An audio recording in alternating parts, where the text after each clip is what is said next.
Nicholas Nickleby, Part 1 by Charles Dickens. Chapter 1 introduces all the rest. There once lived, in a sequestered part of the county of Devonshire, one Mr. Godfrey Nickleby, a worthy gentleman, who, taking it into his head rather late in life that he must get married, and not being young enough or rich enough to aspire to the hand of a lady of fortune, had wedded an old flame out of mere attachment, who in her turn had taken him for the same reason. Thus two people who cannot afford to play cards for money sometimes sit down to a quiet game for love.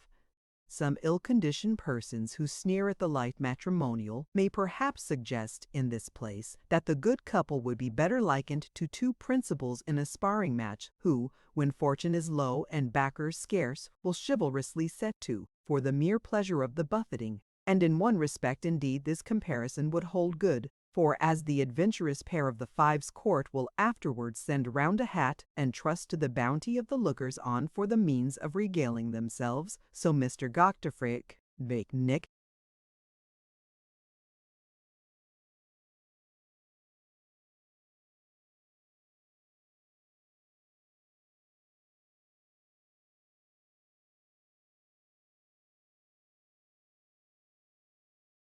his partner, the honeymoon being over, looked out wistfully into the world, relying in no inconsiderable degree upon chance for the improvement of their means.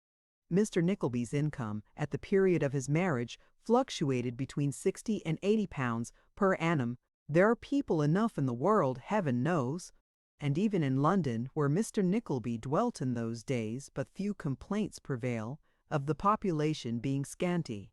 It is extraordinary how long a man may look among the crowd without discovering the face of a friend, but it is no less true.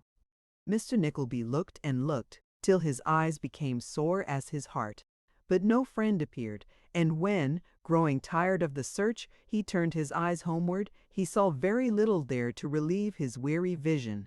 A painter who has gazed too long upon some glaring color refreshes his dazzled sight by looking upon a darker and more sombre tint.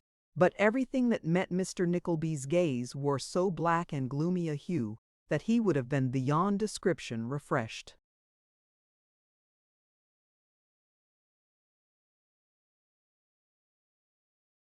By the very reverse of the contrast.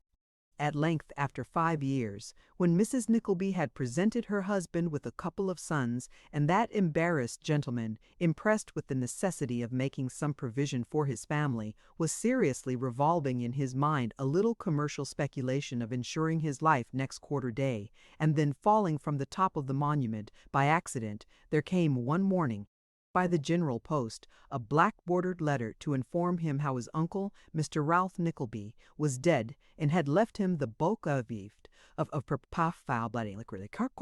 as the deceased had taken no further notice of his nephew in his lifetime than sending to his eldest boy, who had been christened after him, on desperate speculation a silver spoon in a morocco case, which, as he had not too much to eat with it, seemed a kind of satire upon his having been born without that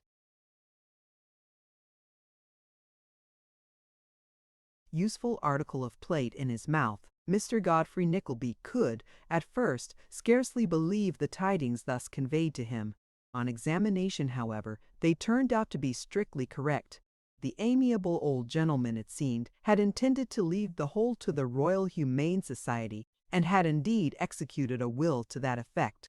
But the institution, having been unfortunate enough a few months before to save the life of a poor relation to whom he paid a weekly allowance of 3 shillings and 6pence, he had, in a fit of very natural exasperation, revoked the bequest in a codicil, with the special mention of his indignation, not only against the sack. With a portion of this property Mr. Godfrey Nickleby purchased a small farm near Dawlish in Devonshire, whither he retired with his wife and 2 children, to live upon the best interest he could get for the rest of his money, and the little produce he could raise from his land. The two prospered so well together that,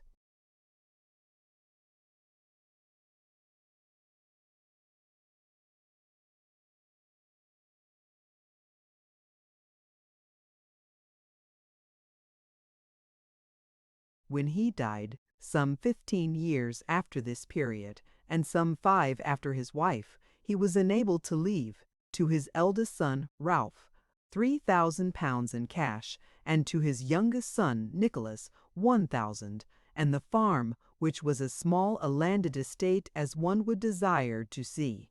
These two brothers had been brought up together in a school at Zattervikings. In forceful accounts of their father's sufferings in his days of poverty and of their deceased uncle's importance in his days of affluence, which recitals produced a very different impression on the two.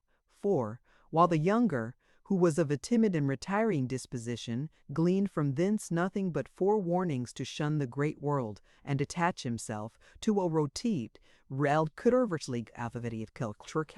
And, reasoned Ralph,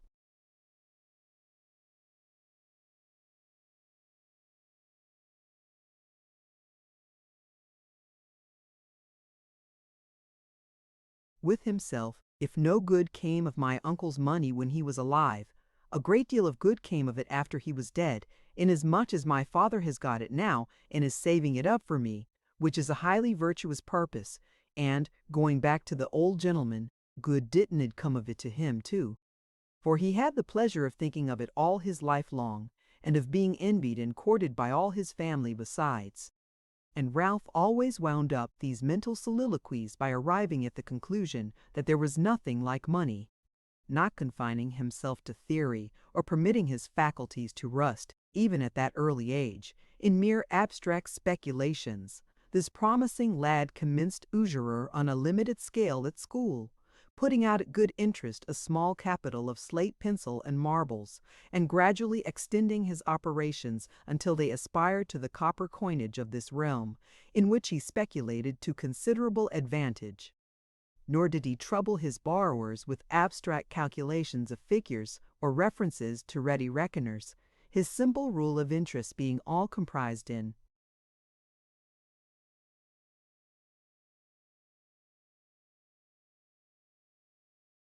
the one golden sentence, 2 pence for every halfpenny, which greatly simplified the accounts, and which, as a familiar precept, more easily acquired and retained in the memory than any known rule of arithmetic, cannot be too strongly recommended to the notice of capitalists, both large and small, and more especially of money brokers and bill discounters.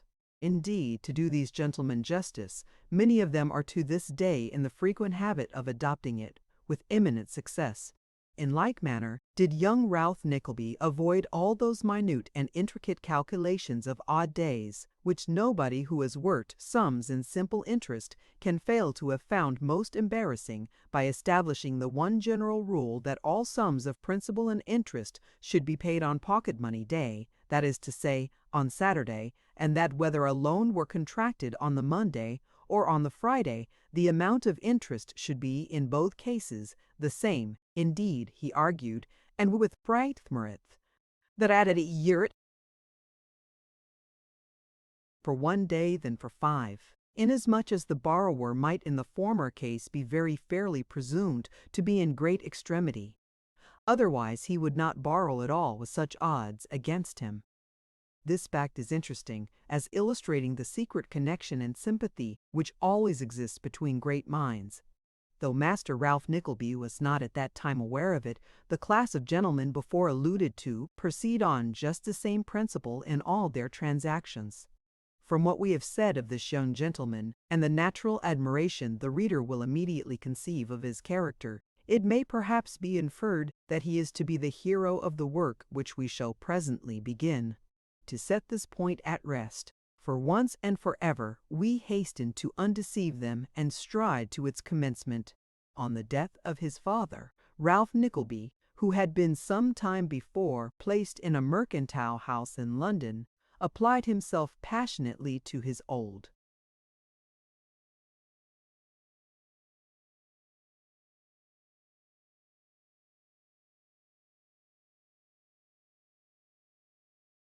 pursuit of money-getting, in which he speedily became so buried and absorbed that he quite forgot his brother for many years.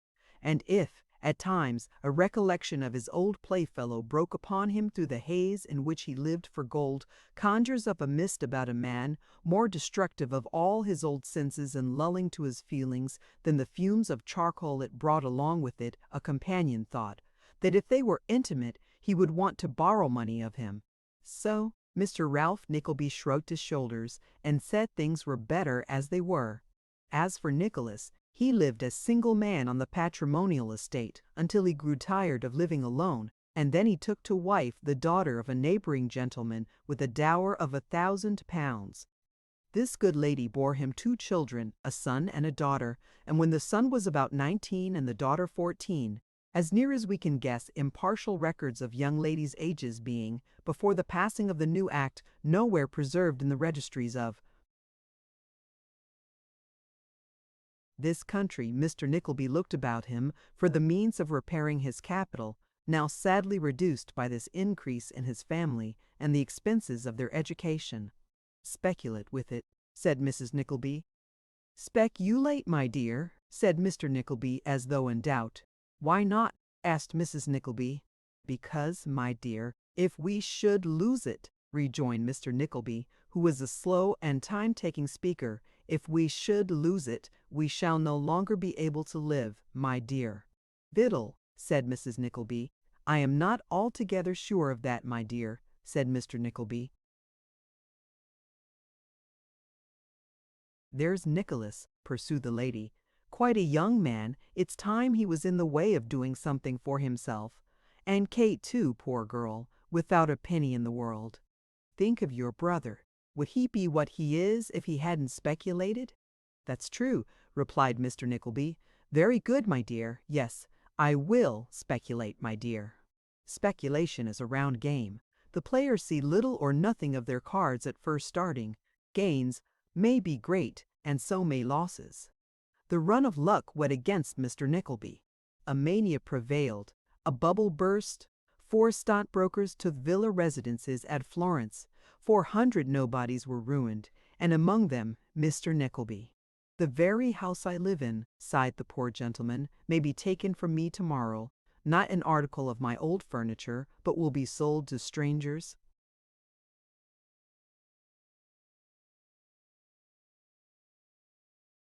The last reflection hurt him so much that he took at once to his bed, apparently resolved to keep that, at all events. "Cheer up, sir," said the apothecary. "You mustn't let yourself be cast down, sir," said the nurse. "Such things happen every day," remarked the lawyer. "And it is very sinful to rebel against them," whispered the clergyman. "And what no man with a family ought to do," added the neighbors. Mr. Nickleby shook his head, and motioning them all out of the room, embraced his wife and children, and having pressed them by turns to his languidly beating heart, sunk exhausted on his pillow. They were concerned to find that his reason went astray after this, for he babbled for a long time about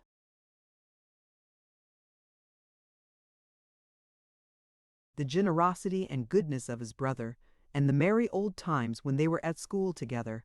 This fit of wandering past, he solemnly commended them to one who never deserted the widow or her fatherless children, and, smiling gently on them, turned upon his face and observed that he thought he could fall asleep.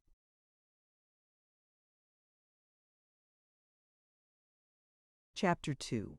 Of Mr. Ralph Nickleby, and his establishments and his undertakings, and of a great joint stock company of vast national importance.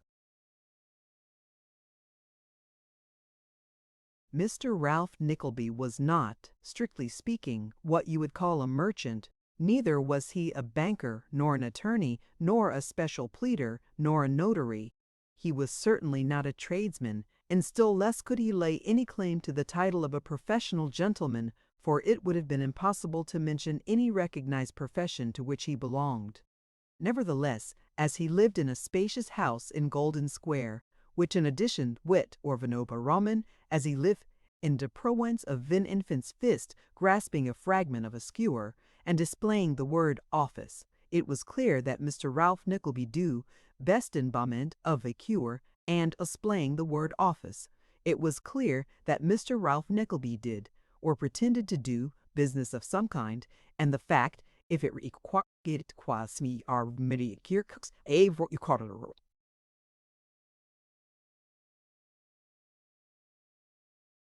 when he answered the bell. Although a few members of the graver professions live about Golden Square, it is not exactly in anybody's way, to or from anywhere. It is one of the squares that have been, a quarter of the town that has gone down in the world and taken to letting lodgings. Many of its first and second floors are let furnish to single gentlemen, and it takes boarders besides. It is a great resort of foreigners. The dark-complexioned men who wear large rings and heavy watch-guards and bushy whiskers and who congregate under the opera colonnade and about the box office in the season, between 4 and 5 in the afternoon, when they give away the orders, all live in Golden Square or within a street of it. 2 or 3 violins and a wind instrument from the opera band reside within its precincts. Its boarding houses are musical, and the notes of pianos and harps float in the evening time round the head of the mournful statue, the guardian genius of a little wilderness of shrubs, in the center of the square. On a summer's night,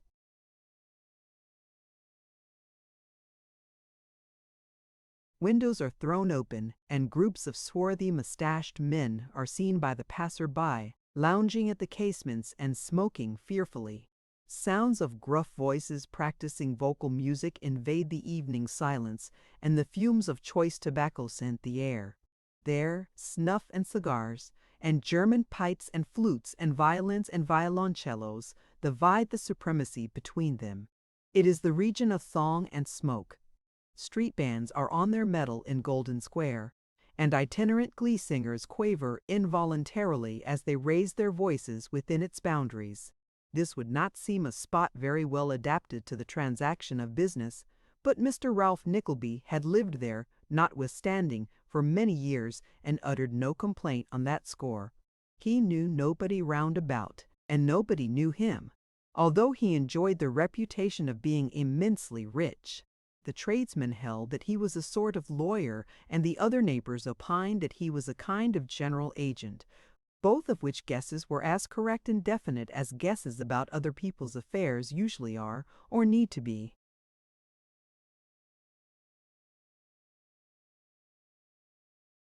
Mr. Ralph Nickleby sat in his private office one morning, ready dressed to walk abroad. He wore a bottle green spencer over a blue coat, a white waistcoat, gray mixture pantaloons, and Wellington boots drawn over them. The corner of a small plaited shirt frill struggled out, as if insisting to show itself, from between his chin and the top button of his spencer, and the latter garment was not made low enough to conceal a long gold watch chain composed of a series of plain rings, which had its beginning at the handle of a gold repeater in Mr. Nickleby's pocket, and its termination in 2 little keys, one belonging to the watch itself and the other to some patent lock. He wore a sprinkling of powder upon his head, as if to make himself look benevolent, but if that were his purpose, he would perhaps have done better to powder his countenance also, for there was something in its very wrinkles and in his cold, restless eye which seemed to tell of cunning that would announce itself in spite of him. However this might be, there he was, and as he was all alone, neither the powder, nor the wrinkles, nor the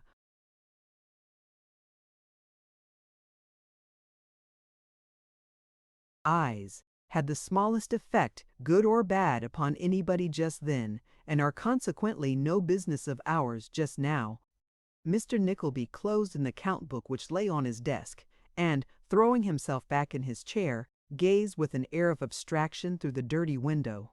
Some London houses have a melancholy little plot of ground behind them, usually fenced in by 4 high whitewashed walls, and frowned upon by stacks of chimneys, in which there withers on, from year to year, a crippled tree, that makes a show of putting forth a few leaves late in autumn, when other trees shed theirs, and drooping in the effort, lingers on, all crackled and smoke-dried, till the following season, when it repeats the same process, and perhaps, if the weather be particularly ill, even tidebints for branch twat. People sometimes call these dark yards gardens. It is not supposed that they were ever planted, but rather that they are pieces of unreclaimed land, with the withered vegetation of the original brick field. No.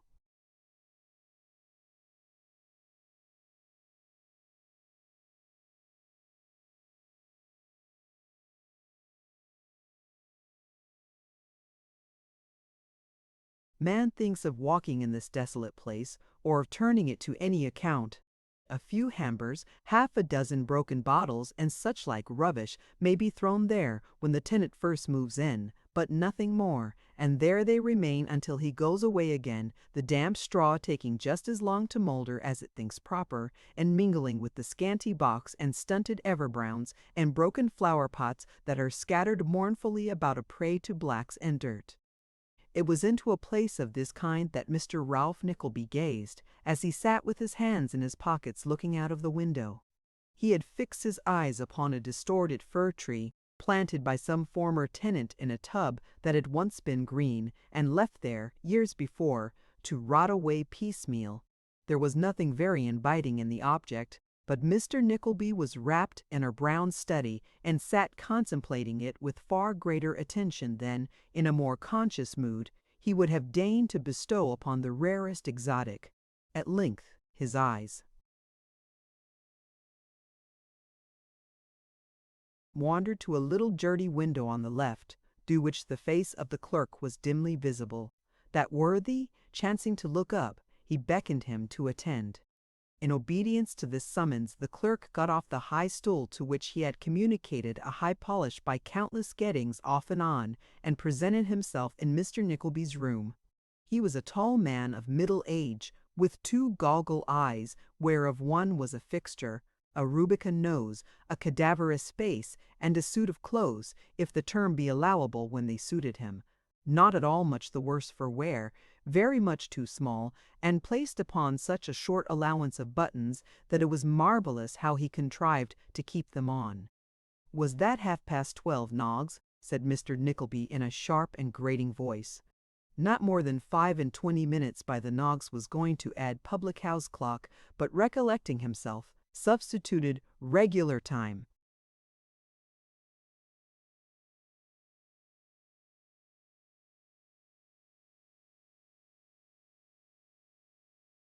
"My watch has stopped," said Mr. Nickleby. "I don't know from what cause." "Not wound up," said Noggs. "Yes, it is," said Mr. Nickleby. "Overwound, then," rejoined Noggs.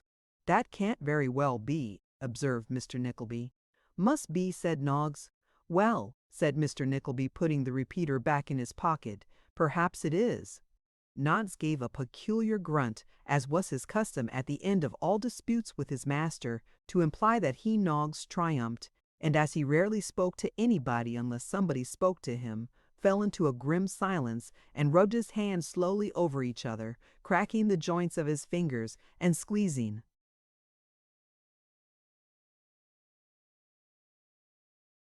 them into all possible distortions. The incessant performance of this routine on every occasion, and the communication of a fixed and rigid look to his unaffected eye, so as to make it uniform with the other, and to render impossible for anybody to determine where or at what he was looking, were two among the numerous peculiarities of Mr. Noggs, which struck an inexperienced observer at first sight. "I am going to the London Tavern this morning," said Mr. Nickleby. "Public meeting?" inquired Noggs. Mr. Nickleby nodded. "I expect a letter from the solicitor respecting that mortgage of Ruddles.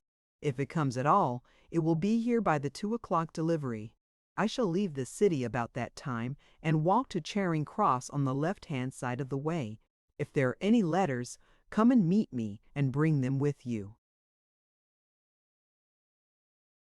Noggs nodded, and as he nodded there came a ring at the office bell. The master looked up from his papers, and the clerk calmly remained in a stationary position. "The bell?" said Noggs, as though in explanation. "At home? Yes, to anybody. Yes, to the tax-gatherer. No, let him call again." Noggs gave vent to his usual grunt, as much as to say, "I thought so," and, the ring being repeated, went to the door, whence he presently returned, ushering in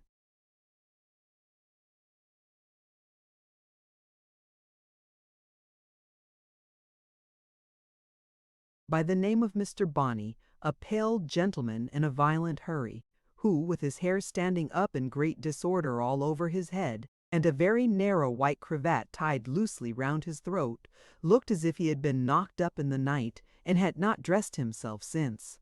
"My dear Nickleby," said the gentleman, taking off a white hat which was so full of papers that it would scarcely stick upon his head, "there's not a moment to lose. I have a cab at the door." Sir Matthew Pucker takes the chair, and 3 members of Parliament are positively coming. I have seen 2 of them safely out of bed. The third, who was at Crockford's all night, has just gone home to put a clean shirt on and take a bottle or 2 of soda water, and will certainly be with us in time to address the meeting. He is a little excited by last night, but never mind that. He always speaks the stronger for it. "It seems to promise pretty well," said Mr. Ralph Nickleby, whose deliberate manner was strongly opposed to the vivacity of the other man of business. "Pretty well," echoed Mr. Bonney. "It's the finest idea that was ever started. United Metropolitan Improved Hot Muffin and Crumpet Baking and Punctual Delivery Company. Capital, 5 millions in 500,000 shares of £10 each. Why, the very name will get the shares up to a premium in 10 days. And when they are at a premium," said Mr. Ralph Nickleby, smiling, "when they are, you know what to do with them as well as any man alive, and how to back quietly out at the right time," said Mr. Bonney, slapping the capitalist familiarly on the shoulder. "By the by, what a very remarkable man that clerk of yours is." "Yes, poor devil," replied Ralph, drawing on his gloves, "though Newman Noggs kept his horses and hounds once." "Aye," said the other carelessly. "Yes," continued Ralph, "and not many years ago either, but he squandered his money, invested it anyhow, borrowed at interest, and in short made first a thorough fool of himself, and then a beggar. He took to drinking and had a touch of paralysis, and then came here to borrow £1, as in his better days I had done business with him," said Mr. Bonney with a meaning look. "Just so," replied Ralph. "I couldn't lend it, you know." "Oh, of course not, but as I wanted a clerk just then to open the door and so forth, I took him out."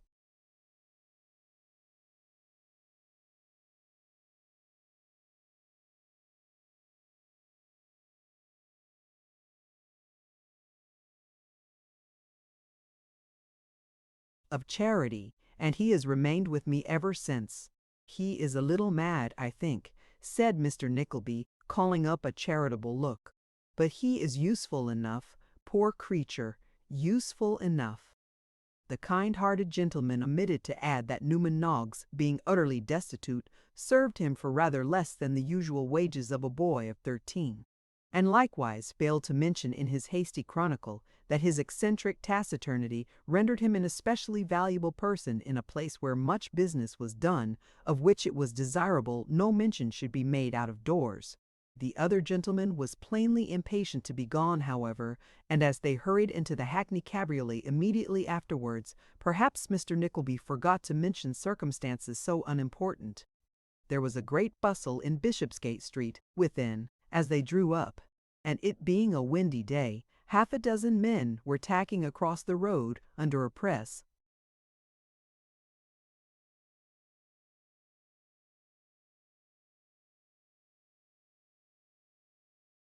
of paper, bearing gigantic announcements that a public meeting would be holden at 1 o'clock precisely to take into consideration the propriety of petitioning Parliament in favor of the United Metropolitan Improved Hot Muffin and Crumpet Baking and Punctual Delivery Company, capital 5 millions in 500,000 shares of £10 each, which sums were duly set forth in fat black figures of considerable size.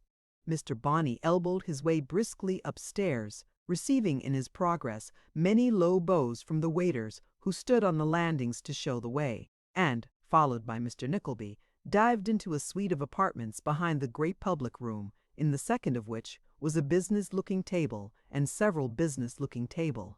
"Here," cried a gentleman with a double chin, as Mr. Bonney presented himself. "Chair, gentlemen, chair." The newcomers were received with universal approbation, and Mr. Bonney bustled up to the top of the table, took off his hat, ran his fingers through his hair, and knocked a hackney coachman's knock on the table with a little hammer, whereat several gentlemen cried, "Here!" and nodded slightly to each other, as much as to say what spirited conduct that was.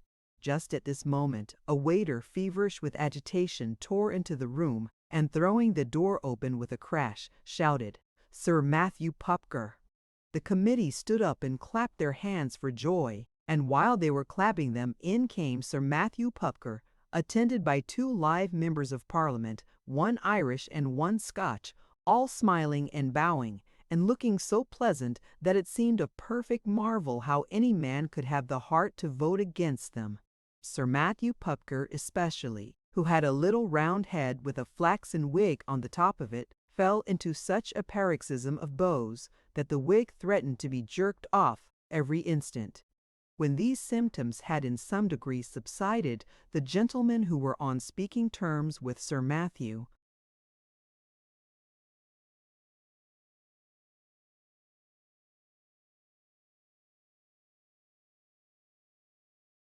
Pupker, or the 2 other members, crowded round him in 3 little groups, near one or other of which the gentlemen who were not on speaking terms with Sir Matthew Pupker or the 2 other members stood lingering and smiling and rubbing their hands in the desperate hope of something turning up which might bring them into notice.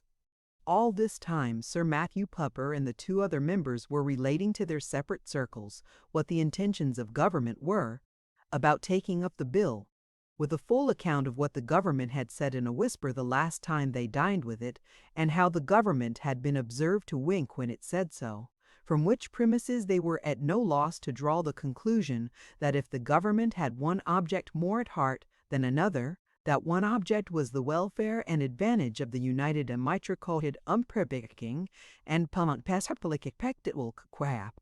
Meanwhile, and pending the arrangement of the proceedings and a fair division of the speechifying, the public in the large room were eyeing by turns the empty platform and the ladies in the music gallery. In these amusements the greater portion of them had been occupied for a couple of hours before, and as the most agreeable diversions pall upon the taste on a too protracted enjoyment of them, the sterner spirits now began to hammer the floor with their boot heels, and to express their dissatisfaction by various hoots and cries.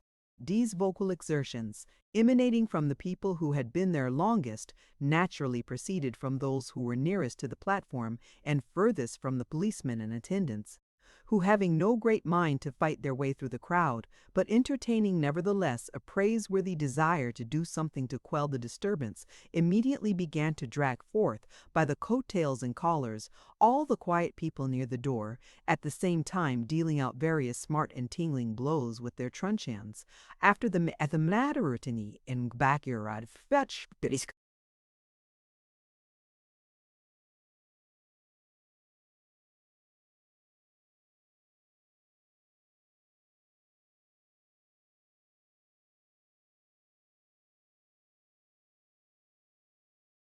Use. This branch of the executive occasionally follows. Several very exciting skirmishes were in progress when a loud shout attracted the attention even of the belligerents, and then there poured onto the platform, from a door at the side, a long line of gentlemen with their hats off, all looking behind them and uttering vociferous cheers, the cause whereof was sufficiently explained when Sir Matthew Pupker and the 2 other real members of Parliament came to the front, amidst deafening shouts, and testified to each other in dumb motions that they had never seen such a glorious sight as that, and then the whole course, at length, and at last, the assembly left off shouting, but Sir Matthew Pupker being voted into the chair, they underwent a relapse which lasted 5 minutes. This over, Sir Matthew Pupker went on to say what must be his feelings on that great occasion, and what must be that occasion in the eyes of the world, and what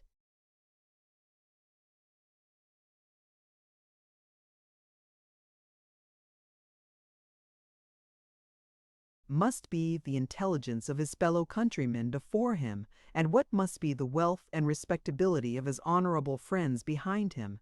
And lastly, what must be the importance to the wealth, the happiness, the comfort, the liberty, the very existence of a free and great people, of such an institution as the United Metropolitan, Improved Hot Muffin and Crumpet Baking and Punctual Delivery Company.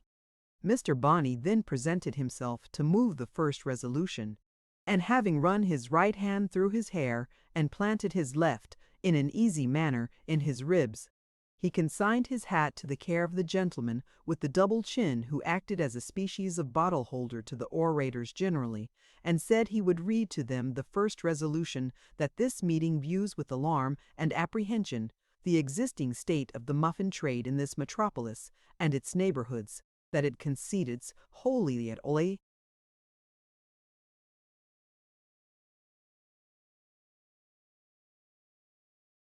muffin system alike prejudicial to the health and morals of the people, and subversive of the best interests of a great commercial and mercantile community. The honorable gentleman made a speech which drew tears from the eyes of the ladies, and awakened the liveliest emotions in every individual present. He had visited the houses of the poor in the various districts of London, and had found them destitute of the slightest vestige of a muffin, which there appeared too much reason to believe some of these indigent persons did not taste from year's end to year's end.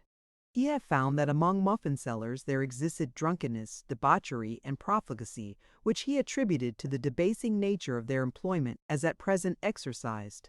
He had found the same vices among the poorer class of people who ought to be muffin consumers, and this he attributed to the despair engendered by their being placed beyond the reach of that nutritious article which drove them to seek a false stimulant in intoxicating liquors. He would undertake to prove before a committee of the House of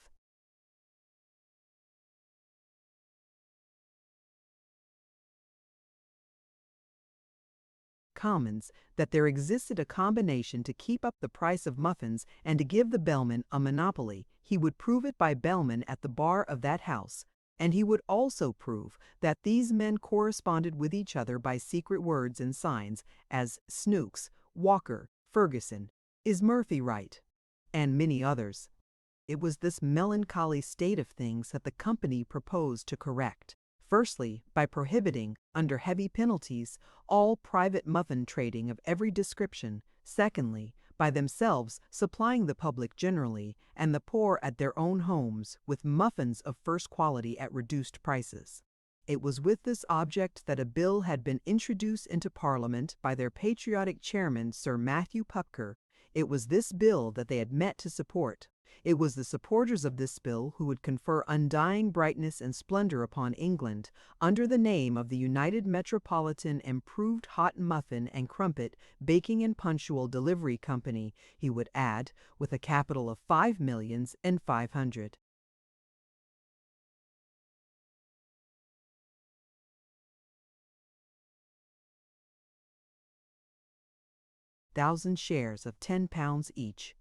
Mr. Ralph Nickleby seconded the resolution, and another gentleman having moved that it be amended by the insertion of the words "and crumpet" after the word "muffin," whenever it occurred, it was carried triumphantly. Only one man in the crowd cried "No," and he was promptly taken into custody and straightway borne off. The second resolution, which recognized the expediency of immediately abolishing all muffin or crumpet sellers, all traders in muffins or crumpets of whatsoever description, whether male or female, boys or men, ringing handbells or otherwise, was moved by a grievous gentleman of semi-clerical appearance, who went at once into such deep pathetics that he knocked the first speaker clean out of the course in no time. You might have heard a pin fall a pen, a feather, as he described the cruelties inflicted on muffin boys by their masters,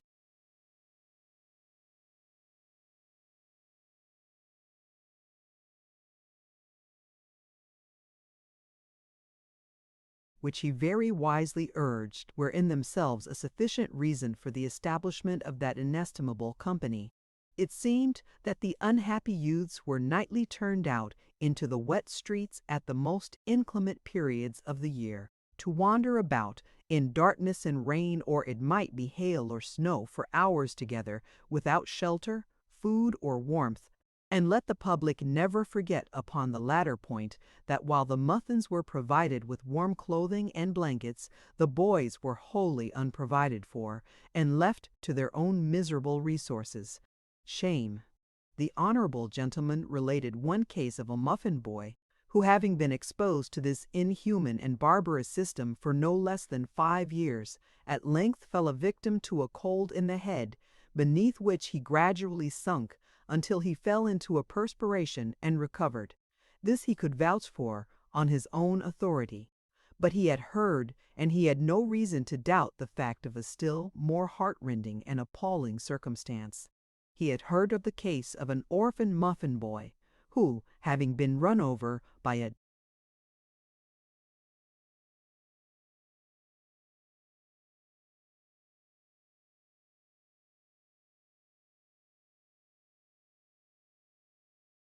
hackney carriage, had been removed to the hospital, had undergone the amputation of his leg below the knee, and was now actually pursuing his occupation on crutches. Fountain of justice, were these things to last? This was the department of the subject that took the meeting, and this was the style of speaking to enlist their sympathies. The men shouted, the ladies wept into their pocket handkerchiefs till they were moist, and waved them till they were dry. The excitement was tremendous, and Mr. Nickleby whispered his friend that the shares were thenceforth at a premium of 25 per cent. The resolution was, of course, carried with loud acclamations, every man holding up both hands in favor of it, as he would in his enthusiasm have held up both legs also if he could have conveniently accomplished it. This done, the draft of the proposed petition was read at length, and the petition said, as all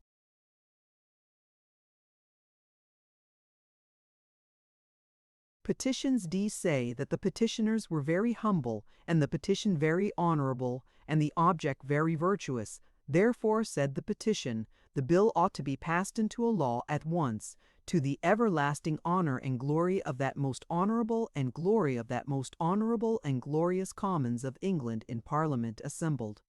Then the gentleman who had been at Crockford's all night, and who looked something the worse about the eyes in consequence, came forward to tell his fellow countrymen what a speech he meant to make in favor of that petition whenever it should be presented, and how desperately he meant to taunt the Parliament if they rejected the bill, and to inform them also that he regretted his honorable friends had not inserted a clause rendering the purchase of muffins and crumpets compulsory upon all classes of the community, which he, opposing all mathematics,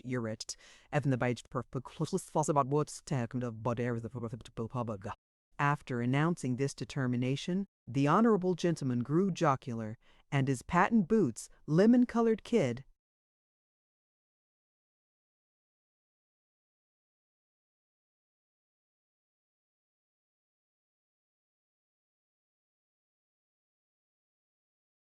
gloves, and a fur-coat collar assist jokes materially. There was immense laughter and much cheering, and moreover, such a brilliant display of ladies' pocket handkerchiefs as threw the grievous gentleman quite into the shade. And when the petition had been read and was about to be adopted, there came forward the Irish member, who was a young gentleman of ardent temperament, with such a speech as only an Irish member can make, breathing the true soul and spirit of poetry, and poured forth with such fervor that it made one warm to look at him, in the course whereof he told them how he would demand the extension of that great boon to his native country, how he would claim for her equal rights in the muffin laws as in all other laws, and how it has and after him came the Scotch member with various pleasant allusions to the probable amount of profits, which increased the good humor that the poetry had awakened, and all the speeches.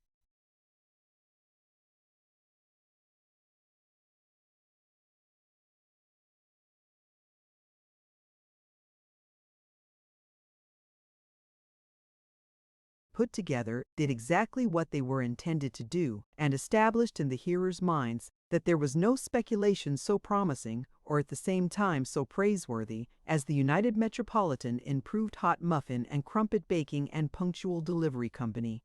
So, the petition in favor of the bill was agreed upon, and the meeting adjourned with acclamations. and Mr. Nickleby and the other directors went to the office to lunch, as they did every day at 1:30, and to remunerate themselves for which trouble, as the company was yet in its infancy, they only charged 3 guineas each man for every such attendance.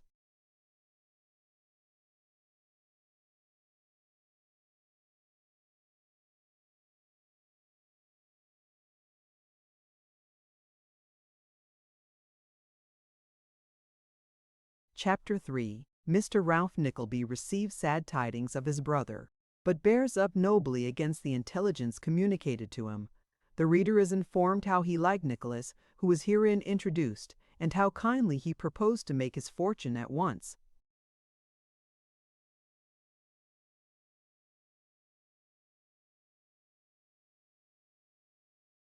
Having rendered his zealous assistance towards dispatching the lunch with all that promptitude and energy which are among the most important qualities that men of business can possess, Mr. Ralph Nickleby took a cordial farewell of his fellow speculators, and bent his steps westward in unwonted good humor. As he passed St. Paul's, he stepped aside into a doorway to set his watch, and with his hand on the key and his eye on the cathedral dial, was intent upon so doing, when a man suddenly stopped before him. It was Newman Noggs. "Ah, Newman," said Mr. Nickleby, looking up as he pursued his occupation, "the letter about the mortgage has come, has it? I thought it would." "Wrong," replied Newman. "What! And nobody called respecting it?" inquired Mr. Nickleby, pausing. Noggs shook his head.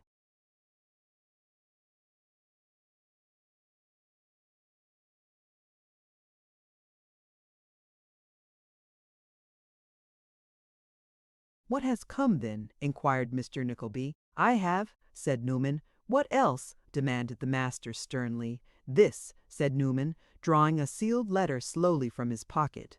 Postmark, Strand, black wax, black border, woman's hand, C.N. in the corner. "Black wax?" said Mr. Nickleby, glancing at the letter. "I know something of that hand, too." Newman: "I shouldn't be surprised if my brother were dead." "I don't think you would," said Newman quietly. "Why not, sir?" demanded Mr. Nickleby. "You never are surprised," replied Newman. "That's all."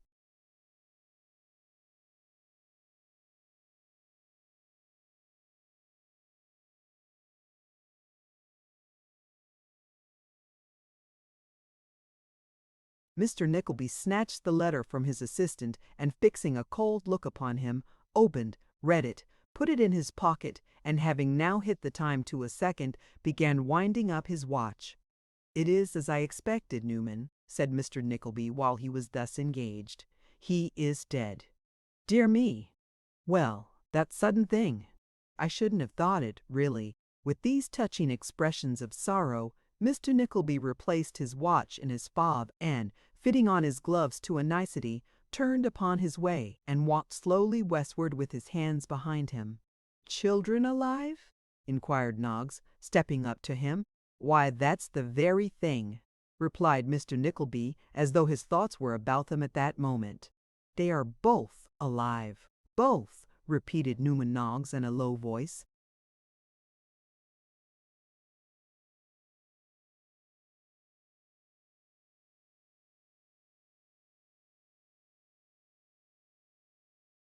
"And the widow, too," added Mr. Nickleby, "and all three in London. Confound them! All three here, Newman."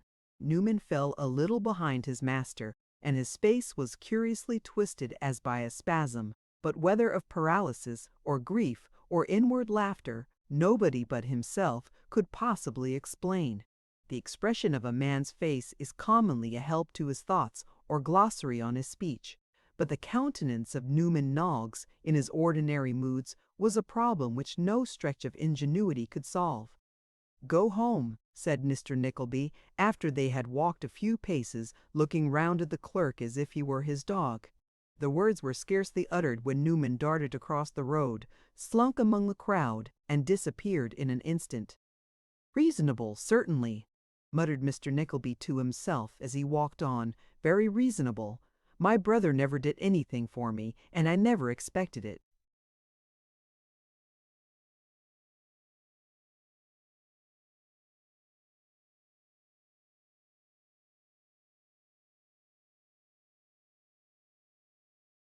The breath is no sooner out of his body than I am to be looked to as the support of a great hardy woman, and a grown boy and girl. What are they to me? I never saw them." Full of these and many other reflections of a similar kind, Mr. Nickleby made the best of his way to the Strand, and, referring to his letter as if to ascertain the number of the house he wanted, stopped at a private door about halfway down that crowded thoroughfare.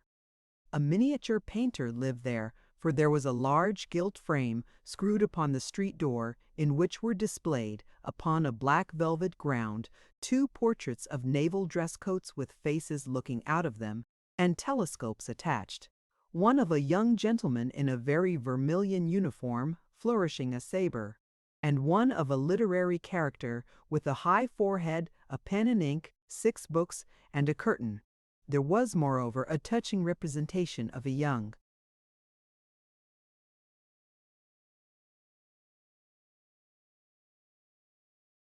lady reading a manuscript in an unfathomable forest, and a charming whole length of a large-headed little boy sitting on a stool with his legs foreshortened to the size of salt spoons.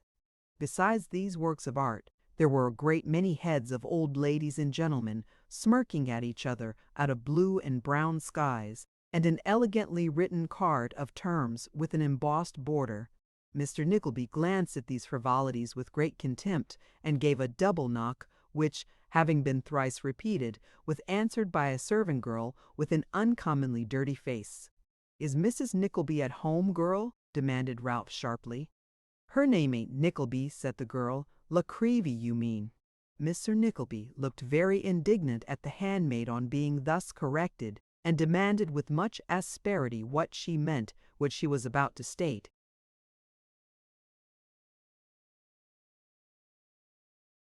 When a female voice proceeding from a perpendicular staircase at the end of the passage inquired who was wanted. "Mrs. Nickleby," said Ralph. "It's the 2nd floor, Hannah," said the same voice. "What a stupid thing you are! Is the 2nd floor at home?" "Somebody went out just now, but I think it was the attic which had been a cleaning of himself," replied the girl. "You had better see," said the invisible female. "Show the gentleman where the bell is, and tell him he mustn't knock double knocks for the 2nd floor. I can't allow a knock except when the bell's broke, and then it must be 2 single ones." "Here," said Ralph, walking in without more parley. "I beg your pardon. Is that Mrs. What's her name?" Creevy, replied the voice, as a yellow headdress bobbed over the banisters. "I'll speak to you a moment, ma'am, with your leave," said Ralph. The voice replied that the gentleman was to walk up, but he had walked up before it spoke, and stepping into the 1st floor, was received by the wearer of the yellow headdress, who had a gown to correspond, and was of much the same color herself. Miss La Creevy was a mincing young lady of 50, and Miss La Creevy's apartment was the gilt frame downstairs on a larger scale, and something dirtier. "Hem," said Miss La Creevy, coughing delicately behind her black silk mitten. "A miniature, I presume?" "A very strongly marked countenance for the purpose, sir. Have you ever sat before?"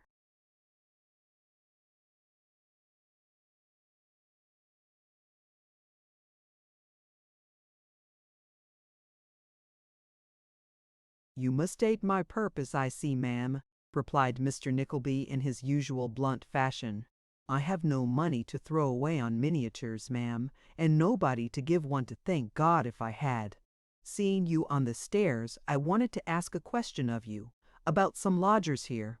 Miss La Creevy coughed once more. This cough was to conceal her disappointment, and said, "Oh, indeed.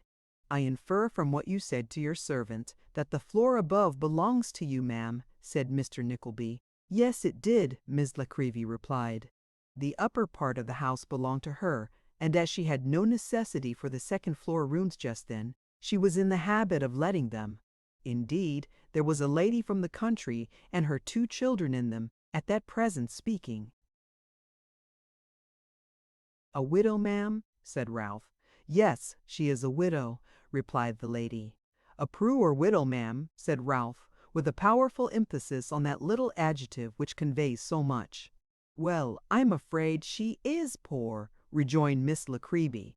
"I happen to know that she is, ma'am," said Ralph. "Now, what business has a poor widow in such a house as this, ma'am?" "Very true," replied Miss Nickleby, not at all displeased with this implied compliment to the apartments. "Exceedingly true." "I know her circumstances intimately, ma'am," said Ralph.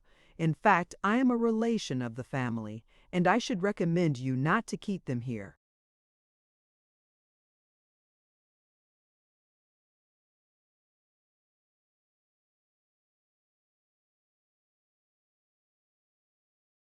"Ma'am, I should hope, if there was any incompatibility to meet the pecuniary obligations," said Miss Nickleby with another cough, "that the lady's family would—" "No, they wouldn't, ma'am," interrupted Ralph hastily.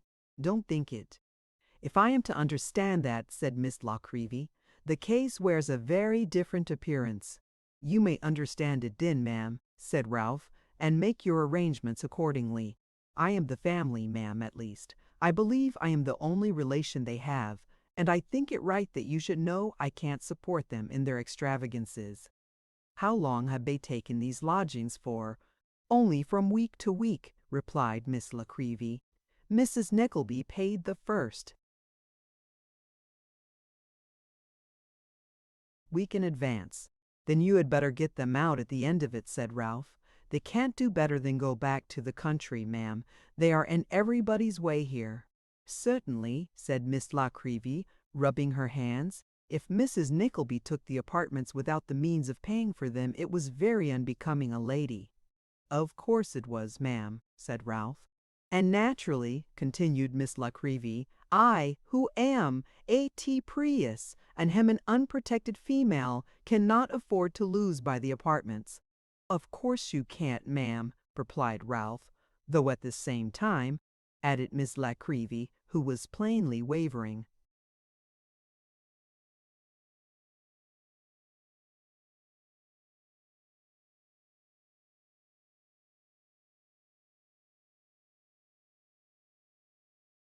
Between her good nature and her interest, I have nothing whatever to say against the lady, who is extremely pleasant and affable, though, poor thing, she seems terribly low in her spirits, nor against the young people either, for nicer or better behaved young people cannot be." "Very well, ma'am," said Ralph, turning to the door, for these encomiums on poverty irritated him.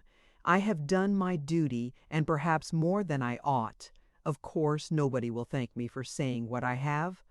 "I am sure I am very much obliged to you, at least, sir," said Miss Nickleby in a gracious manner. "Would you do me the favor to look at a few specimens of my portrait painting?" "You're very good, ma'am," said Mr. Nickleby, making off with great speed. "But as I have a visit to pay upstairs, and my time is precious, I really can't."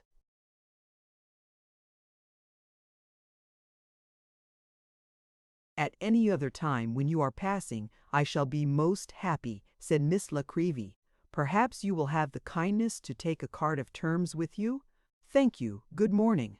"Good morning, ma'am," said Ralph, shutting the door abruptly after him to prevent any further conversation. "Now for my sister-in-law. Bah!" Climbing up another perpendicular flight, composed with great mechanical ingenuity of nothing but corner stairs, Mr. Ralph Nickleby stopped to take breath on the landing, when he was overtaken by the handmaid, whom the politeness of Miss Nickleby had dispatched to announce him, and who had apparently been making a variety of unsuccessful attempts, since their last interview, to wipe her dirty face clean upon an apron much dirtier. "What name?" said the girl.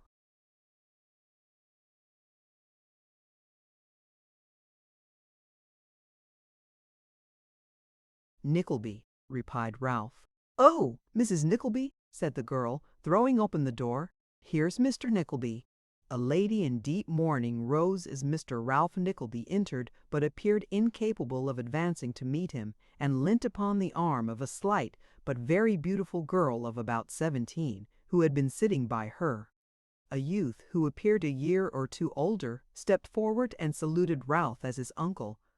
"Oh," growled Ralph with an ill-favored frown, "you are Nicholas, I suppose?" "That is my name, sir," replied the youth. "Put my hat down," said Ralph imperiously. "Well, ma'am, how do you do?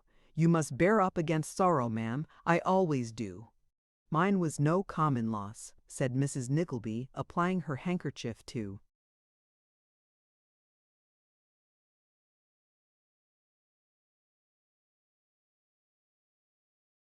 her eyes. "It was no uncommon loss, ma'am," returned Ralph, as he coolly unbuttoned his spencer. "Husbands die every day, ma'am, and wives too." "And brothers also, sir," said Nicholas with a glance of indignation. "Yes, sir, and puppies, and pug dogs likewise," replied his uncle, taking a chair. "You didn't mention in your letter what my brother's complaint was, ma'am." "The doctors could attribute it to no particular disease," said Mrs. Nickleby, shedding tears. "We have too much reason to fear that he died of a broken heart." "Pooh!" said Ralph. "There's no such thing. I can understand a man's dying of a broken neck, or suffering from a broken arm, or a broken head, or a broken head, or a broken leg, or a broken nose, but a broken heart! Nonsense is the cant of the day. If a man can't pay his debts, he dies of a broken heart, and his widow's a martyr."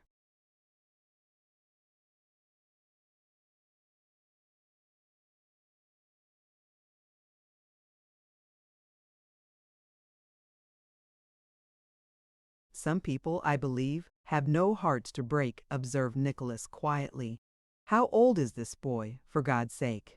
inquired Ralph, wheeling back his chair and surveying his nephew from head to foot with intense scorn. "Nicholas is very nearly 19, replied the widow. 19, eh?" said Ralph. "And what do you mean to do for your bread, sir?" "Not to live upon my mother," replied Nicholas, his heart swelling as he spoke. "You'd have little enough to live upon if you did," retorted the uncle, eyeing him contemptuously.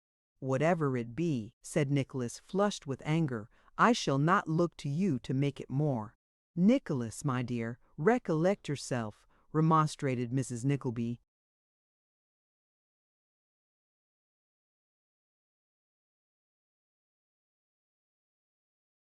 "Dear Nicholas, pray," urged the young lady. "Hold your tongue, sir," said Ralph. "Upon my word, fine beginnings, Mrs. Nickleby, fine beginnings." Mrs. Nickleby made no other reply than entreating Nicholas by a gesture to keep silent, and the uncle and nephew looked at each other for some seconds without speaking. The face of the old man was stern, hard-featured, and forbidding; that of the young one open, handsome, and ingenuous. The old man's eye was keen with the twinklings of avarice and cunning, the young man's bright with the light of intelligence and spirit. His figure was somewhat slight, but manly and well-formed, and, apart from all the grace of youth and comeliness, there was an emanation from the warm young heart in his look and bearing which kept the old man down. However striking such a contrast as this may be to lookers on, none ever feel it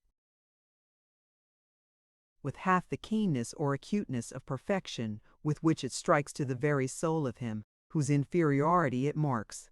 It galled Ralph to the heart's core, and he hated Nicholas from that hour. The mutual inspection was at length brought to a close by Ralph withdrawing his eyes with a great show of disdain and calling Nicholas a boy. This word is much used as a term of reproach by elderly gentlemen towards their juniors, probably with the view of deluding society into the belief that, if they could be young again, they wouldn't on any account. "Well, ma'am," said Ralph impatiently, "the creditors have administered, you tell me, and there's nothing left for you?" "Nothing," replied Mrs. Nickleby. "And you spent what little money you had in coming all the way to London to see what I could do for you?" pursued Ralph. "I hoped," faltered Mrs. Nickleby, "that you might have an opportunity of doing something for your brother's children. It was his dying wish that I should appeal to you in their behalf." "I don't know how it is," muttered Ralph, walking up and down the room, "but whenever a man dies without any property of his own, he always seems to think he has a right to dispose of other people's." "What is your daughter fit for, ma'am?" "Kate has been well educated," sobbed Mrs. Nickleby. "Tell your uncle, my dear, how far you went, in French and extras." The poor girl was about to murmur something when her uncle stopped her very unceremoniously. "We must try and get you apprenticed at some boarding school," said Ralph.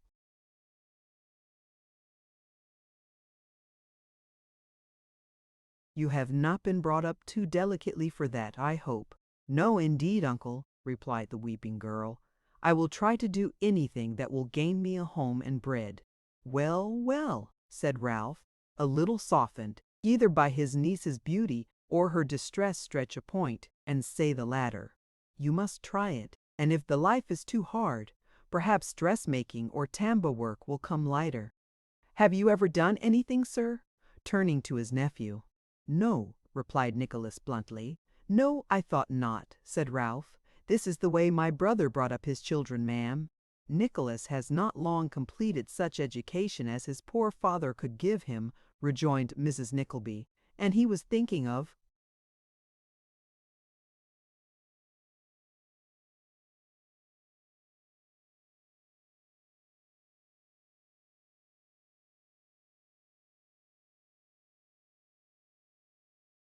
making something of him some day," said Ralph. "The old story, always thinking and never doing.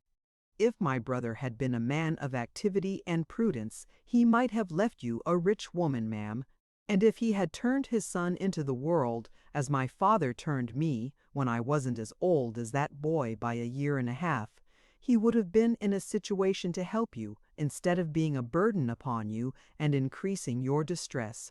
My brother was a thoughtless, inconsiderate man, Mrs. Nickleby, and nobody, I am sure, can have better reason to feel that than you."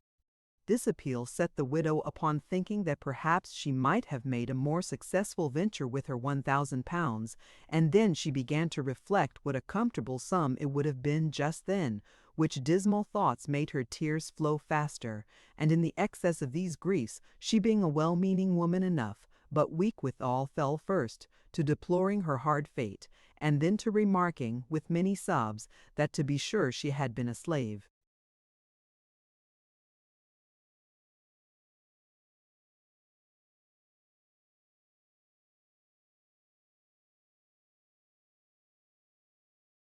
To poor Nicholas, and had often told him she might have married better, as indeed she had, very often, and that she never knew in his lifetime how the money went, but that if he had confided in her, they might all have been better off that day, with other bitter recollections common to most married ladies, either during their coverture, or afterwards, or at both periods.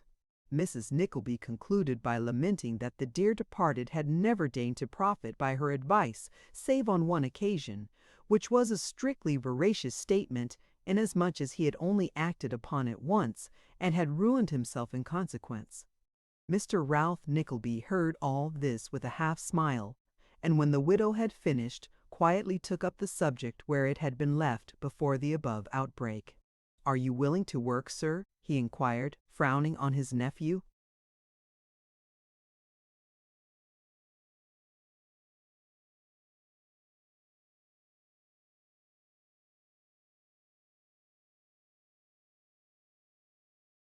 "Of course I am," replied Nicholas haughtily. "Then see here, sir," said his uncle, "this caught my eye this morning, and you may thank your stars for it." With this exordium, Mr. Ralph Nickleby took a newspaper from his pocket, and after unfolding it and looking for a short time among the advertisements, read as follows: "Education at Mr. Wackford Squeers's Academy, Dotheboys Hall, at the delightful village of Dotheboys, near Greta Bridge in Yorkshire. Youth are boarded, clothed, booked, furnished with pocket money, provided with all necessaries, instructed in all languages living and dead, mathematics, orthography, geometry, astronomy, trigonometry, the use of the globes, algebra, single stick if required, writing, arithmetic, fortification, and every other branch of classhippletheret. Terms, 20 guineas per annum, no extras, no."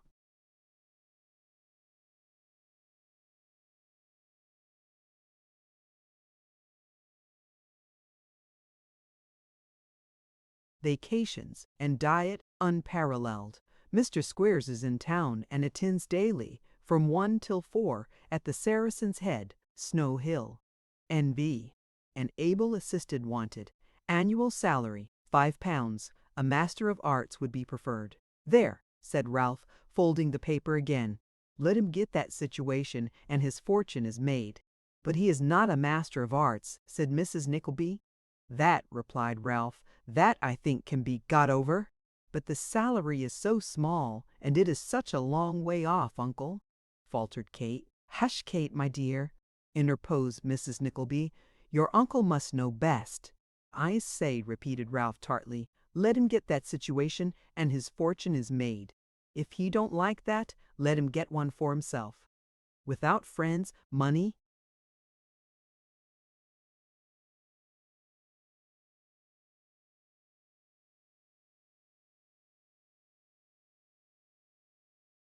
recommendation, or knowledge of business of any kind, let him find honest employment in London, which will keep him in shoe leather, and I'll give him £1,000. At least, said Mr. Ralph Nickleby, checking himself, I would if I had it. Poor fellow, said the young lady. Oh, uncle, must we be separated so soon? Don't tease your uncle with questions when he is thinking only for our good, my love, said Mrs. Nickleby. Nicholas, my dear, I wish you would say something. Yes, mother, yes, said Nicholas, who had hitherto remained silent and absorbed in thought. If I am fortunate enough to be appointed to this post, sir, for which I am so imperfectly qualified, what will become of those I leave behind? Your mother and sister, sir, replied Ralph, will be provided for in that case not otherwise by me, and placed in some sphere of life in which they will be able to be independent. That will be my immediate care. They will not remain as they are. 1 week after your departure, I will undertake. Then, said Nicholas, starting gaily up and wringing his uncle's hand, I am ready to do anything you wish me. Let us try our fortune with Mr. Squeers at once. He can but refuse. He won't do that, said Ralph. He will be glad to have you on my recommendation. Make yourself of use to him, and you'll rise to be a partner in the establishment in no time. Bless me, only think. If he were to die, why your fortune's made at once. To be sure, I see it all, said poor Nicholas, delighted with 1,000 visionary ideas that his good spirits and his inexperience were conjuring up before him.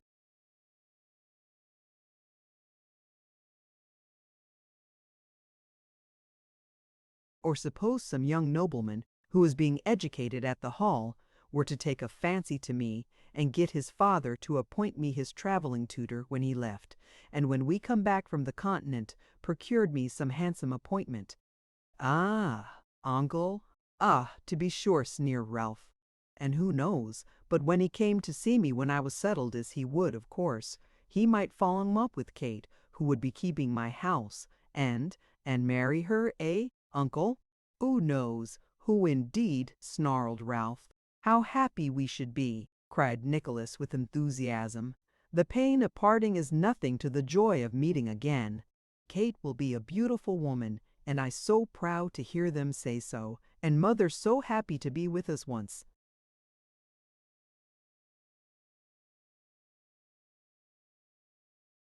Again, and all these sad times forgotten, and the picture was too bright a one to bear, and Nicholas, fairly overpowered by it, smiled faintly and burst into tears. This simple family, born and bred in retirement, and wholly unacquainted with what is called the world, a conventional phrase, which, being interpreted, often signifieth all the rascals in it, mingled their tears together at the thought of their first separation, and, this first gush of feeling over, were proceeding to dilate with all the buoyancy of untried hope. He suggested that if they lost time, some more fortunate candidate might deprive Nicholas of the stepping stone to which the advertisement point out. Well, I to every delicate. This timely reminder effectually stopped the conversation. Nicholas, having carefully copied the address of Mr. Squeers, the uncle and nephew issued forth together in quest of that accomplished gentleman, Nicholas firmly persuading himself that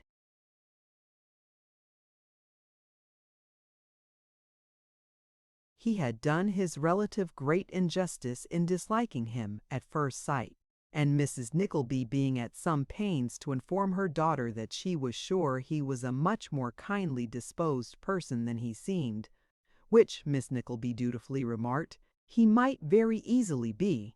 To tell the truth, the good lady's opinion had been not a little influenced by her brother-in-law's appeal to her better understanding and his implied compliment to her high deserts. And although she had dearly loved her husband and still doted on her children, he had struck so successfully on one of those little jarring chords in the human heart. Ralph was well acquainted with its worst weaknesses, though he knew nothing of its best, that she had already begun seriously to consider herself the amiable and suffering victim of her late husband's imprudence.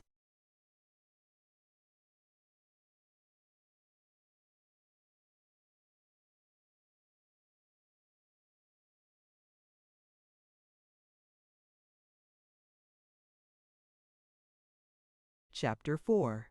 Nicholas and his uncle, to secure the fortune without loss of time, wait upon Mr. Wackford Squeers, the Yorkshire schoolmaster. Snow Hill. What kind of place can the quiet townspeople who see the words emblazoned and all the legibility of gilt letters and dark shading on the north country coaches take Snow Hill to be? All people have some undefined and shadowy notion of a place whose name is frequently before their eyes, or often in their ears. What a vast number of random ideas there must be perpetually floating about regarding this same Snow Hill. The name is such a good one, Snow Hill too, coupled with the Saracen's Head, picturing to us by a double association of ideas something stern and rugged. A bleak, desolate tract of country, open to piercing blasts and fierce wintry storms, a dark, cold, gloomy heath, lonely by day and scarcely to be thought of by honest folks at night, a place which solitary wayfarers shun, and where desperate robbers congregate. This, or something like this, should be the prevalent notion of Snow Hill in those remote and rustic parts through which the Saracen's Head, like some grim apparition, rushes each day and night with mysterious and note-like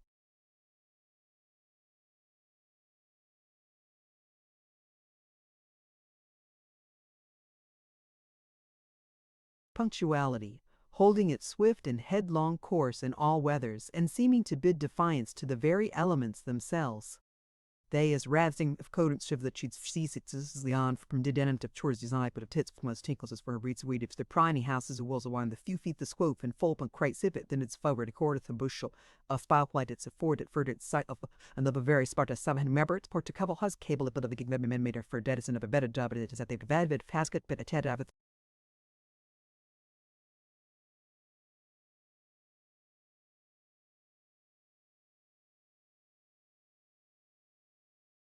faces the dying wretch in his all-comprehensive look of agony has met not one that bore the impress of pity or compassion.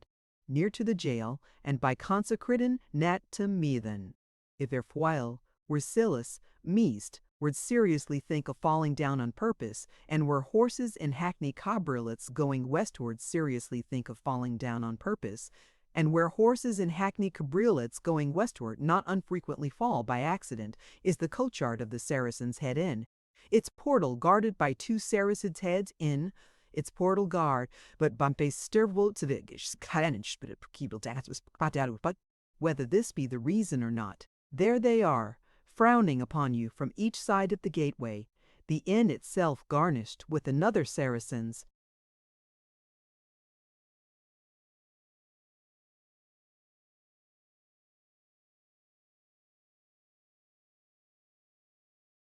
head frowns upon you from the top of the yard, while from the door of the hind boot of all the red coaches that are standing therein, there glares a small Saracen's Head, with a twin expression to the large Saracen's Heads below, so that the general appearance of the pile is decidedly of the Saracenic order.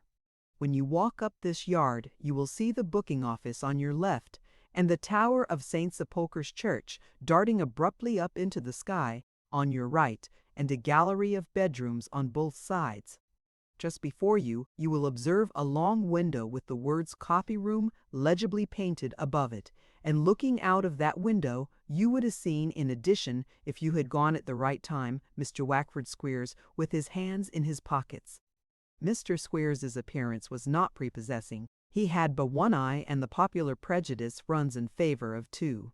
The eye he had was unquestionably useful, but decidedly not ornamental, being of a greenish gray and in shape resembling the fanlight of a street door. The blank side of his face was much wrinkled and puckered up, which gave him a very sinister appearance, especially when he smiled, at which times his expression bordered closely on the villainous. His hair was very flat and shiny, save at the ends where it was brushed stiffly up from a low protruding forehead, which assorted well with his harsh voice and coarse manner. He was about 2 or 53, and a trifle below the middle size. He wore a white neckerchief with long ends and a suit of scholastic black, but his coat sleeves being a great deal too long, and his trousers a great deal too short, he appeared ill at ease in his clothes, and as if he were in a perpetual state of astonishment at finding himself so respectable. Mr. Squeers was standing in a box by one of the coffee-room fireplaces, fitted with one such table as is usually seen in coffee-rooms, and two of extraordinary shapes and dimensions made to suit the angles of the partition. In a corner of the seat was a very small deal trunk, tied round with a scanty piece of cord, and on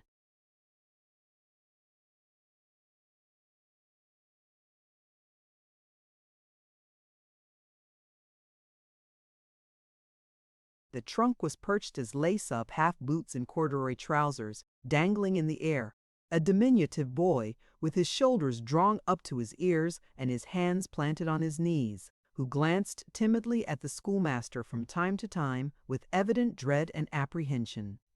3:30, muttered Mr. Squeers, turning from the window and looking sulkily at the coffee-room clock. There will be nobody here today. Much vexed by this reflection, Mr. Squeers looked at the little boy to see whether he was doing anything he could beat him for. As he happened not to be doing anything at all, he merely boxed his ears and told him not to do it again. At midsummer, muttered Mr. Squeers, resuming his complaint, I took down 10 boys. 10 20s is £200. I go back at 8 o'clock tomorrow morning and have got only 3 3/0 is an ought. 3 2s is £660. What's come of all the boys? What's parents got in there? Heads. What does it all mean? Here the little boy on the top of the trunk gave a violent sneeze. "Holloa, sir!" growled the schoolmaster, turning round. "What's that, sir?" "Nothing, please, sir," replied the little boy. "Nothing, sir," exclaimed Mr. Squeers. "Please, sir, I sneezed," rejoined the boy, trembling till the little trunk shook under him. "Oh, sneezed, did you?" retorted Mr. Squeers. "Then what did you say nothing for, sir?" In default of a better answer to this question, the little boy screwed a couple of knuckles into each of his eyes and began to cry. Wherefore Mr. Squeers not.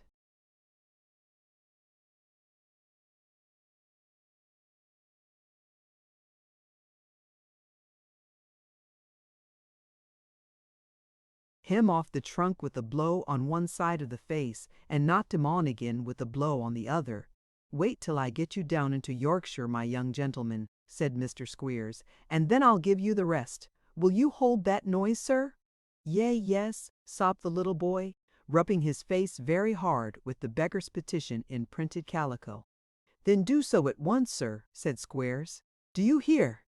As this admonition was accompanied with a threatening gesture and uttered with a savage aspect, the little boy rubbed his face harder, as if to keep the tears back, and, beyond alternately sniffing and choking, gave no further vent to his emotions. "Mr. Squeers," said the waiter, looking in at this juncture, "here's a gentleman asking for you at the bar." "Show the gentleman in, Richard," replied Mr. Squeers in a soft voice. "Put your handkerchief in your pocket, you little scoundrel, or I'll murder you when the gentleman goes." The schoolmaster had scarcely uttered these words in a fierce whisper when the stranger entered. Affecting not to see him, Mr. Squeers feigned to be intent upon mending a pen and offering benevolent advice to his youthful pupil. "My dear child," said Mr. Squeers, "all people have their trials.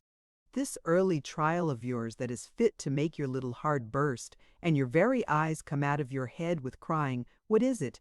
Nothing, less than nothing. You are leaving your friends, but you will have a father in me, my dear, and a mother in Mrs. Squeers, at the delightful village of Dotheboys, near Greta Bridge in Yorkshire, where youth are boarded, clothed, booked, washed, furnished with pocket money, provided with all necessaries. It is the gentleman," observed the stranger, stopping the schoolmaster in the rehearsal of his advertisement. "Mr. Squeers, I believe, sir?" "The same, sir," said Mr. Squeers, with an assumption of extreme surprise. "The gentleman," said the stranger, "that advertised in the Times newspaper, Morning Post, Chronicle, Herald, and Advertiser, regarding the academy called Dotheboys Hall, at the delightful village of Dotheboys, near Greta Bridge in Yorkshire," added Mr. Squeers. "You come on business, sir, I see by my young friends. How do you do, my little gentleman? And how do you do, sir?" With this salutation, Mr. Squeers patted the heads of two hollow-eyed, small-boned little boys whom the applicant had brought with him, and waited for further communications. "I am in the oil and colour way. My name is Snawley, sir," said the stranger. Squeers inclined his head as much as to say, "And a remarkably pretty name, too." The stranger continued, "I have been thinking, Mr. Squeers, of placing my two boys at your school." "It is not for me to say so, sir," replied Mr. Squeers, "but I don't think you could possibly do a better thing." "Hem," said the other.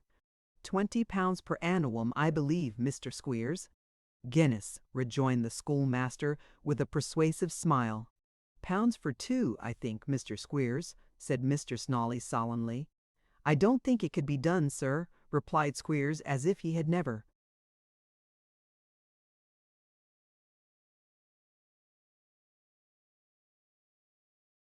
considered the proposition before. "Let me see, 4 5s is 20, double that, and deduct the well, £1 either way shall not stand betwixt us." "You must recommend me to your connections, sir, and make it up that way." "They are not great eaters," said Mr. Snawley. "Oh, that doesn't matter at all," replied Squeers. "We don't consider the boys' appetites at our establishment." This was strictly true. They did not. "Every wholesome luxury, sir, that Yorkshire can afford," continued Squeers. "Every beautiful moral that Mrs. Squeers can instil. In short, every comfort of a home that a boy could wish for, will be theirs, Mr. Snawley." "I should wish their morals to be particularly attended to," said Mr. Snawley. "I am glad of that, sir," replied the schoolmaster, drawing himself up. "They have come to the right shop for morals, sir."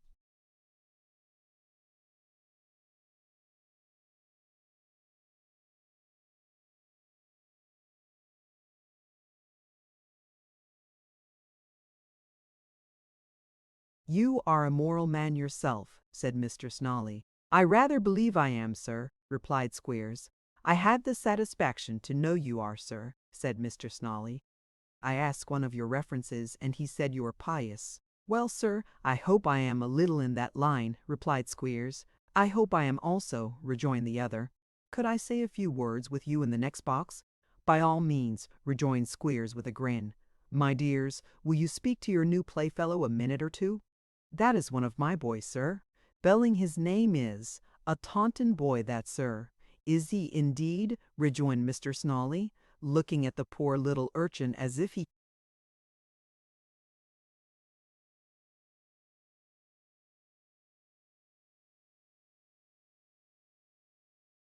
were some extraordinary natural curiosity. "He goes down with me tomorrow, sir," said Squeers.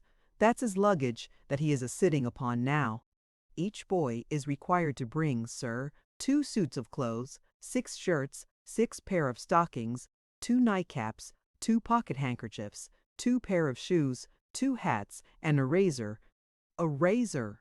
exclaimed Mr. Snawley as they walked into the next box. "What for?" "To shave with," replied Squeers in a slow and measured tone. There was not much in these 3 words, but there must have been something in the manner in which they were said to attract attention, for the schoolmaster and his companion looked steadily at each other for a few seconds and then exchanged a very meaning smile. Snolly was a sleek, flat-nosed man, clad in somber garments and long black gaiters, and bearing in his countenance own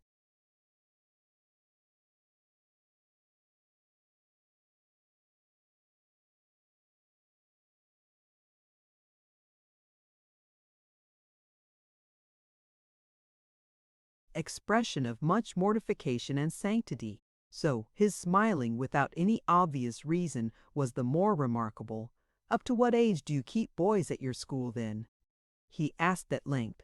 "Just as long as their friends make the quarterly payments to my agent in town, or until such time as they run away," replied Squeers.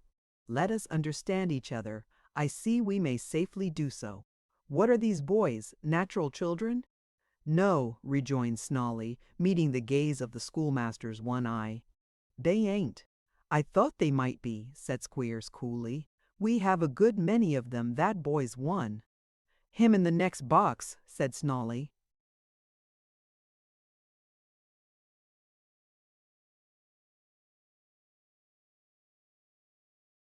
Squeers nodded in the affirmative. His companion took another peep at the little boy on the trunk, and, turning round again, looked as if he were quite disappointed to see him so much like other boys, and said he should hardly have thought it. "He is," cried Squeers.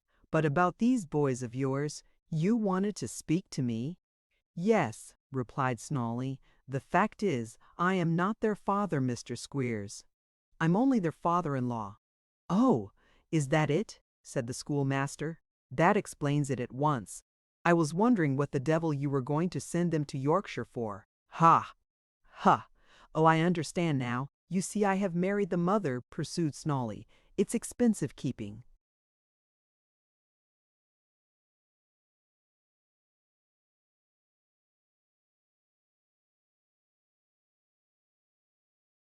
Boys at home.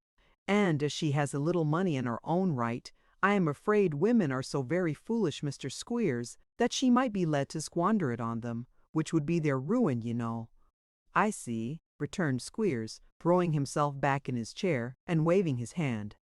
"And this," resumed Snolly, "has made me anxious to put them to some school a good distance off, where there are no holidays, none of those ill-judged coming home twice a year that unsettle children's minds so, and where they may rough it a little, you comprehend. The payments regular, and no questions asked," said Squeers, nodding his head. "That's it, exactly," rejoined the other. "Morals strictly attended to, though." "Strictly," said Squeers.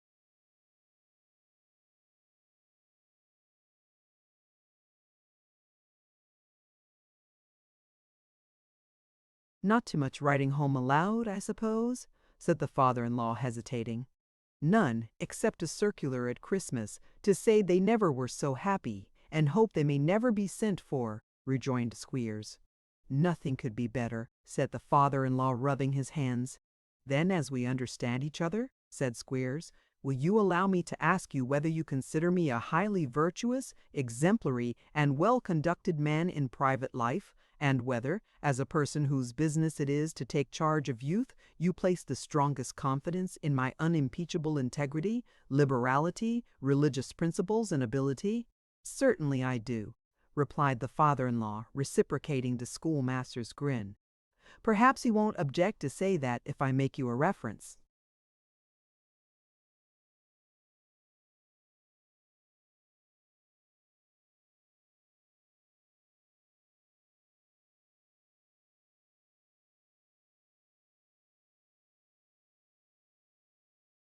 "Not the least in the world."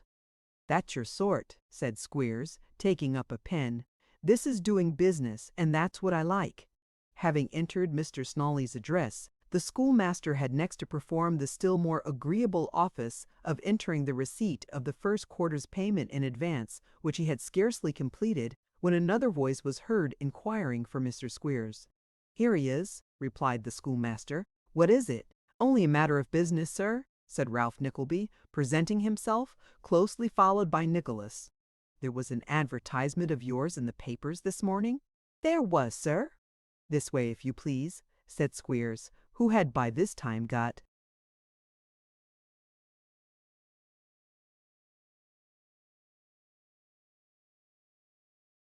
back to the box by the fireplace. "Won't you be seated?" "Why, I think I will," replied Ralph, suiting the action to the word, and placing his hat on the table before him. "This is my nephew, sir, Mr. Nicholas Nickleby." "How do you do, sir?" said Squeers. Nicholas bowed, said he was very well, and seemed very much astonished at the outward appearance of the proprietor of Dotheboys Hall, as indeed he was. "Perhaps you recollect me?" said Ralph, looking narrowly at the schoolmaster. "You paid me a small account at each of my half-yearly visits to town, for some years, I think, sir," replied Squeers. "I did," rejoined Ralph, "for the parents of a boy named Dorker, who, unfortunately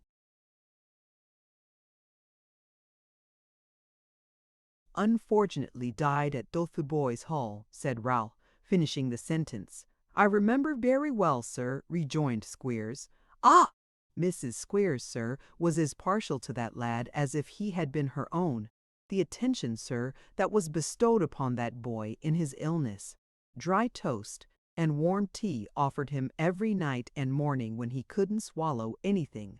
A candle in his bedroom on the very night he died. The best dictionary sent up for him to lay his head upon. I don't regret it, though. It is a pleasant thing to reflect that one did one's duty by him."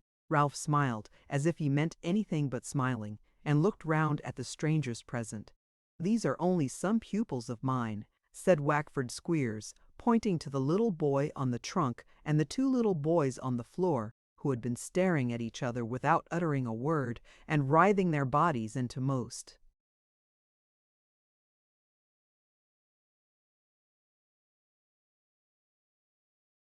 remarkable contortions, according to the custom of little boys when they first become acquainted.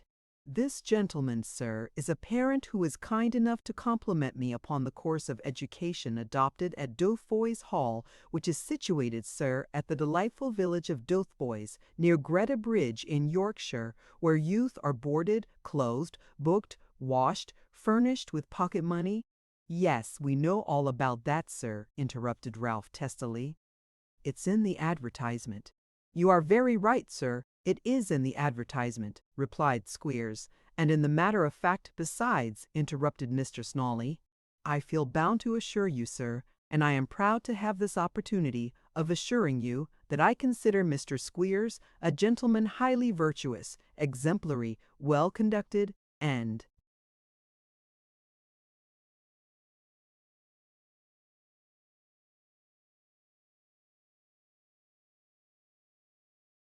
"I make no doubt of it, sir," interrupted Ralph, checking the torrent of recommendation.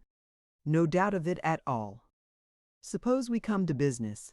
"With all my heart, sir," rejoined Squeers. "Never postpone business is the very first lesson we instill into our commercial pupils.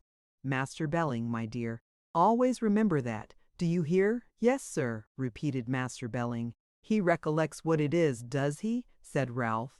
"Tell the gentleman," said Squeers. "Never," repeated Master Belling. "Very good," said Squeers. "Go on." "Never," repeated Master Belling again.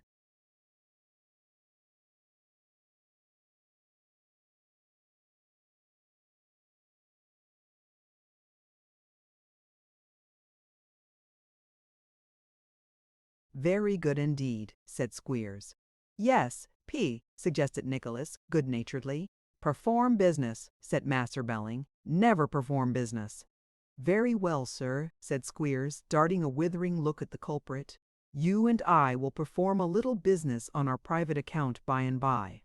"And just now," said Ralph, "we had better transact our own, perhaps." "If you please," said Squeers. "Well," resumed Ralph, "it's brief enough, soon broached, and I hope easily concluded. You have advertised for an able assistant, sir?" "Precisely so," said Squeers.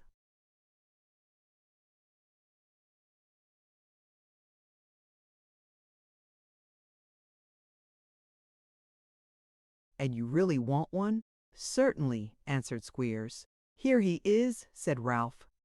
My nephew Nicholas, hot from school with everything he learnt there, fermenting in his head, and nothing fermenting in his pocket, is just the man you want.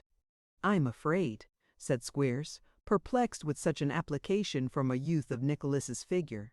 I am afraid the young man won't suit me. Yes, he will, said Ralph. I know better. Don't be cast down, sir. You will be teaching all the young noblemen in Dotheboys Hall in less than a week's time, unless this gentleman is more obstinate than I take him to be. I fear, sir, said Nicholas, addressing Mr. Squeers, that you object to my youth and to my not being a master of arts.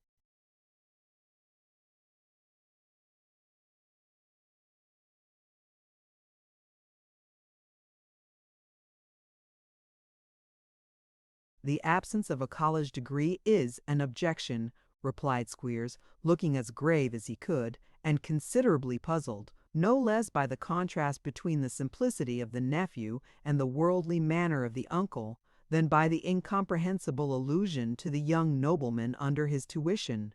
Look here, sir, said Ralph, I'll put this matter in its true light in 2 seconds. If you'll have the goodness, rejoined Squeers. This is a boy, or a youth, or a lad, or a young man, or a hobbledehoy, or whatever you like to call him, of 18 or 19, or thereabouts, said Ralph. That I see, observed the schoolmaster. So do I, said Mr. Snawley, thinking it as well to back his new friend occasionally. His father is dead, he is wholly ignorant of the world, has no resources whatever, and wants something to do, said Ralph. I recommend him to this splendid establishment of yours, as an opening which will lead him to fortune if he turns it to proper account. Do you see that? Everybody must see that, replied Squeers, half imitating the sneer with which the old gentleman was regarding his unconscious relative. I do, of course, said Nicholas eagerly. He does, of course, you observe, said Ralph in the same dry, hard manner. If any caprice of temper should induce him to cast aside this golden opportunity before he has brought it to perfection, I consider myself absolved from extending any assistance to his mother and sister. Look at him, and think of the use he may be to you in 6 ways. Now the question is, whether, for some time to come at all events, he won't serve your purpose better than 20 of the kind of people you would get under ordinary circumstances. Isn't that a question for consideration? Yes, it is, said Squeers, answering a nod of Ralph's head with a nod of his own. Good, rejoined Ralph. Let me have 2 words with you. The 2 words were had apart. In a couple of minutes Mr. Wackford Squeers announced that Mr. Nicholas Nickleby was, from that moment, thoroughly nominated to and installed in the office of first assistant master at Dotheboys Hall. Your uncle's recommendation has done it, Mr. Nickleby, said Wackford Squeers. Nicholas, overjoyed at his success, shook his uncle's hand warmly, and could almost have worshipped Squeers upon the spot.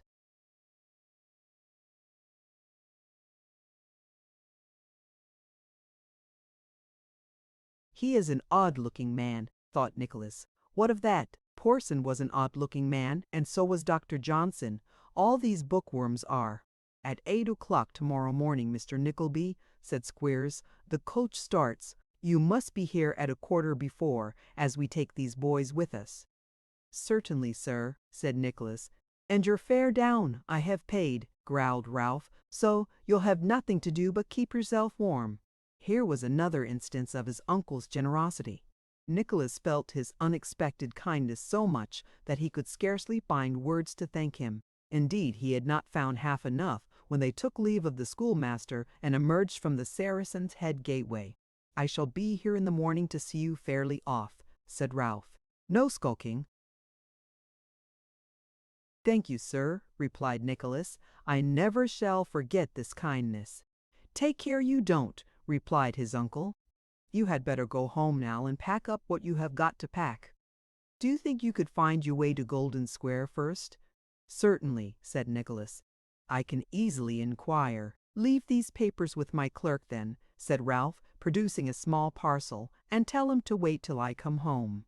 Nicholas cheerfully undertook the errand, and bidding his worthy uncle an affectionate farewell, which that warm-hearted old gentleman acknowledged by a growl, hastened away to execute his commission. He found Golden Square in due course. Mr. Noggs, who had stepped out for a minute or so to the public house, was opening the door with a latchkey, as he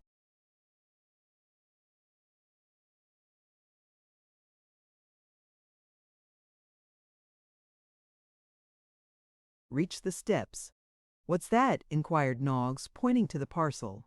"Papers from my uncle," replied Nicholas, "and you're to have the goodness to wait till he comes home, if you please." "Uncle!" cried Noggs. "Mr. Fields Nickleby," said Nicholas in explanation. "Come in," said Newman.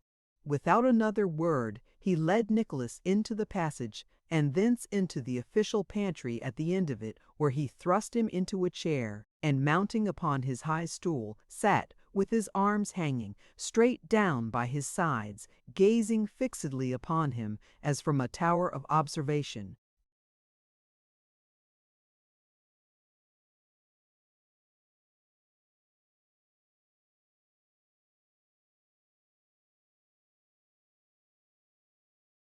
"There is no answer," said Nicholas, laying the parcel on a table beside him.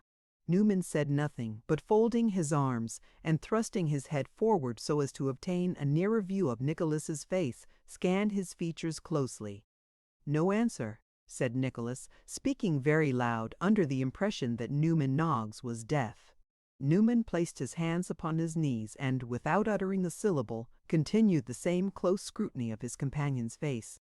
This was such a very singular proceeding on the part of an utter stranger, and his appearance was so extremely peculiar, that Nicholas, who had a sufficiently keen sense of the ridiculous, could not refrain from breaking into a smile as he inquired whether Mr. Noggs had any commands for him. Noggs shook his head and sighed, upon which Nicholas rose, and remarking,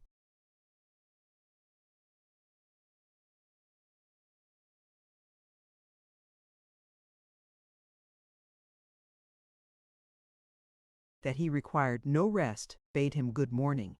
It was a great exertion for Newman Noggs, and nobody knows to this day how he ever came to make it, the other party being wholly unknown to him, but he drew a long breath and actually said, out loud, without once stopping, that if the young gentleman did not object to tell, he should like to know what his uncle was going to do for him. Nicholas had not the least objection in the world, but on the contrary was rather pleased to have an opportunity of talking on the subject which occupied his thoughts.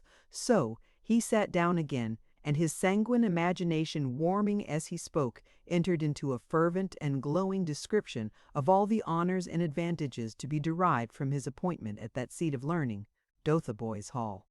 "But what's the matter? Are you ill?" said Nicholas, suddenly breaking off, as his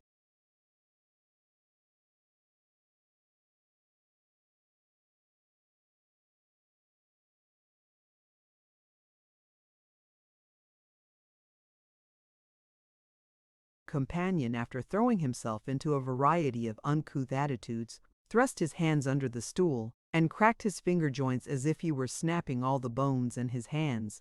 Newman Noggs made no reply, but went on shrugging his shoulders and cracking his finger joints, smiling horribly all the time, and looking steadfastly at nothing, out of the tops of his eyes, in a most ghastly manner.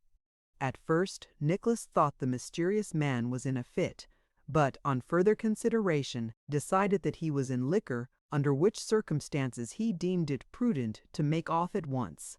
He looked back when he had got the street door open. Newman Noggs was still indulging in the same extraordinary gestures, and the cracking of his fingers sounded louder than ever.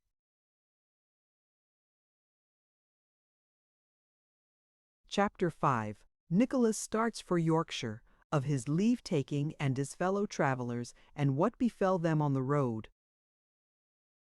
If tears drop into a trunk or charms to preserve its owner from sorrow and misfortune, Nicholas Nickleby would have commenced his expedition under most happy auspices. There was so much to be done, and so little time to do it in, so many kind words to be spoken, and such bitter pain in the hearts in which they rose to impede their utterance, that the little preparations for his journey were made mournfully indeed. 100 things which the anxious care of his mother and sister deemed indispensable for his comfort, Nicholas insisted on leaving behind, as they might prove of some after use, or might be convertible into money if occasion required. 100 affectionate contests on such points as these took place on the sad night which preceded his departure, and as the termination of every angerless dispute brought them nearer and nearer to the close of their slight preparations, Kate grew busier and busier, and wept more silently. The box was packed at last, and then there came supper, with some little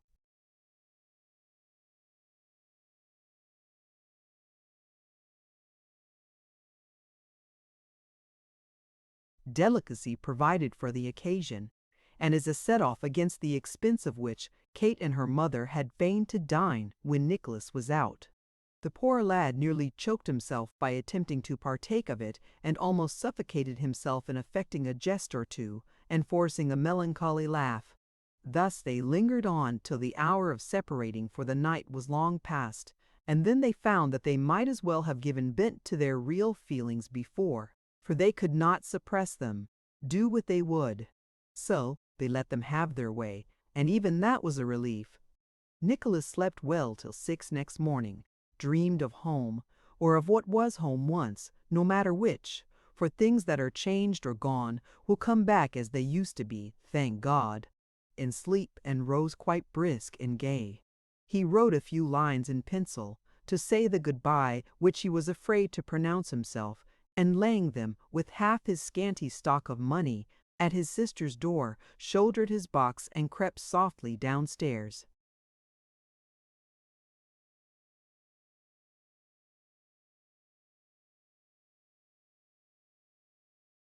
"Is that you, Hannah?" cried a voice from Miss Nickleby's sitting room, whence shone the light of a feeble candle. "It is I, Miss Nickleby," said Nicholas, putting down the box and looking in. "Bless us!" exclaimed Miss Nickleby, starting and putting her hand to her curl papers.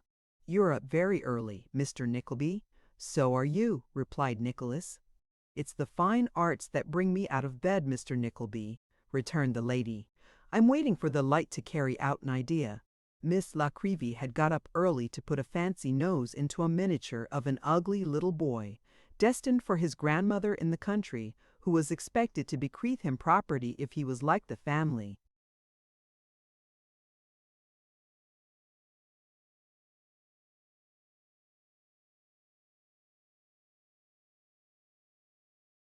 "To carry out my idea," repeated Miss Nickleby, "and that's the great convenience of living in a thoroughfare like the Strand. When I want a nose or an eye for any particular sitter, I have only to look out of window and wait till I get one." "Does it take long to get a nose now?" inquired Nicholas, smiling. "Why, that depends in a great measure on the pattern," replied Miss Nickleby.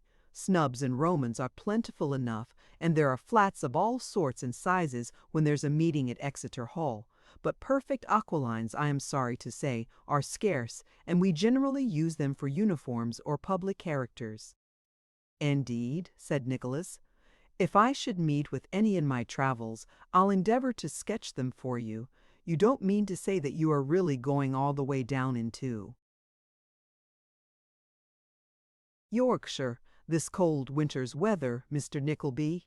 said Miss Nickleby. "I heard something of it last night." "I do indeed," replied Nicholas.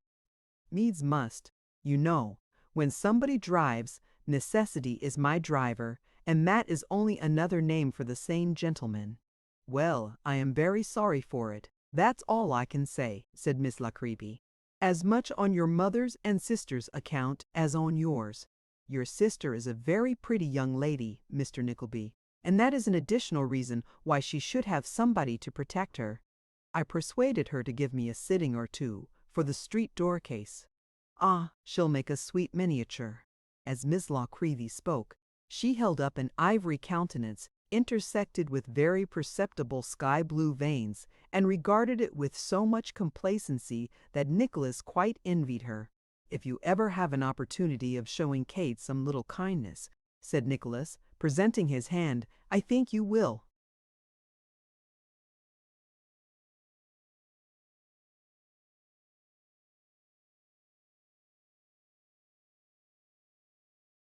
"Depend upon that," said the good-natured miniature painter.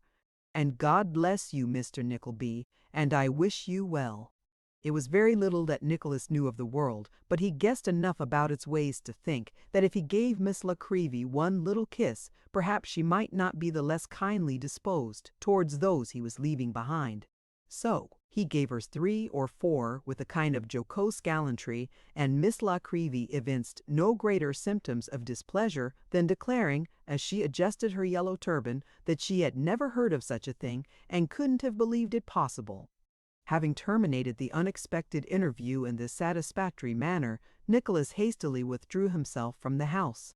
By the time he had found a man to carry his box, it was only 7 o'clock, so he walked slowly on, a little in advance of the porter, and very probably with not half as light a heart in his.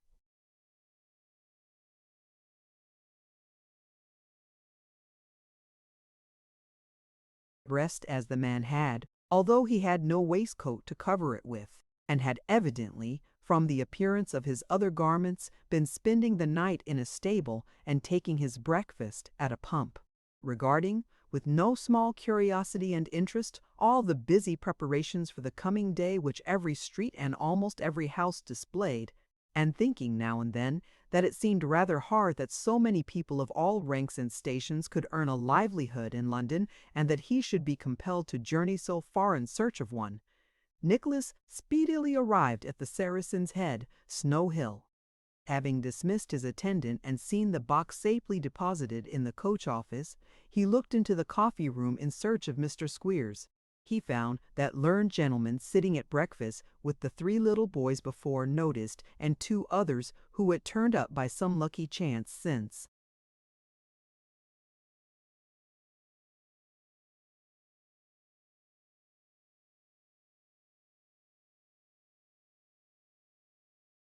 The interview of the previous day ranged in a row on the opposite seat. Mr. Squeers had before him a small measure of coffee, a plate of hot toast, and a cold round of beef, but he was at that moment intent on preparing breakfast for the little boys. "This is 2 of milk, is it, waiter?" said Mr. Squeers, looking down into a large blue mug and slanting it gently so as to get an accurate view of the quantity of liquid contained in it. "That's 2, sir," replied the waiter. "What a rare article milk is, to be sure, in London," said Mr. Squeers with a sigh. "Just fill that mug up with lukewarm water, William, will you?" "To the wery tap, sir?" inquired the waiter. "Why, the milk'll be drownded." "Never you mind that," replied Mr. Squeers. "Serve it right, for being so dear. You."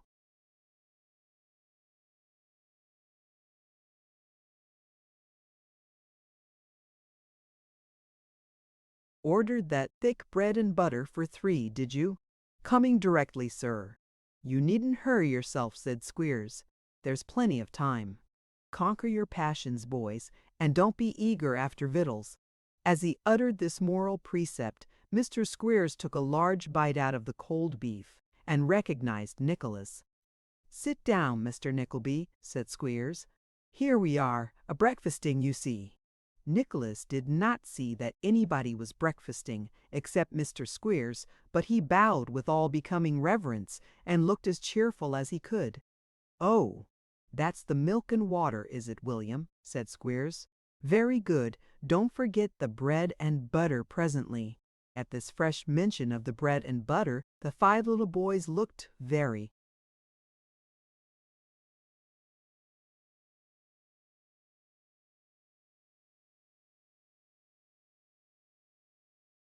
eager, and followed the waiter out with their eyes. Meanwhile, Mr. Squeers tasted the milk and water. "Ah," said that gentleman, smacking his lips, "here's richness. Think of the many beggars and orphans in the streets that would be glad of this, little boys. A shocking thing, hunger, isn't it, Mr. Nickleby?" "Very shocking, sir," said Nicholas. "When I say number 1," pursued Mr. Squeers, putting the mug before the children, "the boy on the left hand nearest the window may take a drink, and when I say number 2, the boy next him will go in, and so till we come to number 5, which is the last boy. Are you ready?" "Yes, sir," cried all the little boys with great eagerness. "That's right," said Squeers, calmly getting on with his breakfast. "Keep ready till."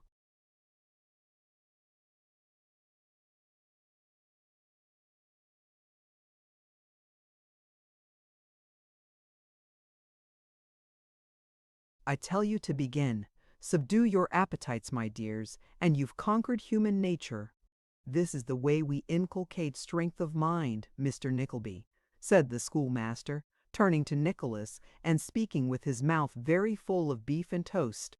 Nicholas murmured something he knew not what in reply, and the little boys, dividing their gaze between the mug, the bread and butter which had by this time arrived, and every morsel which Mr. Squeers took into his mouth, remained with strained eyes in torments of expectation. "Thank God for a good breakfast," said Squeers, when he had finished. "Number 1 may take a drink."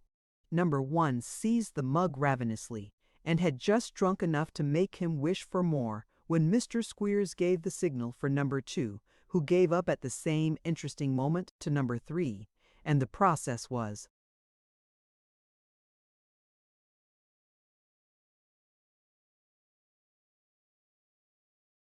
repeated until the milk and water terminated with number 5. "And now," said the schoolmaster, dividing the bread and butter for 3 into as many portions as there were children, "you had better look sharp with your breakfast, for the horn will blow in a minute or 2, and then every boy leaves off." Permission being thus given to fall to, the boys began to eat voraciously, and in desperate haste, while the schoolmaster, who was in high good humor after his meal, picked his teeth with a fork and looked smilingly on. In a very short time the horn was heard. "I thought it would be long," said Squeers, jumping up and producing a little basket from under the seat. "Put what you haven't had time to eat in here, boys. You'll want it on the road."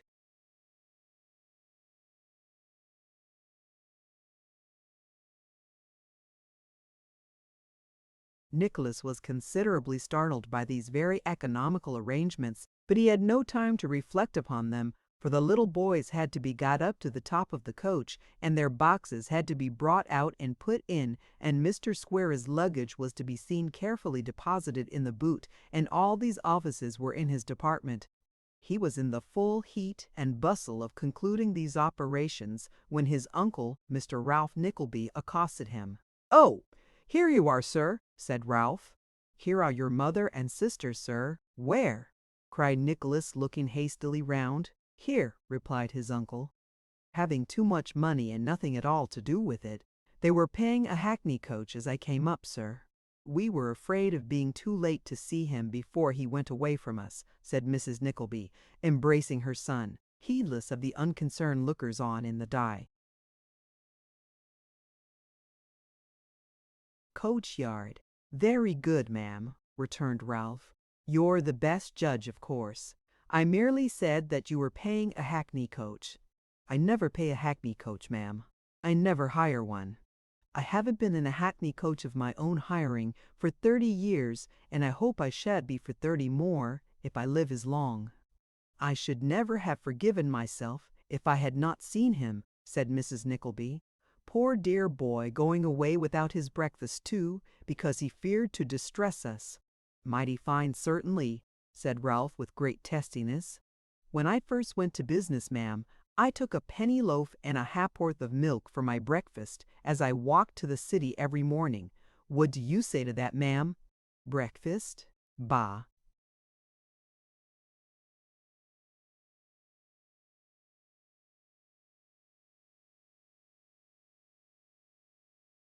"Now, Nickleby," said Squeers, coming up at the moment buttoning his greatcoat, "I think you'd better get up behind. I'm afraid of one of them boys falling off, and then there's £20 a year gone." "Dear Nicholas," whispered Kate, touching her brother's arm, "who is that vulgar man?" "Eh!" growled Ralph, whose quick ears had caught the inquiry. "Do you wish to be introduced to Mr. Squeers, my dear?" That the schoolmaster— No, uncle. Oh, no, replied Kate, shrinking back.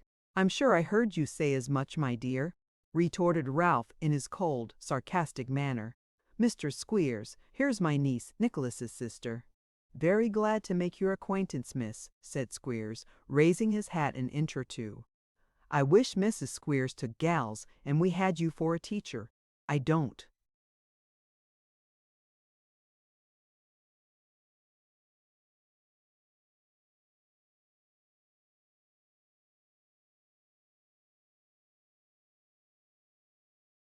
Know, though, whether she mightn't grow jealous if we had. Ha, ha, ha! If the proprietor of Dotheboys Hall could have known what was passing in his assistant's breast at that moment, he would have discovered with some surprise that he was as near being soundly pummeled as he had ever been in his life. Kate Nickleby, having a quicker perception of her brother's emotions, led him gently aside, and thus prevented Mr. Squeers from being impressed with the fact in a peculiarly disagreeable manner. "My dear Nicholas," said the young lady, "who is this man? What kind of place can it be that you are going to?" "I hardly know, Kate," replied Nicholas, pressing his sister's hand. "I suppose the Yorkshire folks are rather rough and uncultivated, that's all." "But this person," urged Kate.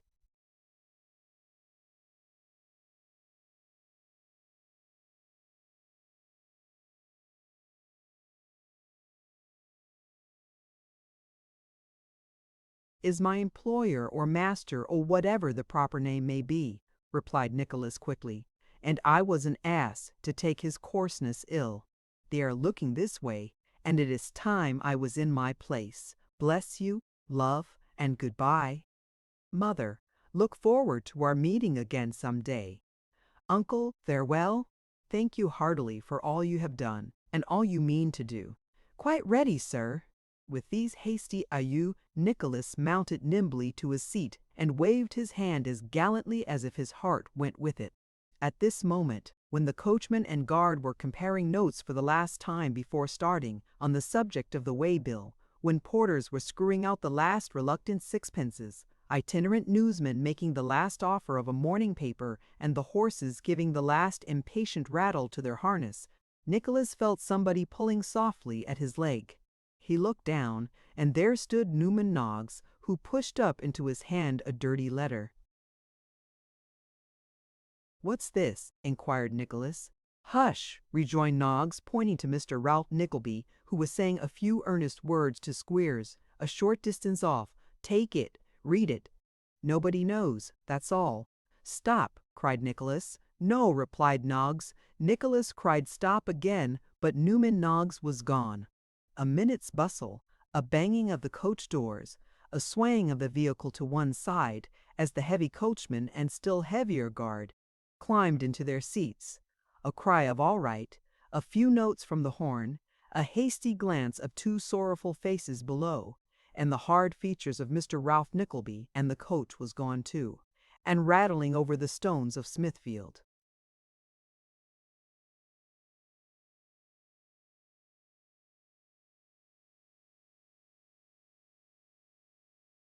The little boys' legs being too short to admit of their feet resting upon anything as they sat, and the little boys' bodies being consequently in imminent hazard of being jerked off the coach, Nicholas had enough to do over the stones to hold them on.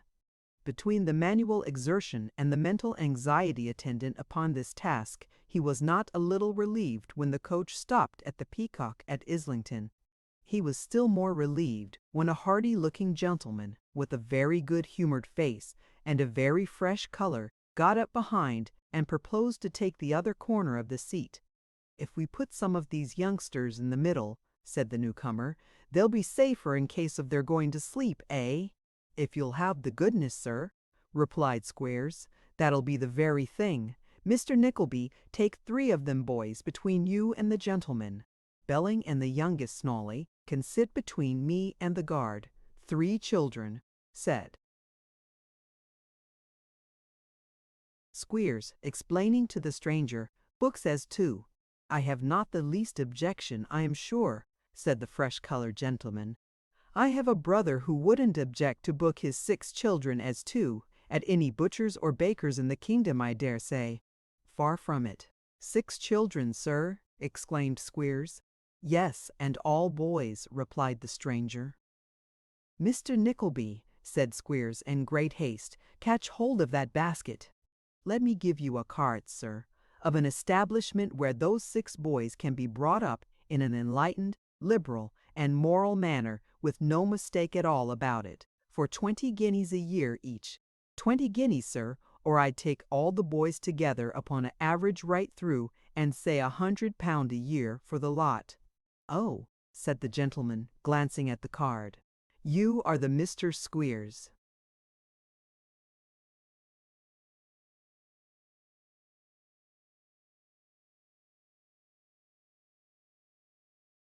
Mentioned here, I presume? Yes, I am, sir, replied the worthy pedagogue. Mr. Wackford Squeers is my name, and I'm very far from being ashamed of it. These are some of my boys, sir. That's one of my assistants, Sir Nickleby, a gentleman's son, and a good scholar, mathematical, classical, and commercial. We don't do things by halves at our shop. All manner of learning my boys take down, sir. The expense is never thought of, and they get paternal treatment and washing in. Upon my word, said the gentleman, glancing at Nicholas with a half-smile, and a more than half expression of surprise. These are advantages indeed. You may say that, sir, rejoined Squeers, thrusting his hands into his great coat pockets. The most unexceptionable references are given and required. I wouldn't take a reference with any boy that wasn't responsible for the payment of £5.5 a quarter. No, not if you went down on your knees and asked me.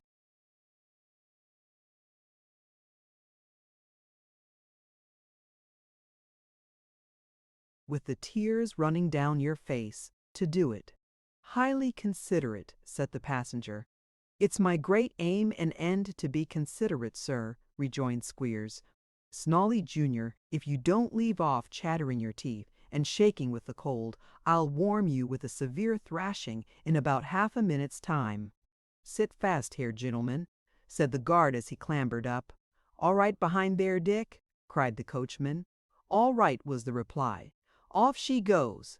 And off she did go if coaches be feminine, amidst a loud flourish from the guard's horn and the calm approval of all the judges of coaches and coach-horses congregated at the Peacock, but more especially of the helpers, who stood with the cloths over their arms, watching the coach till it disappeared, and then lounged admiringly stablewards, bestowing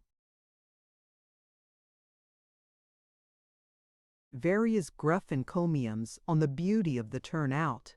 When the guard, who was a stout old Yorkshireman, had blown himself quite out of breath, he put the horn into a little tunnel of a basket fastened to the coach side for the purpose, and giving himself a plentiful shower of blows on the chest and shoulders, observed it was uncommon cold, after which he demanded of every person separately whether he was going right through, and if not, where he was going right through, and if not, where he was going. Satisfactory replies being made to these queries, he surmised that the roads were pretty heavy arter at that fall last night, and took the liberty of asking whether any of them gentlemen carried a snuff-box. It happening that nobody did, he remarked with a mysterious air that he had heard a medical gentleman as went down to Grantham last week say how that snuff-taking was bad for the eyes, but for his part he had never found it so, and what he said was that everybody should speak as they found. Nobody attempting to controvert this position, he took a small brown paper parcel out of his hat, and putting on a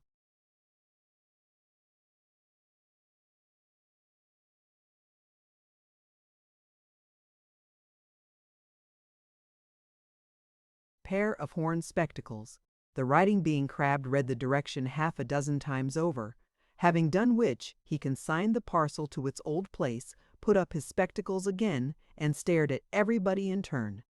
After this, he took another blow at the horn by way of refreshment, and, having now exhausted his usual topics of conversation, folded his arms as well as he could in so many coats, and falling into a solemn silence, looked carelessly at the familiar objects which met his eye on every side as the coach rolled on, the only things he seemed to care for being horses and droves of cattle, which he scrutinized with a critical air as they were passed upon the road.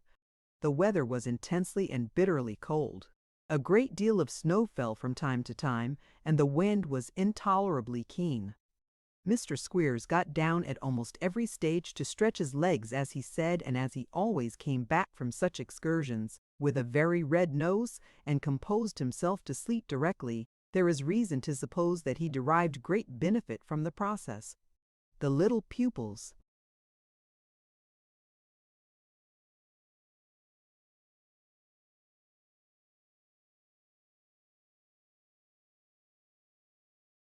having been stimulated with the remains of their breakfast, and further invigorated by sundry small cups of a curious cordial carried by Mr. Squeers, which tasted very like toast and water put into a brandy bottle by mistake, went to sleep, woke, shivered, and cried, as their feelings prompted.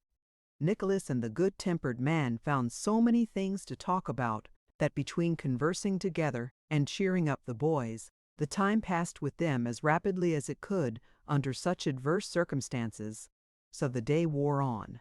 At Eton Slocum there was a good coach dinner, of which the box, the 4 front outsides, the one inside, Nicholas, the good-tempered man, and Mr. Squeers partook, while the 5 little boys were put to thaw by the fire and regaled with sandwiches.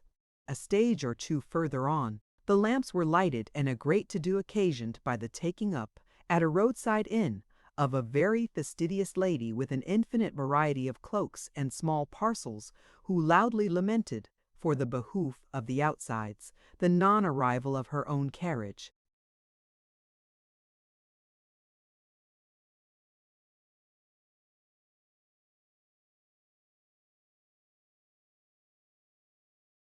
which was to have taken her on, and made the guard solemnly promise to stop every green chariot he saw coming, which, as it was a dark night and he was sitting with his face the other way, that officer undertook, with many fervent asseverations, to do.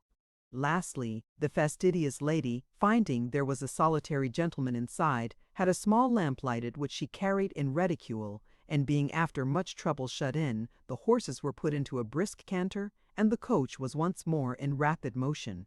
The night and the snow came on together, and dismal enough they were. There was no sound to be heard but the howling of the wind, for the noise of the wheels and the tread of the horses' feet were rendered inaudible by the thick coating of snow which covered the ground, and was fast increasing every moment. The streets of Stamford were deserted as they passed through the town, and its old churches rose, frowning and dark, from the whitened ground. 20 miles further on, 2 of the front outside passengers, wisely availing themselves of their arrival at one of the best inns in England, turned in, for the night, at the George at Grantham. The remainder wrapped themselves more closely in their coats and cloaks, and leaving the light and warmth of the town behind them, pillowed themselves against the luggage, and prepared, with many half-suppressed moans, again to encounter the piercing blast which swept across the open country. They were little more than a stage out of Grantham, or about halfway between it and Newark, when Nicholas, who had been asleep for a short time, was suddenly roused by a violent jerk which nearly threw him from his seat.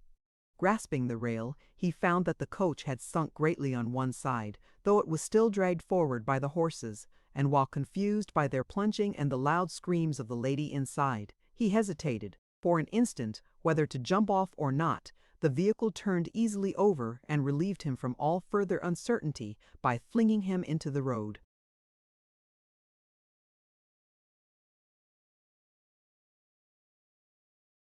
Chapter 6.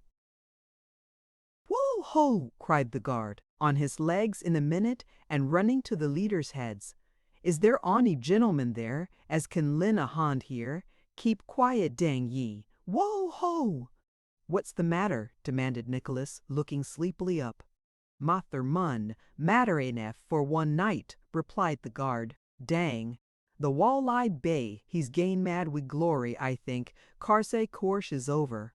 Here, can't ye lend a hand? Dom it, I'd ha' deen it if all my bones were broken. Here, cried Nicholas, staggering to his feet, I'm ready. I'm only a little abroad, that's all. Coot 'em tight, cried the guard, while our cootrices hang on tibe 'em some who. Will Dean, my lord, that's it, let 'im, my lord, that's it. Let 'em go anew. Dang 'em, they'll gang quam fast enough.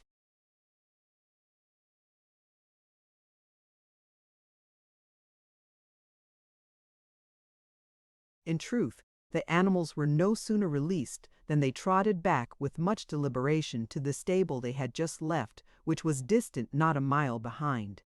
"Can you blow a horn?" asked the guard, disengaging one of the coach lamps.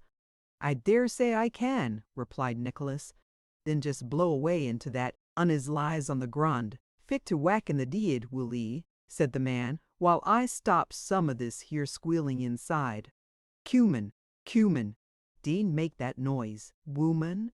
As the man spoke, he proceeded to wrench open the uppermost door of the coach, while Nicholas, seizing the horn, awoke the echoes far and wide with one of the most extraordinary performances on that instrument ever heard by mortal ears.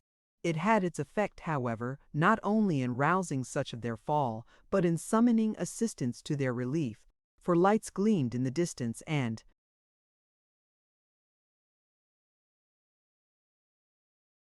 people were already astir. In food, in that cedar of it in Peger, and into that bine, and the wenchen, avy mine, his head, that the two front outsides had escaped with black eyes, the box with a bloody nose, the coachman with a contuwizen heard Corin's side, that was scaped with black bloods. They found on reaching it that it was a lonely place with no very great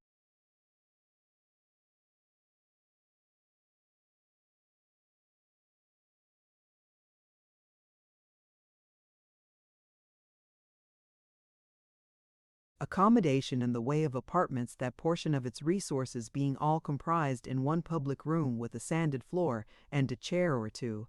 However, a large faggot and a plentiful supply of coals being heaped upon the fire, the appearance of things was not long in mending, and, by the time they had washed off all effaceable marks of the late accident, the room was warm and light, which was a most agreeable exchange for the cold and darkness out of doors. "Well, Mr. Nickleby," said Squeers, insinuating himself into the warmest corner, "you did very right to catch hold of them horses. I should have done it myself if I had come to in time, but I am very glad you did it. You did it very well, very well." "So well," said the merry-faced gentleman, who did not seem to approve very much of the patronizing tone adopted by Squeers, that if they had not been firmly checked when they were, you would most probably have had no brains left.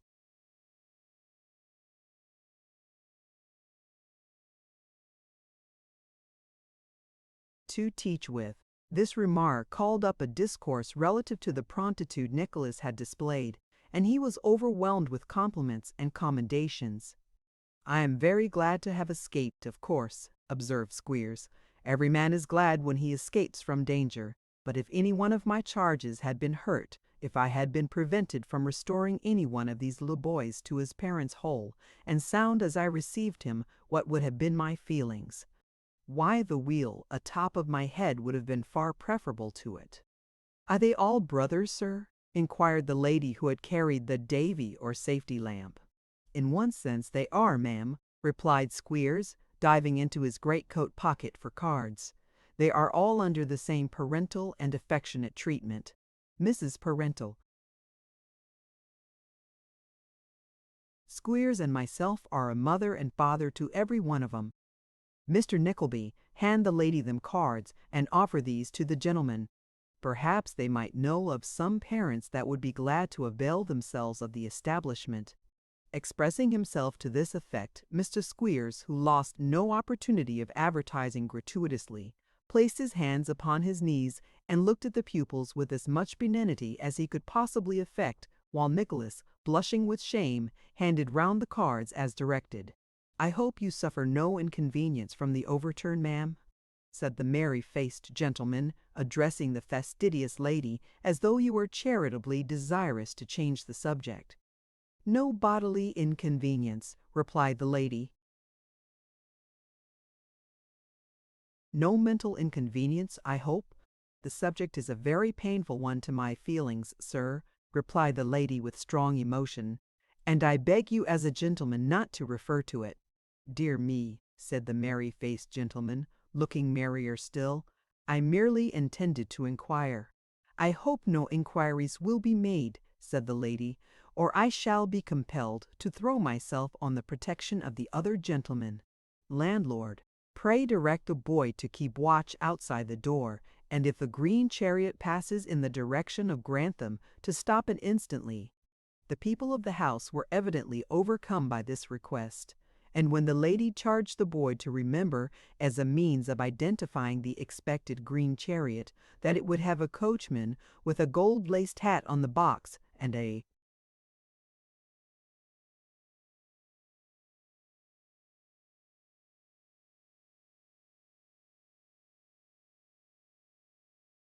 footman, most probably in silk stockings, behind, the attentions of the good woman of the inn were redoubled. Even the box passenger caught the infection, and growing wonderfully deferential, immediately inquired whether there was not very good society in that neighborhood, to which the lady replied yes, there was, in a manner which sufficiently implied that she moved at the very tip-top and summit of it all. "As the guard has gone on horseback to Grantham to get another coach," said the good-tempered gentleman when they had been all sitting round the fire, for some time, in silence, "and as he must be gone a couple of hours at the very least, I propose a bowl of hot punch. What say you, sir?" This question was addressed to the broken-headed inside, who was a man of very genteel appearance, dressed in mourning. He was not past the middle age, but his hair was grey. It seemed to have been prematurely turned by care, or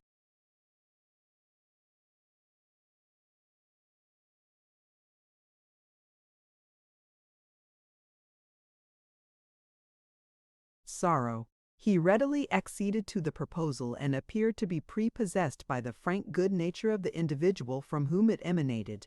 This latter personage took upon himself the office of tapster when the punch was ready, and after dispensing it all round, led the conversation to the antiquities of York, with which both he and the grey-haired gentleman appeared to be well acquainted.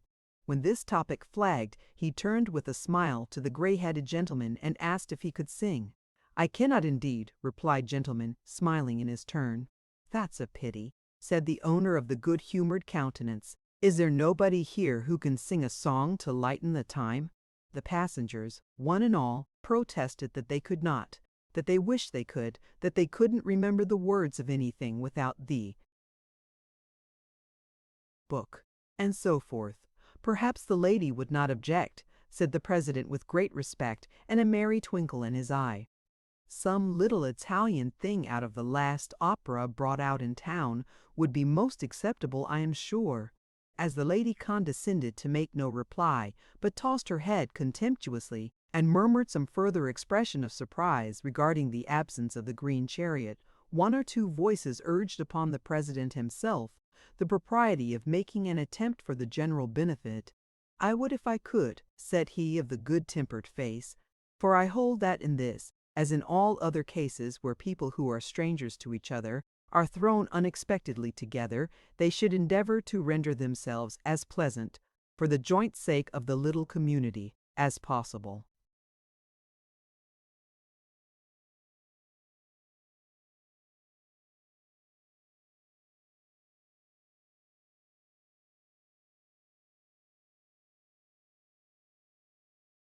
"I wish the maxim were more generally acted on, in all cases," said the grey-hatted gentleman. "I'm glad to hear it," returned the other. "Perhaps, as you can't sing, you'll tell us a story?" "Nay, I should ask you." "After you I will, with pleasure." "Indeed," said the grey-haired gentleman, smiling. "Well, let it be so. I fear the turn of my thoughts is not calculated to lighten the time you must pass here, but you have brought this upon yourselves, and shall judge. We were speaking of York Minster just now. My story shall have some reference to it. Let us call it the 5 Sisters of York. After a murmur of approbation from the other passengers, during which the fastidious lady drank a glass of punch unobserved, the gray-headed gentleman thus went on. A great many years ago, for the 15th century was scarce 2 years old at the time, and King Henry IV sat upon the throne of England, there dwelt, in the ancient city of York, 5 maiden sisters, the subjects of my tale. These 5 sisters were all of surpassing beauty. The eldest was in her 23rd year, the second a year younger, the third a year younger than the second, and the fourth a year younger than the third. They were tall, stately figures, with dark flashing eyes and hair of jet. Dignity and grace were in their every movement, and the fame of their great beauty had spread through all the country round. But if the 4 elder sisters were lovely, how beautiful was the youngest, a fair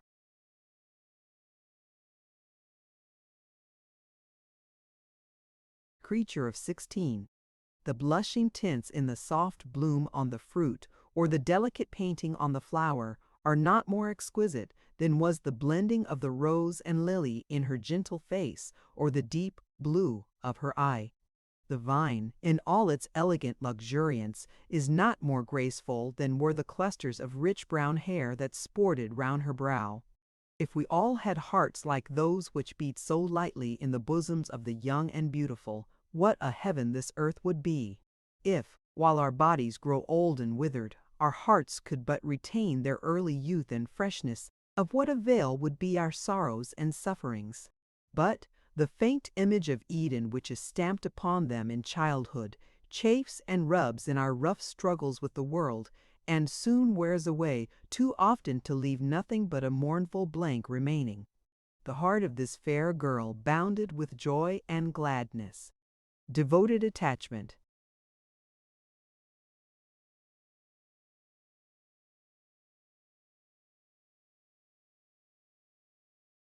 to her sisters, and a fervent love of all beautiful things in nature, were its pure affections. Her gleesome voice and merry laugh were the sweetest music of their home. She was its very light and life.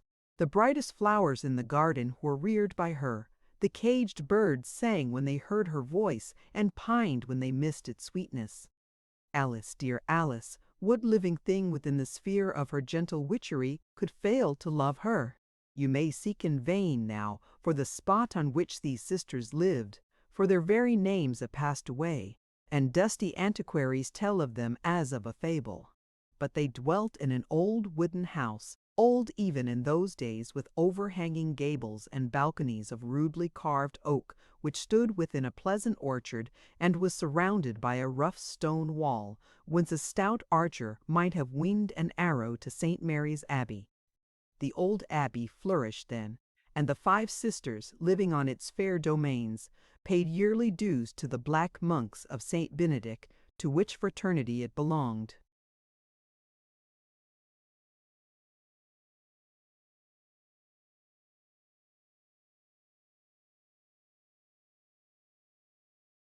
It was a bright and sunny morning in the pleasant time of summer, when one of those black monks emerged from the abbey portal and bent his steps towards the house of the fair sisters. Heaven above was blue, and earth beneath was green.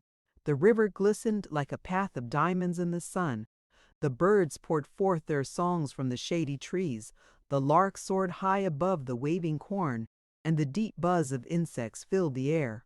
Everything looked gay and smiling, but the holy man walked gloomily on, with his eyes bent upon the ground. The beauty of the earth is but a breath, and man is but a shadow. What sympathy should a holy preacher have with either?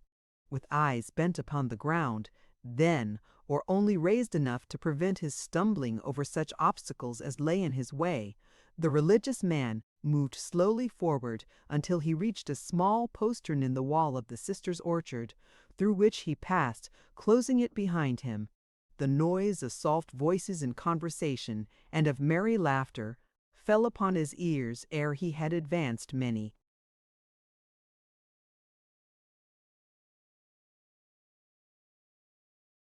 paces, and raising his eyes higher than was his humble wont, he descried, at no great distance, the 5 sisters seated on the grass, with Alice in the center, all busily plying their customary task of embroidering.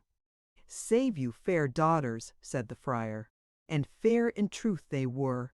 Even a monk might have loved them as choice masterpieces of his Maker's hand. The sisters saluted the holy man with becoming reverence, and the eldest motioned him to a mossy seat beside them. But the good friar shook his head and bumped himself down on a very hard stone, at which, no doubt, approving angels were gratified. "You are merry, daughters," said the monk. "You know how light of heart sweet Alice is," replied the eldest sister, passing her fingers through the tresses of the smiling girl.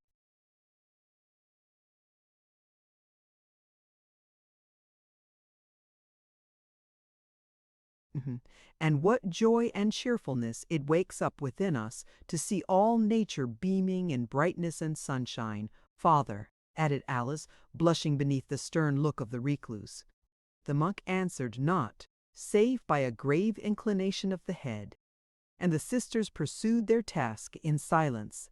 "Still wasting the precious hours," said the monk at length, turning to the eldest sister as he spoke, "still wasting the precious hours on this vain trifling. Alas, alas! That the few bubbles on the surface of eternity, all that heaven wills we should see of that dark deep stream, should be so lightly scattered." "Father," urged the maiden, pausing, as did each of the others in her busy task, "we have prayed at matins, our daily alms have been distributed at the gate, the sick peasants have been tended, all our morning tasks have been performed. I hope our occupation is a blameless one?"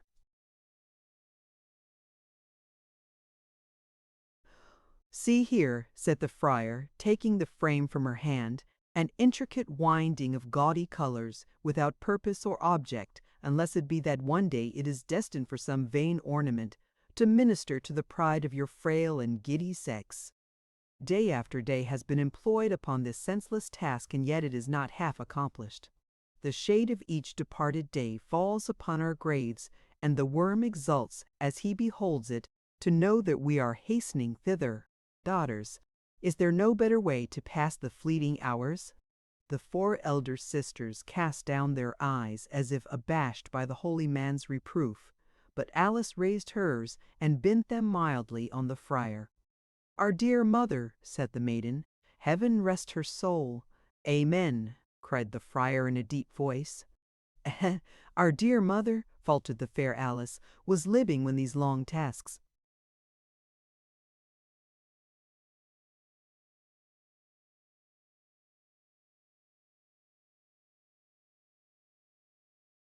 began, and bade us, when she should be no more, ply them in all discretion and cheerfulness in our leisure hours.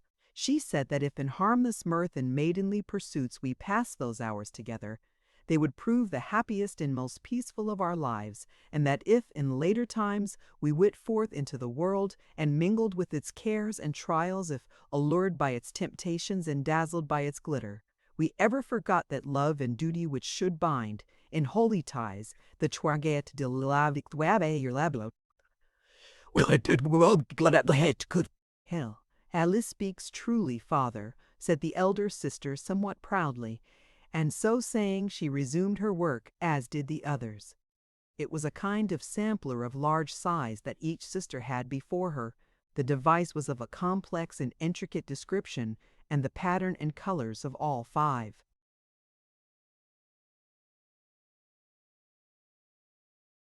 were the same. The sisters bent gracefully over their work.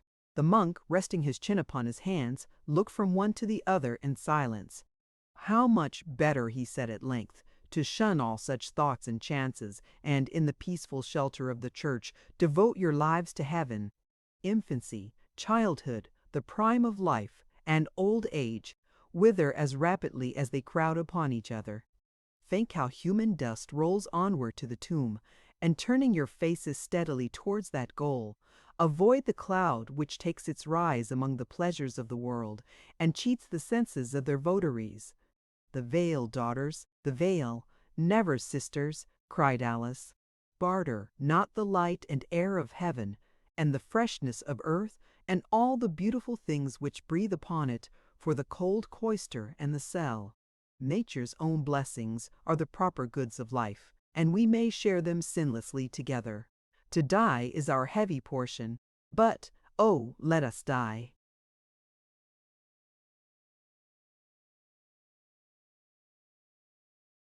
With life about us, when our cold hearts cease to beat, let warm hearts be beating near.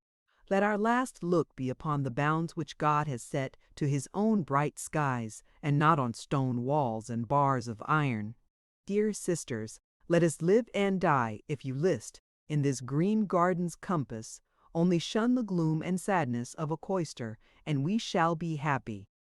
The tears fell fast from the maiden's eyes as she closed her impassioned appeal and hid her face in the bosom of her sister. "Take comfort, Alice," said the eldest, kissing her fair forehead. "The veil shall never cast its shadow on thy young brow. How say you, sisters? For yourselves you speak, and not for Alice or for me." The sisters, as with one accord, cried that their lot was cast together, and that there were dwellings for peace and virtue beyond the convent's walls.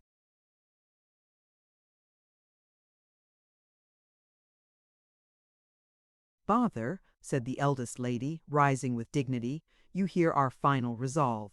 The same pious care which enriched the Abbey of St. Mary, and left us, orphans, to its holy guardianship, directed that no constraint should be imposed upon our inclinations, but that we should be free to live according to our choice. Let us hear no more of this, we pray you. Sisters, it is nearly noon. Let us take shelter until evening." With a reverence to the friar, the lady rose and walked towards the house, hand in hand with Alice. The other sisters followed. The holy man, who had often urged the same point before, but had never met with so direct a repulse, walked some little distance behind, with his eyes bent upon the earth, and his lips moving as if in prayer. As the sisters reached the porch, he quickened his pace, and called upon them to stop. "Stay," said the monk, raising his right hand in the air, and directing an angry glance by turns at Alice and the eldest sister. "Stay, and hear from me what these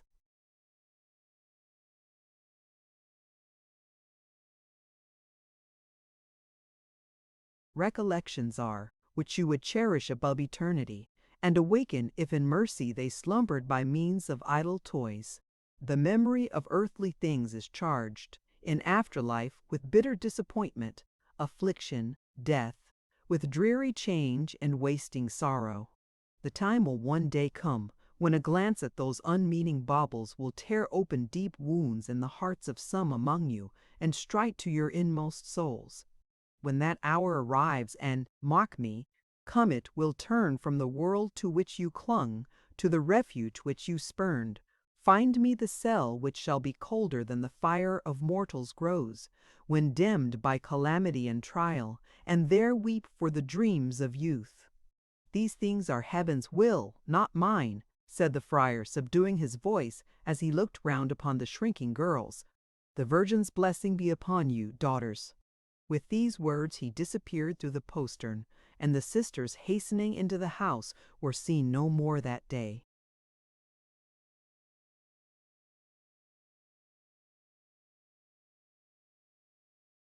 But nature will smile, though priests may frown, and next day the sun shone brightly, and on the next again, and in the morning's glare and the evening's soft repose, the five sisters still walked, or worked, or beguiled the time by cheerful conversation in their quiet orchard.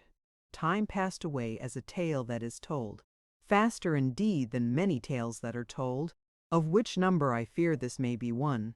The house of the five sisters stood where it did, and the same trees cast their pleasant shade upon the orchard grass. The sisters, too, were there, and lovely as at first, but a change had come over their dwelling. Sometimes there was the clash of armor and the gleaming of the moon on caps of steel, and, at others, jaded coursers were spurred up to the gate, and a female form glided hurriedly forth, as if eager to demand tidings of the weary messenger. A goodly train of knights and ladies lodged one night within the abbey walls, and next day rode away, with 2 of the fair sisters among them. Then horsemen began to come less frequently, and seemed to bring bad tidings. When they did, and at length they ceased to come at all, and footsore peasants slunk to the gate after sunset, and did their errand there, by stealth. Once a vassal was dispatched in haste to the abbey at dead of night, and when morning came there were sounds of woe and wailing in the sister's house. And after this a mournful silence fell upon it, and knight or lady, horse or armor, was seen about it no more. There was a sullen darkness in the sky, and the sun had gone angrily down, tinting the dull clouds with the last traces of his wrath, when the same black monk walked slowly on, with folded arms, within a stone's throw of the abbey. A blight had fallen on the trees and shrubs, and the wind, at length beginning to break the unnatural stillness that had prevailed all day, sighed heavily from time to time, as though foretelling in grief the ravages of the coming storm.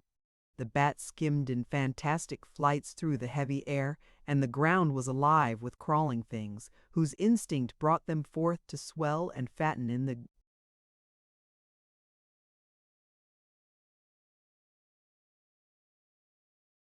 rain. No longer were the friar's eyes directed to the earth.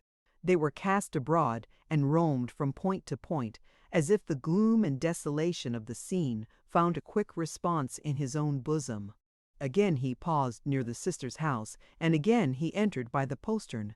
But not again did his ear encounter the sound of laughter, or his eyes rest upon the beautiful figures of the 5 sisters.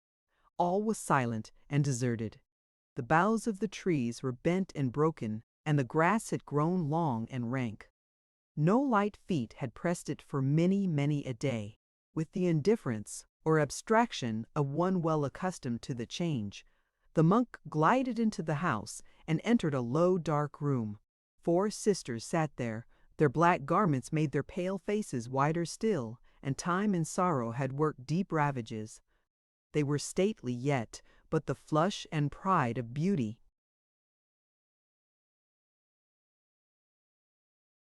were gone. And Alice, where was she? In heaven. Even the monk could bear with some grief here, for it was long since these sisters had met, and there were furrows in their blanched faces which years could never plough. He took his seat in silence and motioned them to continue their speech. "They are here, sisters," said the elder lady in a trembling voice. "I have never borne to look upon them since, and now I blame myself for my weakness. What is there in her memory that we should dread?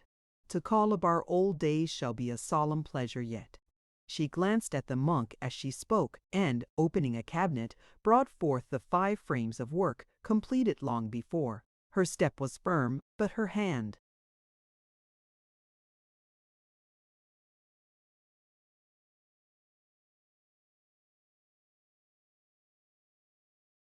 trembled as she produced the last one, and, when the feelings of the other sisters gushed forth at sight of it, her pent-up tears made way, and she sobbed, "God bless her!"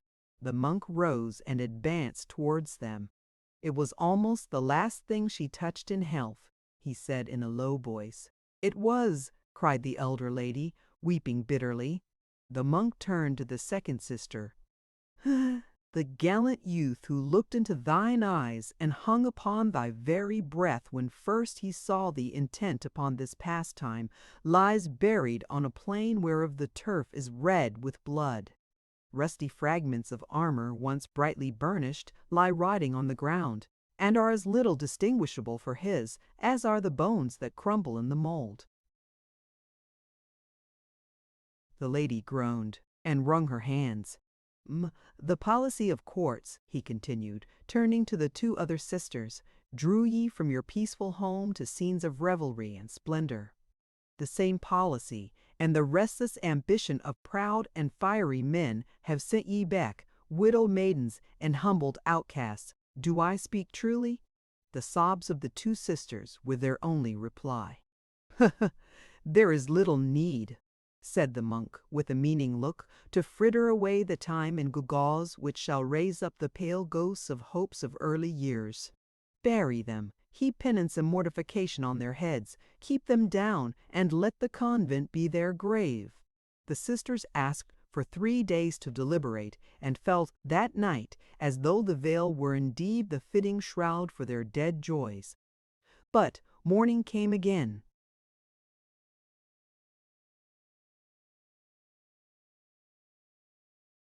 And though the boughs of the orchard trees drooped and ran wild upon the ground, it was the same orchard still. The grass was coarse and high, but there was yet the spot on which they had so often sat together, when change and sorrow were but names. There was every walk and nook which Alice had made glad, and in the minster nave was one flat stone beneath which she slept in peace. And could they, remembering how her young heart had sickened at the thought of cloistered walls, look upon her grave in garbs which would chill the very ashes within it? Could they bow down in prayer, and when all heaven turned to hear them, bring the dark shade of sadness on one angel's face? No, they sent abroad to artists of great celebrity in those times, and having obtained the church's sanction to their work of piety, caused to be executed, in 5 large compartments of richly stained glass, a faithful copy of their old embroidery work. These were fitted into a large window until that time bare of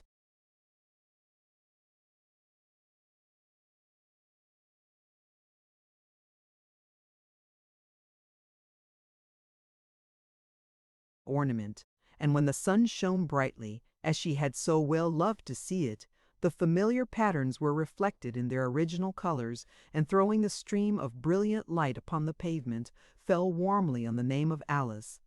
For many hours and every day the sisters paced slowly up and down the nave, or knelt by the side of the flat broad stone. Only 3 were seen in the customary place after many years, then but 2, and, for a long time afterwards, but one solitary female bent with age. At length she came no more, and the stone bore 5 plain Christian names. That stone has worn away and been replaced by others, and many generations have come and gone since then. Time has softened down the colors, but the same stream of light still falls upon the forgotten tomb, of which no trace remains, and, to this day, the stranger is shown in York Cathedral, an old window called the 5 Sisters.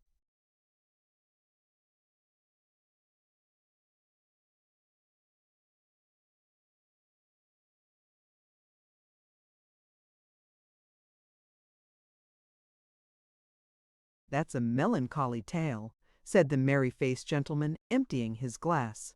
"It is a tale of life, and life is made up of such sorrows," returned the other, courteously, but in a grave and sad tone of voice. "There are shades in all good pictures, but there are lights too, if we choose to contemplate them," said the gentleman with the merry face. "The youngest sister in your tale was always light-hearted, and died early," said the other gently.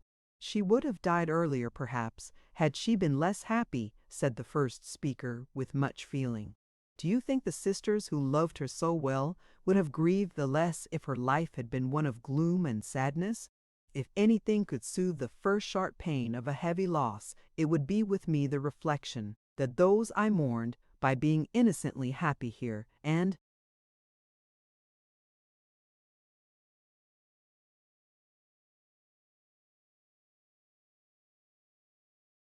loving all about them, had prepared themselves for a purer and happier world.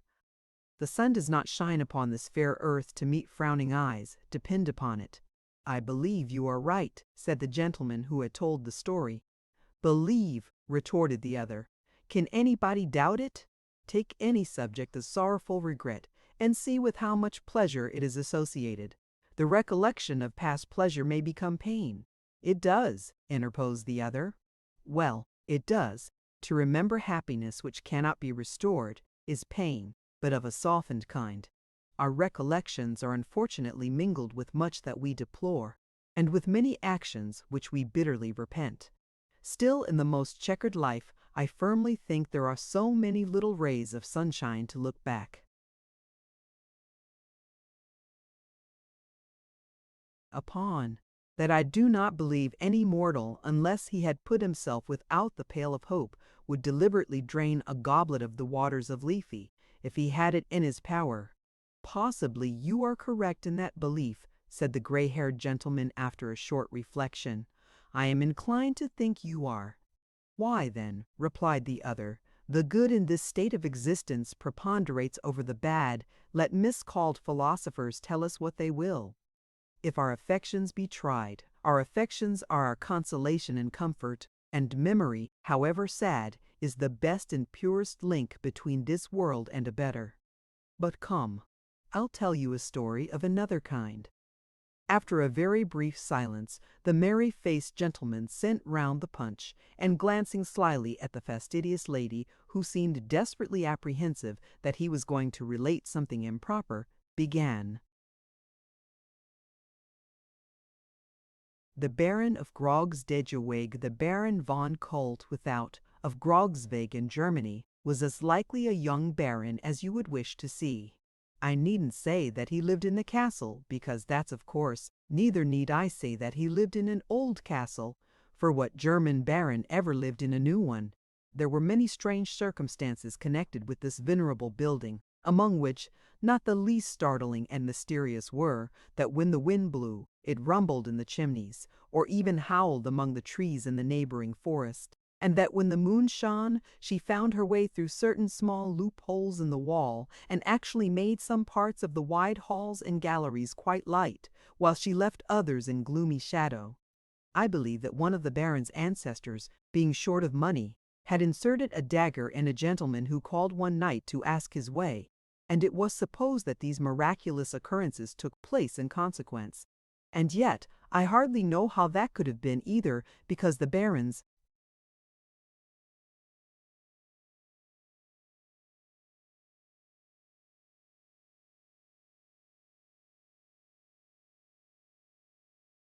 ancestor, who was an amiable man, felt very sorry afterwards for having been so rash, and laying violent hands upon a quantity of stone and timber which belonged to a weaker baron, built a chapel as an apology, and so took a receipt from heaven, in full of all demands. Talking of the baron's ancestor puts me in mind of the baron's great claims to respect on the score of his pedigree. I am afraid to say, I am sure, how many ancestors the baron had, but I know that he had a great many more than any other man of his time. And I only wish that he had lived in these latter days, that he might have had more. It is a very hard thing upon the great men of past centuries that they should have come into the world so soon, because a man who was born 300 or 400 years ago cannot reasonably be expected to have had as many relations before him as a man who is born now. The last man, whoever he is, and he may be a cobbler or some low vulgar dog for aught we know, will have a longer pedigree than the greatest nobleman now alive, and I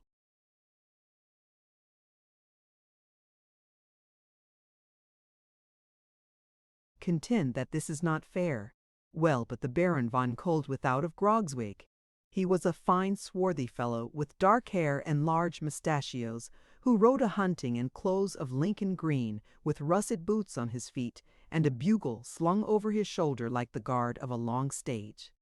When he blew this bugle, 24 other gentlemen of inferior rank, in Lincoln green, a little coarser, and russet boots with a little thicker soles, turned out directly, and away galloped the whole train, with spears in their hands like lacquered area railings, to hunt down the boars, or perhaps encounter a bear, in which latter case the baron killed him first, and greased his whiskers with him afterwards. This was a merry life for the Baron of Grogswig, and a merrier still for the Baron's retainers, who drank Rhine wine every night till they fell under the table, and then had the bottles on the floor and called for pipes. Never were such jolly, roystering, rollicking, merry-making blades as the jovial crew of Grogswig. But the pleasures of the table, or the pleasures of under the table, require a little variety, especially when the same 25 people sit daily down to the same board to discuss the same subjects and tell the same stories. The Baron grew weary and wanted excitement. He took to quarreling with his gentlemen and tried kicking 2 or 3 of them every day after dinner. This was a pleasant change at first, but it became monotonous after a week or so, and the Baron felt quite out of sorts and cast about in despair for some new amusement. One night, after a day's sport in which he had outdone Nimrod or Gillingwater, and slaughtered another fine bear and brought him home in triumph, the Baron von Koldewithout sat moodily at the head of his table, eyeing the smoky roof of the hall with a discontented aspect. He swallowed huge bumpers of wine, but the more he swallowed, the more he frowned. Ugh!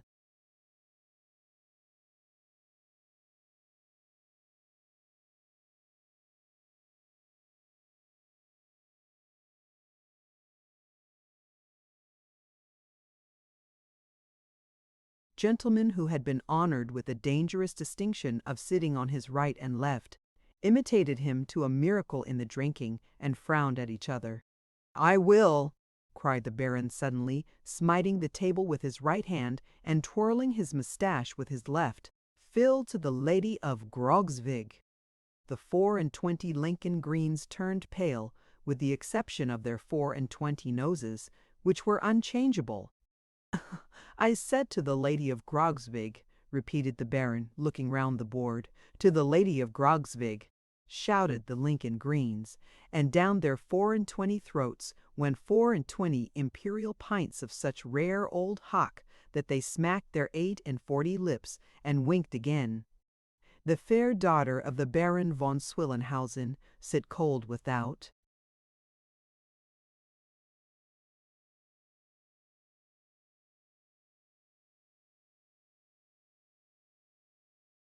Condescending to explain, "We will demand her in marriage of her father ere the sun goes down tomorrow. If he refuse our suit, we will cut off his nose."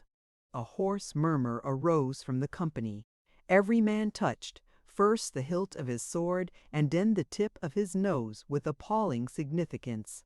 What a pleasant thing filial piety is to contemplate!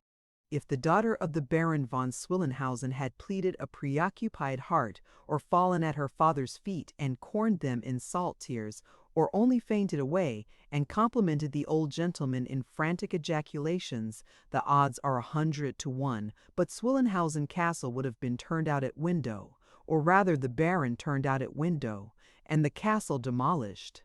The damsel held her peace, however, when an early messenger bore the request of von Koldewithout next morning, and modestly retired to her chamber, from the casement of which she watched the coming of the suitor and his retinue. She was.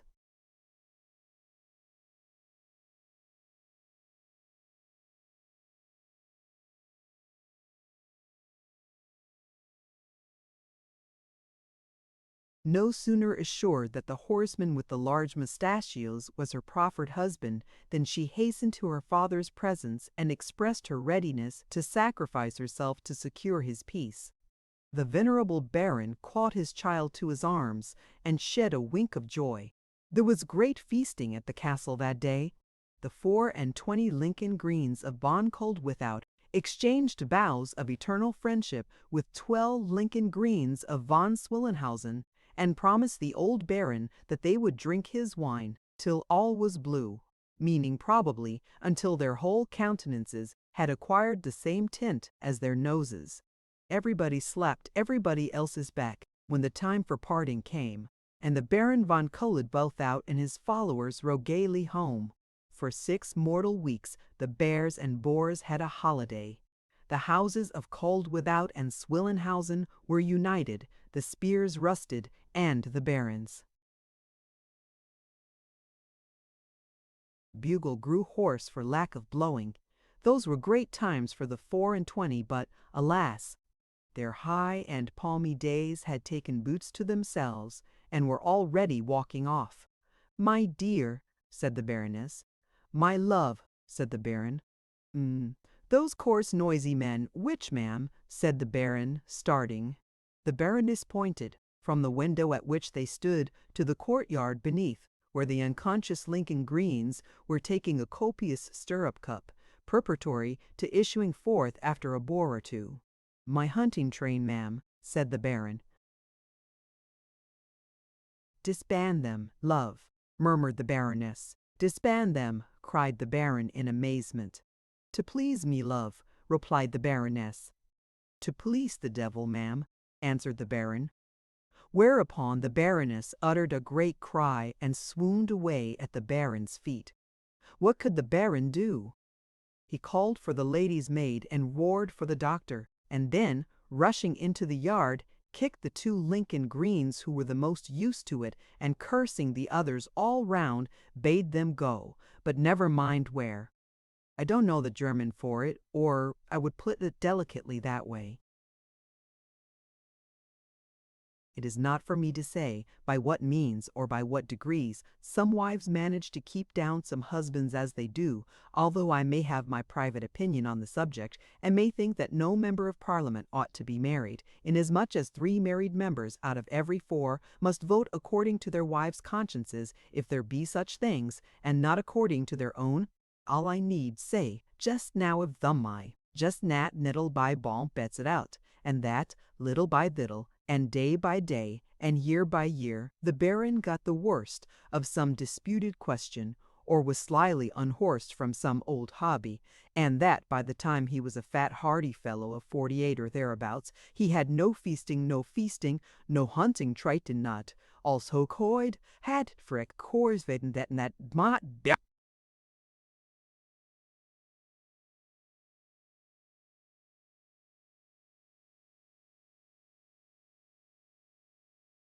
Nor was this the whole extent of the Baron's misfortunes. About a year after his nuptials, there came into the world a lusty young Baron, in whose honor a great many fireworks were let off, and a great many dozens of wine drunk.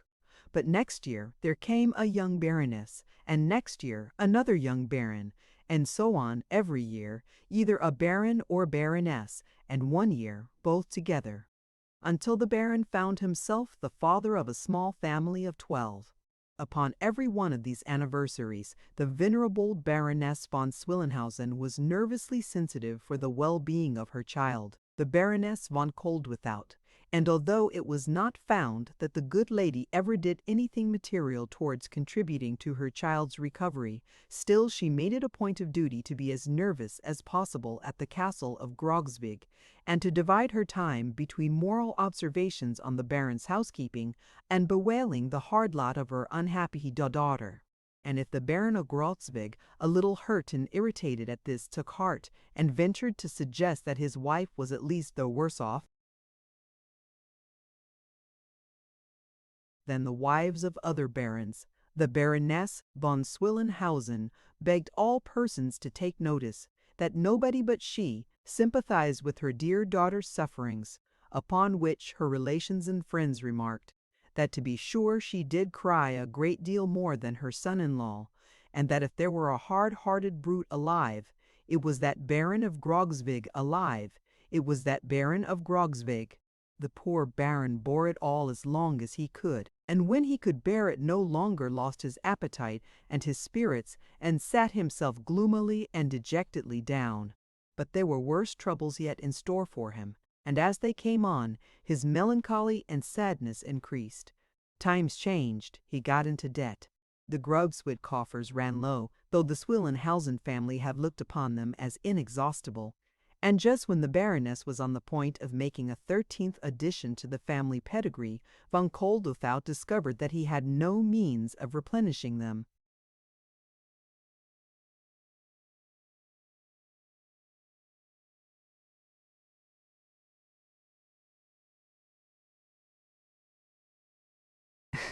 "I don't see what is to be done," said the Baron. "I think I'll kill myself." This was a bright idea. The Baron took an old hunting knife from a cupboard hard by, and having sharpened it on his boot, made what boys call an offer at his throat. "Him!" said the Baron, stopping short. "Perhaps it's not sharp enough." The Baron sharpened it again and made another offer, when his hand was arrested by a loud screaming among the young barons and baronesses, who had a nursery in an upstairs tower with iron bars outside the window, to prevent their tumbling out into the moat. "If I had been a bachelor," said the Baron, sighing, "I might have done it 50 times over without being interrupted. Hello! Put a flask of wine and the largest pipe in the little vaulted room behind the hall."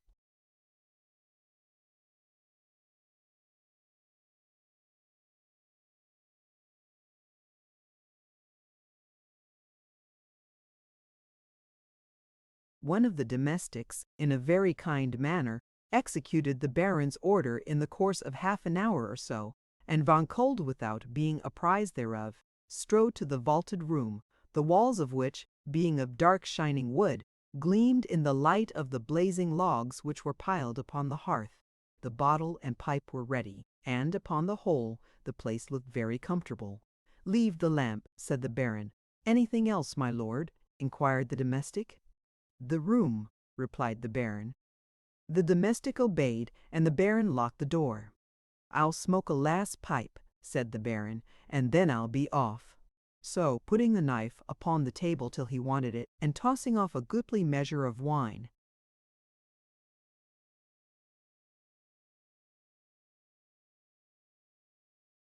the Lord of Grogs Wig threw himself back in his chair, stretched his legs out before the fire, and puffed away. He thought about a great many things, about his present troubles and past days of bachelorship, and about the Lincoln Greens, long since dispersed up and down the country, no one knew whither, with the exception of 2 who had been unfortunately beheaded, and 4 who had killed themselves with drinking. His mind was running upon bears and boars, when, in the process of draining his glass to the bottom, he raised his eyes, and saw for the first time, and with unbounded astonishment, that he was not alone.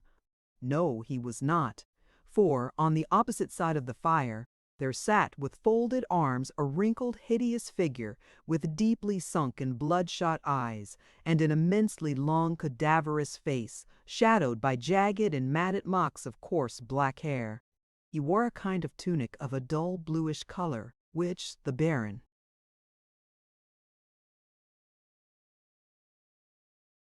observed, on regarding it attentively, was clasped or ornamented down the front with coffin handles. His legs, too, were encased in coffin plates as though in armor, and over his left shoulder he wore a short, dusky cloak, which seemed made of a remnant of some pall. He took no notice of the Baron, but was intently eyeing the fire. "Hulloa!" said the Baron, stamping his foot to attract attention. "Hulloa!" replied the stranger, moving his eyes towards the Baron, but not his face or himself. "What now? What now?" replied the Baron, nothing daunted by his hollow voice and lustreless eyes. "I should ask that question. How did you get here?" "Through the door," replied the figure. "What are you?" says the Baron.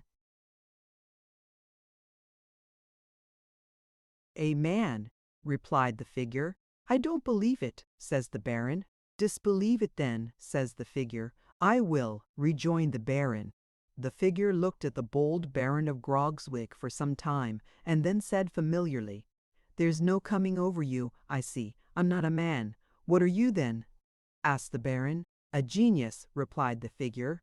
"You don't look much like one," returned the Baron scornfully.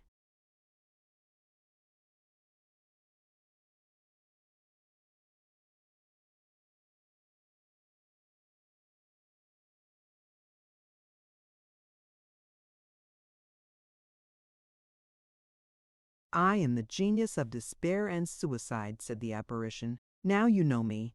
With these words the apparition turned towards the Baron as if composing himself for a talk, and, what was very remarkable was, that he threw his cloak aside, and displaying a stake, which was run through the centre of his body, pulled it out with a jerk, and laid it on the table as composedly as if it had been a walking stick.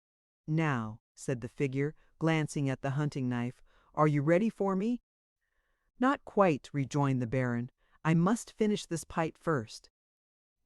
"Look sharp, then," said the figure. "You seem in a hurry," said the Baron.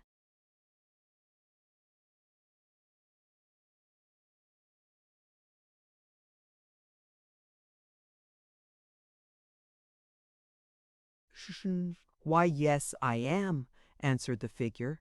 "They're doing a pretty brisk business in my way, over in England and France just now, and my time is a good deal taken up." "Do you drink?" said the Baron, touching the bottle with the bowl of his pipe. "9 times out of 10, and then very hard," rejoined the figure dryly. "Never in moderation?" asked the Baron. "Never," replied the figure with a shudder that breeds cheerfulness. The Baron took another look at his new friend, whom he thought an uncommonly queer customer, and at length inquired whether he took any active part in such little proceedings as that which he had in contemplation. "No," replied the figure evasively, "but I am always present." "No, just to see fair, I suppose," said the Baron. "Just that," replied the figure, playing with his stake and examining the ferule. "Be as quick as you can, will you? For there's a young gentleman who is afflicted with too much money and leisure wanting me now, I find." "Going to kill himself because he has too much money," exclaimed the Baron, quite tickled. "Ha, ha, that's a good one." This was the first time the Baron had laughed for many a long day. "I say," expostulated the figure, looking very much scared, "don't do that again." "Why not?" demanded the Baron. "Because it gives me pain all over," replied the figure. "Sigh as much as you please, that does me good."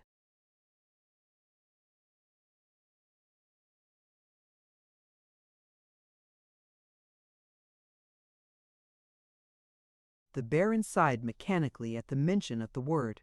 The figure, brightening up again, handed him the hunting knife with most winning politeness. "It's not a bad idea, though," said the Baron, feeling the edge of the weapon. "A man killing himself because he has too much money. Pooh!" said the apparition petulantly. "No better than a man's killing himself because he has none or little." Whether the genius unintentionally committed himself in saying this, or whether he thought the Baron's mind was so thoroughly made up that it didn't matter what he said, I have no means of knowing. I only know that the Baron stopped his hand, all of a sudden opened his eyes wide, and looked as if quite a new light had come upon him for the first time. "Why, certainly," said Von Kold without. "Nothing is too bad to be retrieved." "Except empty coffers," cried the genius. "Well, but they may be one day filled again," said the Baron. "Scolding wives," snarled the genius. "Oh, they may be made quiet," said the Baron. "13 children," shouted the genius. "Can't all go wrong, surely," said the Baron. The genius was evidently growing very savage with the Baron for holding these opinions all at once, but he tried to laugh it off, and said if he would let him know when he had left off joking, he should feel obliged to him.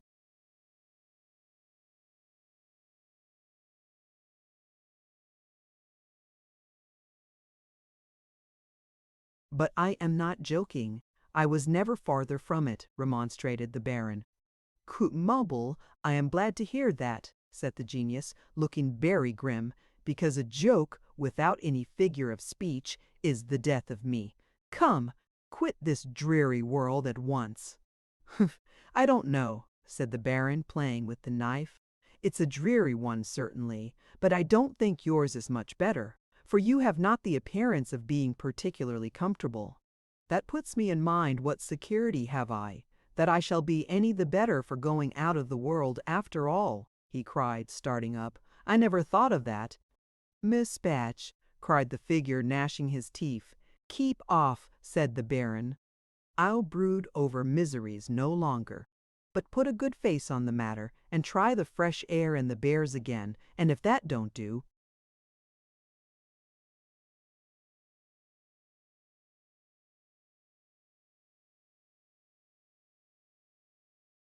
I'll talk to the Baroness soundly and cut the von Swillenhausens dead."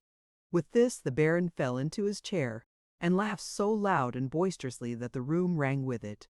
The figure fell back a pace or two, regarding the Baron meanwhile with a look of intense terror, and when he had ceased, caught up the stake, plunged it violently into its body, uttered a frightful howl, and disappeared. Von Koeldwethout never saw it again. Having once made up his mind to action, he soon brought the Baroness and the von Swillenhausens to reason, and died many years afterwards, not a rich man that I am aware of, but certainly a happy one, leaving behind him a numerous family, who had been carefully educated in bear and boar hunting under his own personal eye. And my advice to all men is, that if ever they become hipped and melancholy from similar causes as very many men do, they look at both sides of the question, applying a magnifying glass to the best one, and if they still feel tempted to retire without leave, that they smoke a large pipe and drink a full bottle first, and profit by the laudable example of the Baron of Grogsbeek. "The fresh coach is ready, ladies and gentlemen, if you please," said a new driver, looking in. This intelligence caused the punch to be finished in a great hurry, and prevented any discussion relative to the last story. Mr. Squeers was observed to draw the grey-headed gentleman on one side, and to ask a question with great apparent interest. It bore reference to the 5 sisters of York, and was, in fact, an inquiry whether he could inform him how much per annum the Yorkshire convents got in those days with their boarders. The journey was then resumed. Nicholas fell asleep towards morning, and, when he awoke, found, with great regret, that, during his nap, both the Baron of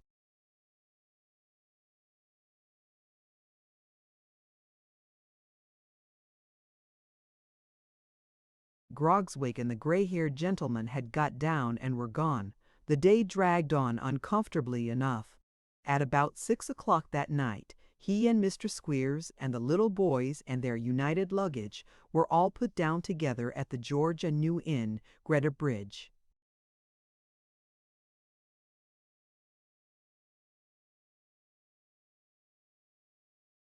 Chapter 7. Mr. and Mrs. Squeers at Home. Mr. Squeers, being safely landed, left Nicholas and the boys standing with the luggage in the road to amuse themselves by looking at the coach as it changed horses, while he ran into the tavern and went through the leg-stretching process at the bar. After some minutes he returned with his legs thoroughly stretched. If the hue of his nose and a short hiccup afforded any criterion, and at the same time there came out of the yard a rusty pony-chaise and a cart driven by 2 labouring men. "Put the boys and the boxes into the cart," said Squeers, rubbing his hands, "and this young man and me will go on in the chaise. Get in, Nickleby." Nicholas obeyed. Mr. Squeers, with some difficulty, inducing the pony to obey also, they started off, leaving the cartload of infant misery to follow at leisure. "Are you cold, Nickleby?" inquired Squeers, after they had travelled some distance in silence.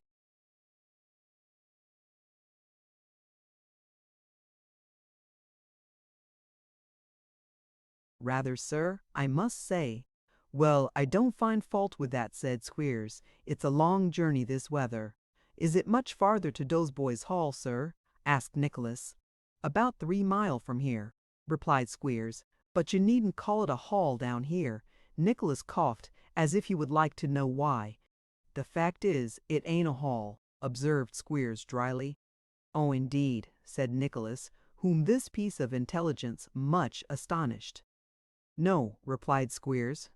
"We call it a hall up in London because it sounds better, but they don't know it by that name in these parts. A man may call his house an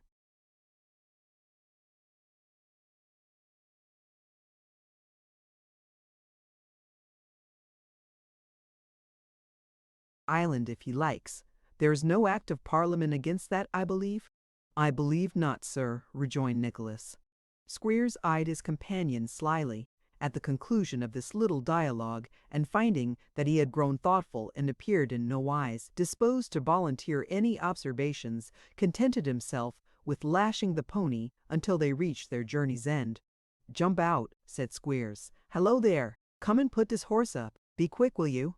While the schoolmaster was uttering these and other impatient cries, Nicholas had time to observe that the school was a long, cold-looking house, 1 story high, with a few straggling out buildings behind, and a barn and stable adjoining.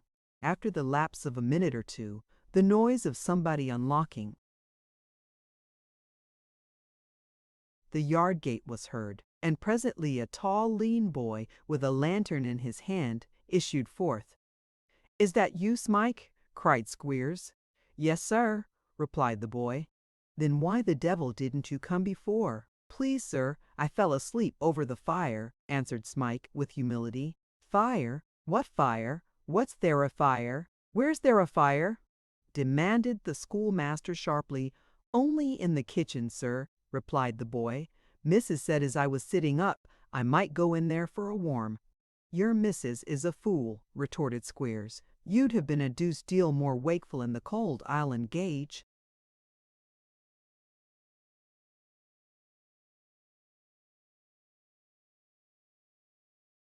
By this time Mr. Squeers had dismounted, and after ordering the boy to see to the pony, and to take care that he hadn't any more corn that night, he told Nicholas to wait at the front door a minute while he went round and let him in. A host of unpleasant misgivings, which had been crowding upon Nicholas during the whole journey, thronged into his mind with redoubled force when he was left alone. His great distance from home, and the impossibility of reaching it except on foot, should he feel ever so anxious to return, presented itself to him in most alarming colors. And as he looked up at the dreary house and dark windows, and upon the wild country round, covered with snow, he felt a depression of heart and spirit which he had never experienced before. "Now then," cried Squeers, poking his head out at the front door. "Where are you, Nickleby?" "Here, sir," replied Nicholas.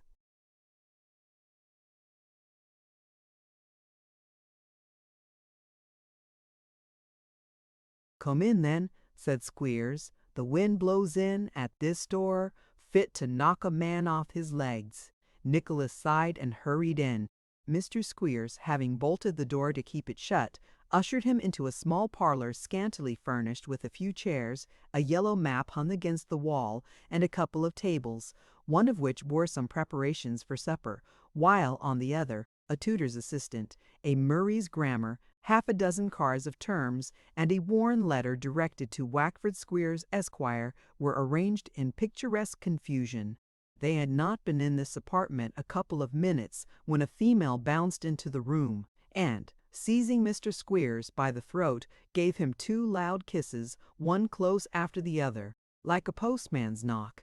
The lady, who was of a large raw-boned figure, was about half a head taller than Mr. Squeers, and was dressed in a dimity night jacket, with her hair in papers. She had also a dirty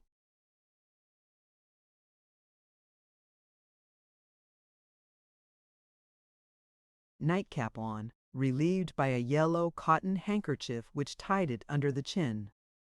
"How is my Squery?" said this lady in a playful manner, and a very hoarse voice.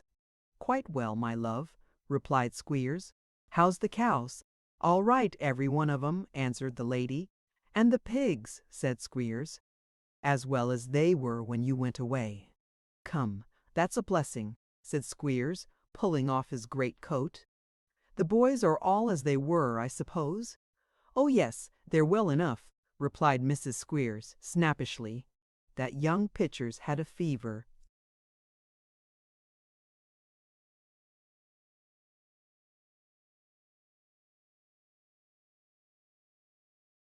"No," exclaimed Squeers. "Damn that boy, he's always at something of that sort." "Never was such a boy, I do believe," said Mrs. Squeers. "Whatever he has is always catching too. I say it's obstinacy, and nothing shall ever convince me that it isn't. I'd beat it out of him, and I told you that 6 months ago." "So you did, my love," rejoined Squeers. "We'll try what can be done." Pending these little endearments, Nicholas had stood, awkwardly enough, in the middle of the room, not very well knowing whether he was expected to retire into the passage or to remain where he was. He was now relieved from his perplexity by Mr. Squeers. "This is the new young man, my dear," said that gentleman. "Oh," replied Mrs. Squeers, nodding her head at Nicholas and eyeing him coldly from top to toe.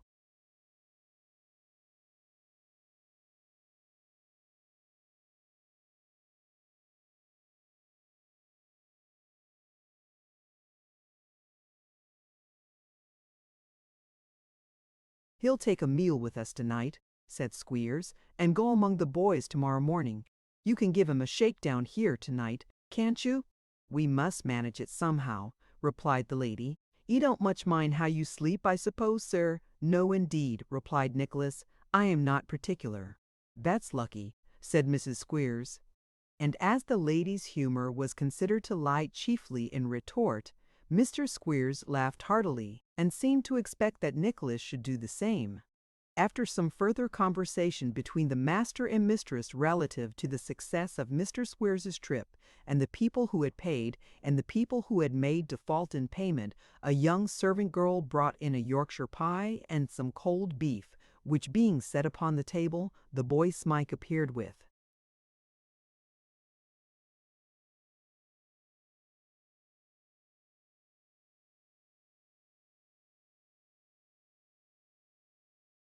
A jug of ale. Mr. Squeers was emptying his great coat pockets of letters to different boys, and other small documents, which he had brought down in them. The boy glanced with an anxious and timid expression at the papers, as if with a sickly hope that one among them might relate to him. The look was a very painful one, and went to Nicholas's heart at once, for it told a long and very sad history. It induced him to consider the boy more attentively, and he was surprised to observe the extraordinary mixture of garments which formed his dress.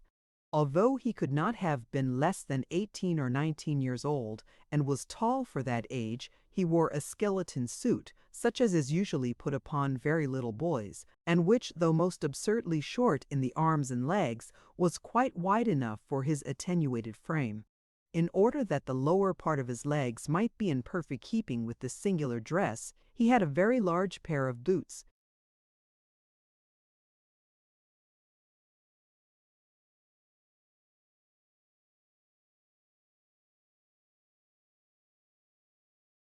Originally made for tops, which might have been once worn by some stout farmer, but were now too patched and tattered for a beggar. Heaven knows how long he had been there. But he still wore the same linen which he had first taken down, for round his neck was a tattered child's frill, only half concealed by a coarse man's neckerchief.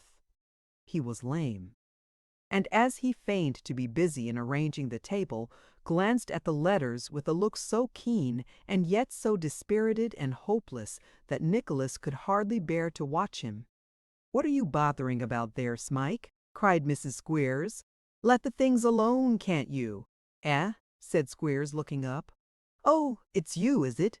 "Yes, sir," replied the youth, pressing his hands together as though to control, by force, the nervous wandering of his fingers. "Is there?"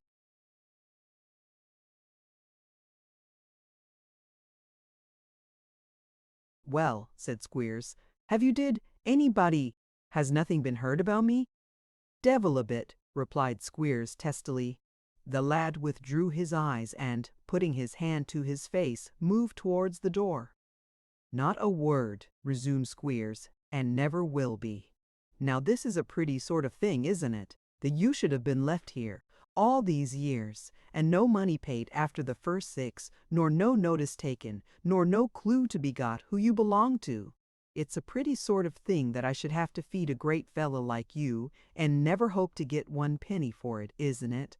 The boy put his hand to his head as if he were making an effort to recollect something, and then, looking vacantly at his questioner, gradually broke into a smile and limped away. "I'll tell you what, Squeers," remarked his wife as the door closed, "I think that young chap's turning silly." "I hope not," said the schoolmaster, "for he's a handy fellow out of doors, and worth his meat and drink, anyway. I should think he'd have wit enough for us, though, if he was. But come, let's have supper, for I am hungry and tired, and want to get to bed."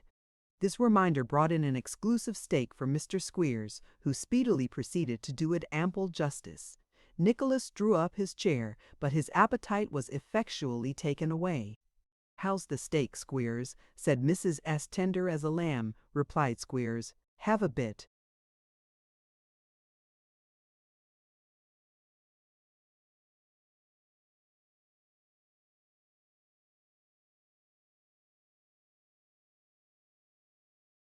"I couldn't eat a morsel," replied his wife. "What'll the young man take, my dear?" "Whatever he likes that's present," rejoined Squeers in a most unusual burst of generosity. "What do you say, Mr. Knuckleboy?" inquired Mrs. Squeers. "I'll take a little of the pie, if you please," replied Nicholas. "A very little, for I'm not hungry." "Well, it's a pity to cut the pie if you're not hungry, isn't it?" said Mrs. Squeers. Will you try a bit of the beef? Whatever you please, replied Nicholas abstractedly. It's all the same to me. Mrs. Squeers looked vastly gracious on receiving this reply, and nodding to Squeers, as much as to say that she was glad to find the young man knew his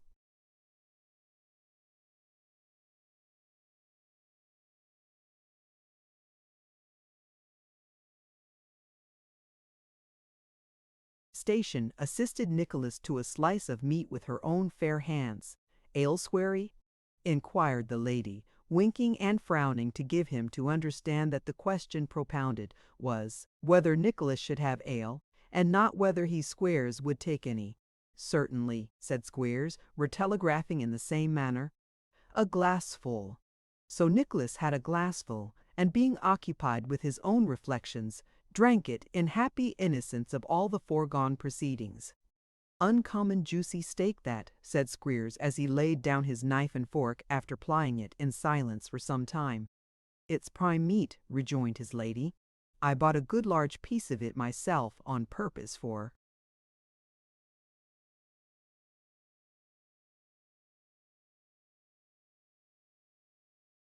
For what? Exclaimed Squeers hastily. Not for the— No, for them, rejoined Mrs. Squeers. On purpose for you, against you came home. Lor! You didn't think I could have made such a mistake as that. Upon my word, my dear, I didn't know what you were going to say, said Squeers, who had turned pale. You needn't make yourself uncomfortable, remarked his wife, laughing heartily. To think that I should be such a naughty. Well, this part of the conversation was rather unintelligible, but popular rumor in the neighborhood asserted that Mr. Squeers, being amiably opposed to cruelty to animals, not unfrequently purchased for boy consumption the bodies of horned cattle who had died a natural death. Possibly he was apprehensive of having unintentionally devoured some choice morsel intended for the young. Gentlemen, supper being over, and removed by a small servant girl with a hungry eye, Mrs. Squeers retired to lock it up, and also to take into safe custody the clothes of the 5 boys who had just arrived, and who were halfway up the troublesome flight of steps which leads to death's door, in consequence of exposure to the cold. They were then regaled with a light supper of porridge, and stowed away, side by side, in a small bedstead, to warm each other and dream of a substantial meal with something hot after it, if their fancies set that way, which it is not at all improbable they did. Mr. Squeers treated himself to a stiff tumbler of brandy and water, made on the liberal half-and-half principle, allowing for the dissolution of the sugar, and his amiable helpmate mixed Nicholas the ghost of a small glassful of the same compound. This done, Mr. and Mrs. Squeers drew close up to the fire, and,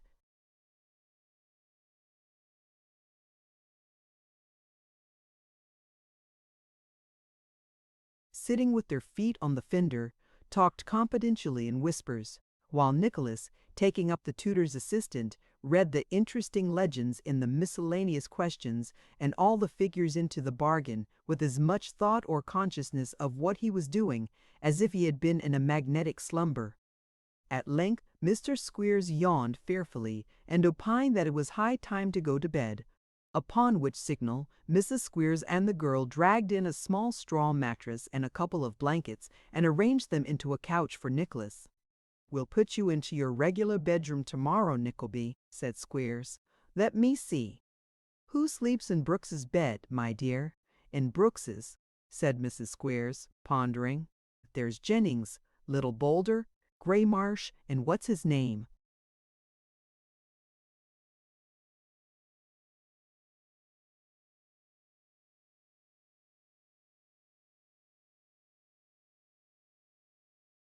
"So there is," rejoined Squeers. "Yes, Brooks is full." "Full," thought Nicholas. "I should think he was." "There's a place somewhere, I know," said Squeers, "but I can't at this moment call to mind where it is. However, we'll have that all settled tomorrow. Good night, Nickleby.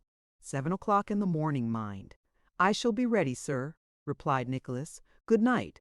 "I'll come in myself and show you where the well is," said Squeers. "You'll always find a little bit of soap in the kitchen window. That belongs to you." Nicholas opened his eyes, but not his mouth, and Squeers was again going away when he once more turned back. "I don't know, I am sure," he said, "whose towel to put you on, but if you'll make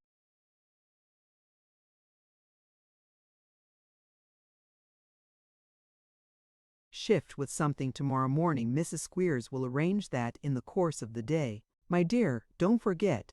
"I'll take care," replied Mrs. Squeers. "And mind you take care, young man, and get first wash. The teacher ought always to have it, but they get the better of him if they can." Mr. Squeers then nudged Mrs. Squeers to bring away the brandy bottle, lest Nicholas should help himself in the night, and the lady having seized it with great precipitation, they retired together.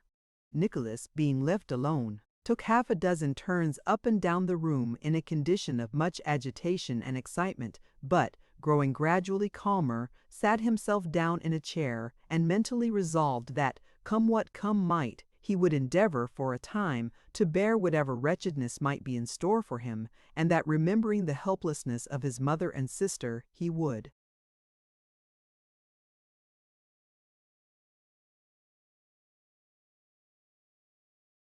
give his uncle no plea for deserting them in their need. Good resolutions seldom fail of producing some good effect in the mind from which they spring. He grew less desponding, and so sanguine and buoyant is youth, even hoped that affairs at Dotheboys Hall might yet prove better than they promised. He was preparing for bed with something like renewed cheerfulness when a sealed letter fell from his coat pocket. In the hurry of leaving London it had escaped his attention, and had not occurred to him since, but it at once brought back to him the recollection of the mysterious behavior of Newman Noggs.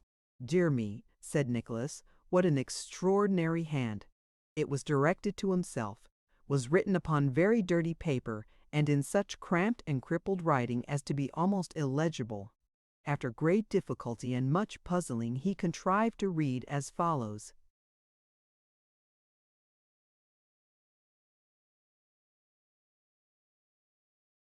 "My dear young man, I know the world. Your father did not, or he would not have done me a kindness when there was no hope of return. You do not, or you would not be bound on such a journey. If ever you want a shelter in London, don't be angry at this. I once thought I never should. They know where I live, at the sign of the Crown, in Silver Street, Golden Square. It is at the corner of Silver Street and James Street, with a barred door both ways. You can come at night. Once, nobody was ashamed, never mind that. It's all over. Excuse errors. I should forget how to wear a whole coat now. I have forgotten all my old ways. My spelling may have gone with them. Newman Noggs. P.S. If you should go near Barnard Castle, there is good ale at the King's Head. Say you know me, and I am sure they will not charge you for it. You may say Mr. Noggs there, for I was a gentleman then. I was indeed. It may be a very undignified circumstances to record, but after he had folded this letter and placed it in his pocket-book, Nicholas Nickleby's eyes were dimmed with a moisture that might have been taken for tears.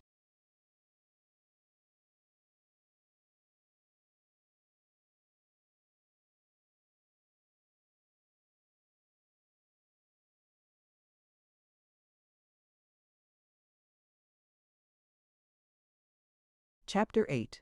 Of the Internal Economy of Dotheboys Hall. A ride of 200-odd miles in severe weather is one of the best softeners of a hard bed that ingenuity can devise. Perhaps it is even a sweetener of dreams, for those which hovered over the rough couch of Nicholas and whispered their airy nothings in his ear were of an agreeable and happy kind. He was making his fortune very fast indeed, when the faint glimmer of an expiring candle shone before his eyes, and a voice he had no difficulty in recognizing as part and parcel of Mr. Squeers admonished him that it was time to rise. "Past 7, Nickleby," said Mr. Squeers. "Has morning come already?" asked Nicholas, sitting up in bed. "Ah, that has it," replied Squeers, "and ready ice too. Now, Nickleby, come stumble up, will you?" Nicholas needed no further admonition, but tumbled up at once, and,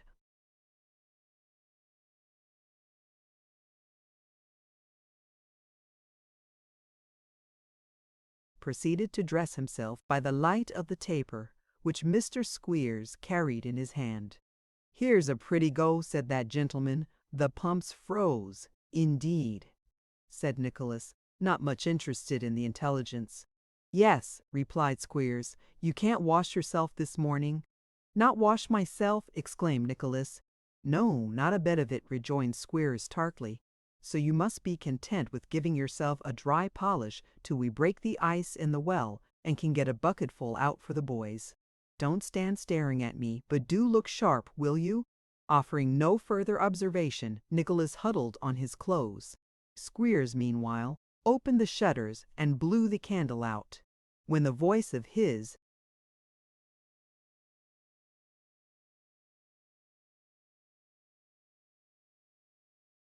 amiable consort was heard in the passage, demanding admittance. "Come in, my love," said Squeers. Mrs. Squeers came in, still habited in the primitive night-jacket which had displayed the symmetry of her figure on the previous night, and further ornamented with a beaver bonnet of some antiquity, which she wore, with much ease and lightness, on the top of the nightcap before mentioned. "Drat the things," said the lady, opening the cupboard. "I can't find the school spoon anywhere." "Never mind it, my dear," observed Squeers in a soothing manner. "It's of no consequence." "No consequence! Why, how you talk!" retorted Mrs. Squeers sharply. "Isn't it brimstone morning?"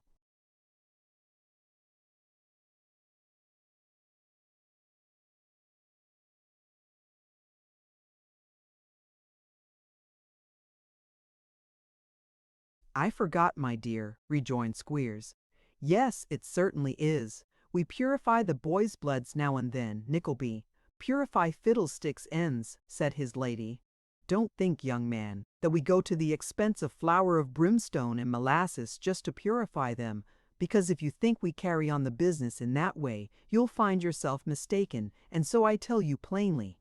"My dear," said Squeers, frowning. "Hem! Oh, nonsense," rejoined Mrs. Squeers.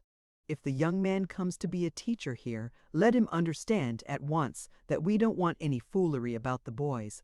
They have the brimstone and treacle, partly because if they hadn't something or other in the way of medicine, they'd be always ailing and giving a world of trouble, and partly because it spoils their appetites and comes cheaper than breakfast and dinner. So it does them good and us good at the same time. And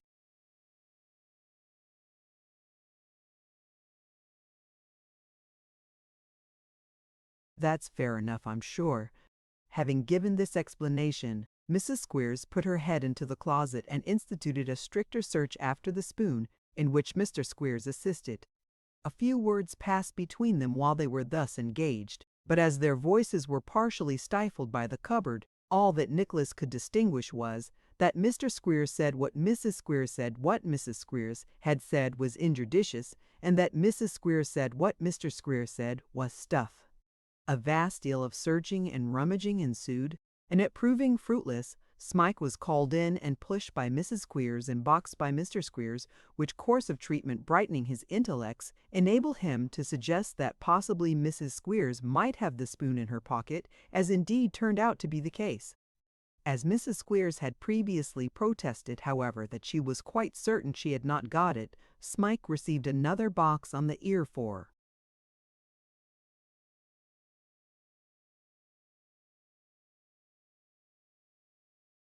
presuming to contradict his mistress, together with a promise of a sound thrashing if he were not more respectful in future, so that he took nothing very advantageous by his motion. "A most invaluable woman, that, Nickleby," said Squeers when his consort had hurried away, pushing the drudge before her. "Indeed, sir," observed Nicholas. "I don't know her equal," said Squeers. "I do not know her equal.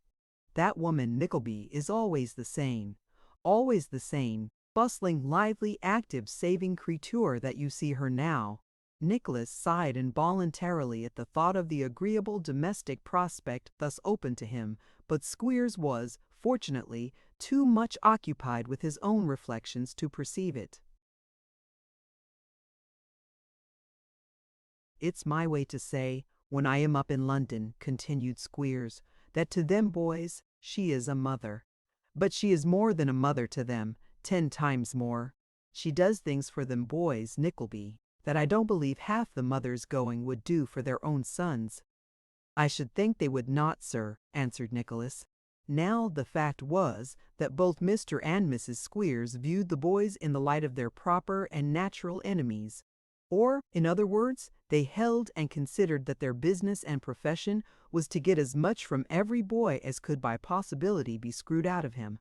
On this point they were both agreed and behaved in unison accordingly. The only difference between them was that Mrs. Squeers waged war against the enemy openly and fearlessly, and that Squeers covered his rascality, even at home, with the spice of his habitual deceit, as if he really had a notion of some day or other being able to take himself in and persuade his own mind that he was a very good fellow. "But come," said Squeers, interrupting the progress of some thoughts to this effect in the mind of his usher, "let's go to the schoolroom, and lend me a hand with my school coat, will you?" Nicholas assisted his master to put on an old fustian shooting jacket, which he took down from a peg in the passage, and Squeers, arming himself with his cane, led the way across a yard to a door in the rear of the house. "There," said the schoolmaster as they stepped in together, "this is our shop, Nickleby." It was such a crowded scene, and there were so many objects to attract attention, that, at first, Nicholas stared about him, really without seeing anything at all. By degrees, however, the place resolved itself into a bare and dirty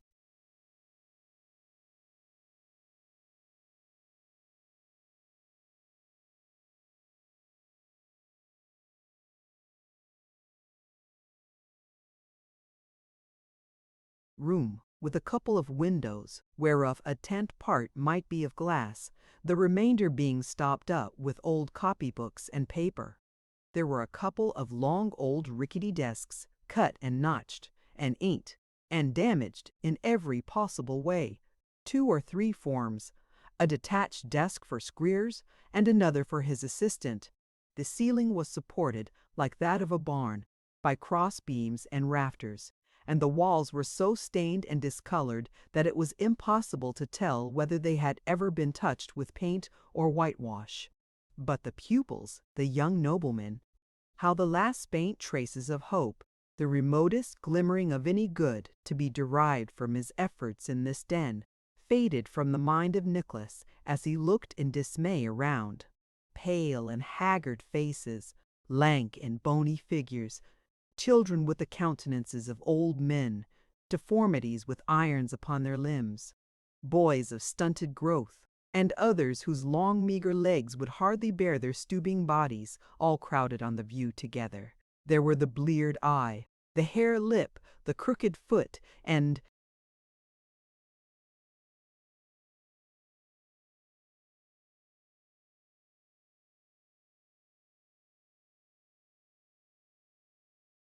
every ugliness or distortion that told of unnatural aversion conceived by parents for their offspring, or of young lives which, from the earliest dawn of infancy, had been one horrible endurance of cruelty and neglect. There were little faces which should have been handsome, darkened with the scowl of sullen, dogged suffering. There was childhood with the light of its eye quenched, its beauty gone, and its helplessness alone remaining. There were vicious-faced boys, brooding with leaden eyes, like malefactors in a jail, and there were young creatures on whom the sins of their frail parents had descended, weeping even for the mercenary nurses they had known, and lonesome even in their loneliness. With every kindly sympathy and affection blasted in its birth, with every young and healthy feeling flogged and starved down, with every revengeful passion that can fester in swollen hearts, eating its evil way to their core in silence, what an incipient hell was breeding here! And yet this scene, painful as it was, had its grotesque features which, in a less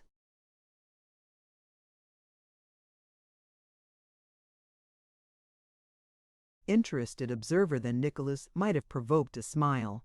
Mrs. Squeers stood at one of the desks, presiding over an immense basin of brimstone and treacle, of which delicious compound she administered a large installment to each boy in succession, using for the purpose a common wooden spoon, which might have been originally manufactured for some gigantic top, and which widened every young gentleman's mouth considerably, they being all obliged, under heavy corporal penalties, to take in the whole of the bowl at a gasp.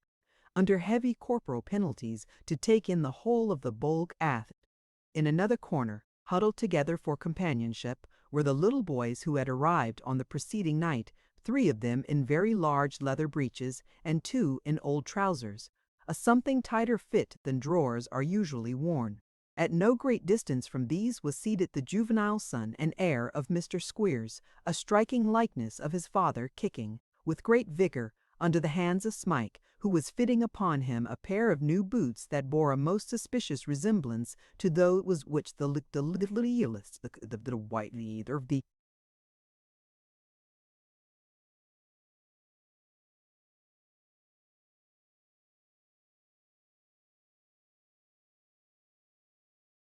down as the little boy himself seemed to think, for he was regarding the appropriation with a look of most rueful amazement. Besides these, there was a long row of boys waiting, with countenances of no pleasant anticipation to be treacled, and another file, who had just escaped from the infliction, making a variety of wry mouths indicative of anything but satisfaction. The whole were attired in such motley, ill-assorted, extraordinary garments, as would have been irresistibly ridiculous but for the foul appearance of dirt, disorder, and disease with which they were associated. "Now," said Squeers, giving the desk a great rap with his cane, which made half the little boys nearly jump out of their boots, "is that physicking over?" "Just over," said Mrs. Squeers, choking the last boy in her hurry, and tapping the crown of his head with the wooden spoon to restore him. "Here, you Smike, take away now. Look sharp."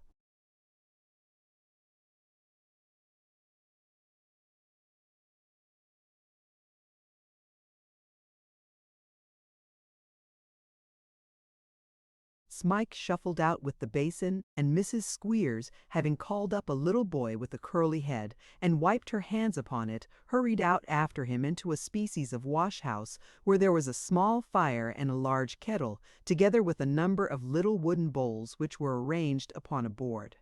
Into these bowls Mrs. Squeers, assisted by the hungry servant, poured a brown composition which looked like diluted pincushions without the covers, and was called porridge. A minute wedge of brown bread was inserted in each bowl, and when they had eaten their porridge by means of the bread, the boys ate the bread itself and had finished their breakfast. Whereupon Mr. Squeers said in a solemn voice, "For what we have received may the Lord make us truly thankful," and went away to his own. Nicholas distended his stomach with a bowl of porridge for much the same reason which induces some savages to swallow earth, lest they should be and conveniently hungry when there is nothing to eat. Having further disposed of a slice of bread and butter, allotted to him in virtue of his office, he sat himself down to wait for school time. He could not but observe how silent and sad the boys all seemed to be. There was none of the noise and clamor of a schoolroom, none of its boisterous play or hearty mirth. The children sat crouching and shivering together, and seemed to lack the spirit to move about. The only pupil who evinced the slightest tendency towards locomotion or playfulness was Master Squeers, and as his chief amusement was to tread upon the other boys' toes in his new boots, his flow of spirits was rather disagreeable than otherwise. After some half-hour's delay, Mr. Squeers reappeared, and the boys took their places and their books, of which latter commodity the average might be about 1 to 8 learners. A few minutes having elapsed, during which Mr. Squeers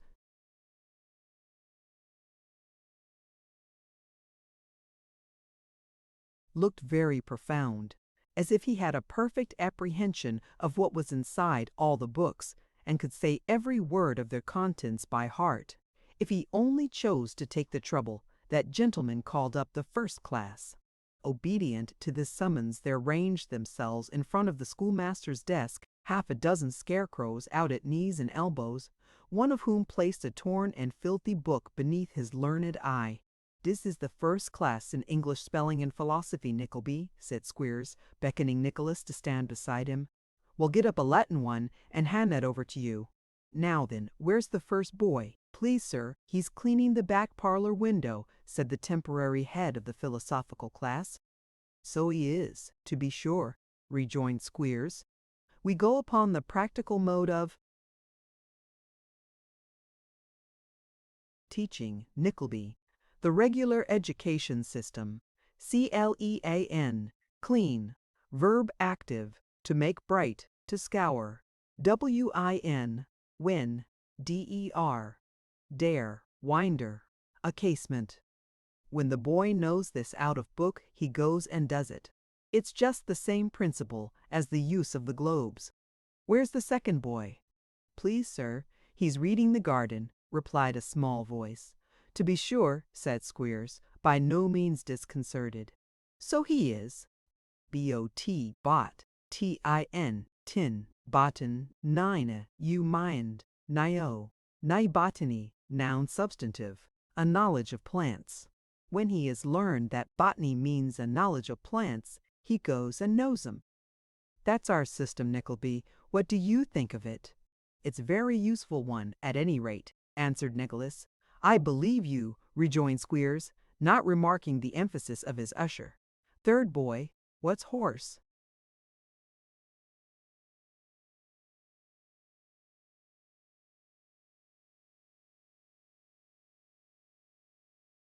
"A beast, sir," replied the boy. "So it is," said Squeers. "Ain't it, Nickleby?" "I believe there is no doubt of that, sir," answered Nicholas. "Of course there isn't," said Squeers. "A horse is a quadruped, and quadruped's Latin for beast, as everybody that's gone through the grammar knows, or else where's the use of having grammars at all?" "Where, indeed?" said Nicholas abstractedly. "As you're perfect in that," resumed Squeers, turning to the boy, "go and look after my horse, and rub him down well, or I'll rub you down. The rest of the class go and draw water up, till somebody tells you to leave off, for it's washing day tomorrow, and they want the coppers filled." So saying, he dismissed the first class to their experiments in practical philosophy, and eyed Nicholas with a look half cunning and half doubtful, as if he were not altogether certain what he might think of him by this time. "That's the way we do it, Nickleby," he said after a pause. Nicholas shrugged his shoulders in a manner that was scarcely perceptible, and said he saw it was. "And a very good way it is, too," said Squeers. "Now, just take them 14 little boys and hear them some reading, because you know you must begin to be useful. Idling about here won't do." Mr. Squeers said this as if it had suddenly occurred to him either that he must not say too much to his assistant, or that his assistant did not say enough to him in praise of the establishment. The children were arranged in a semicircle round.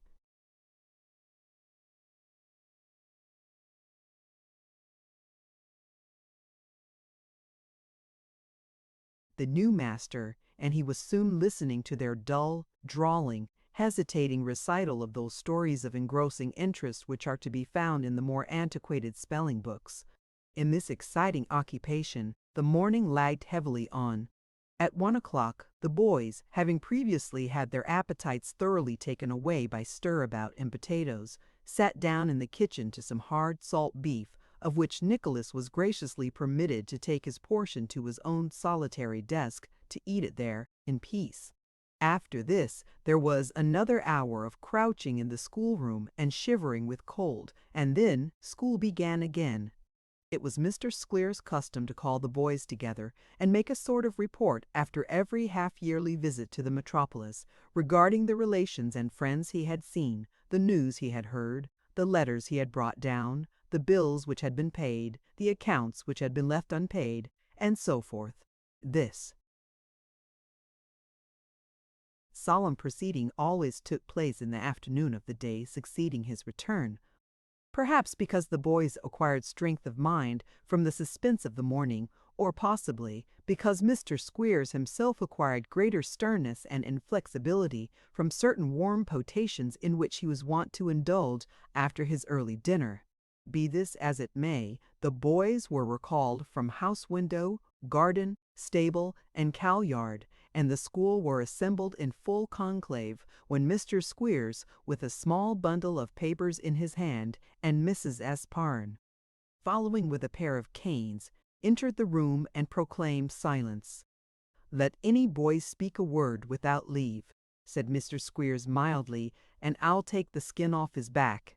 This special proclamation had the desired effect, and a death-like silence immediately prevailed, in the midst of which Mr. Squeers went on to say, "Boys, I've been to London, and have returned to my family, and you as strong."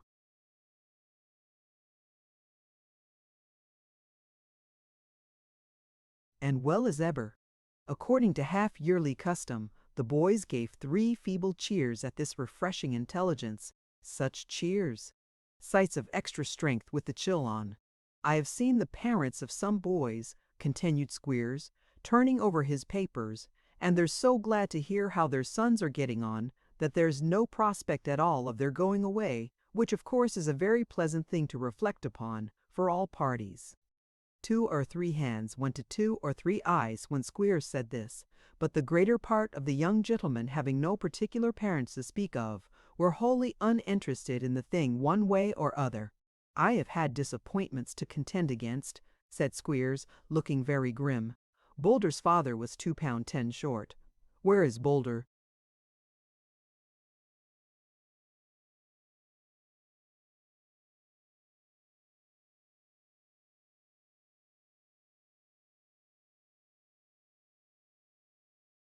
"Here he is, please, sir," rejoined 20 officious voices.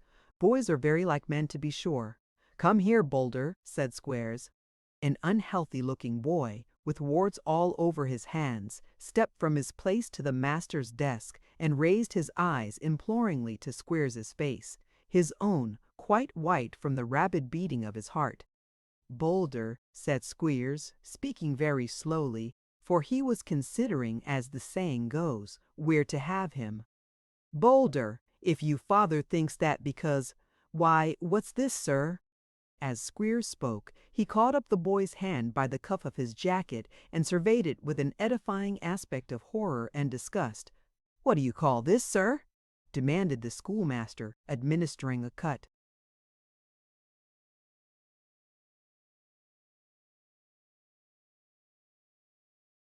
With the cane to expedite the reply. "I can't help it, indeed, sir," rejoined the boy, crying.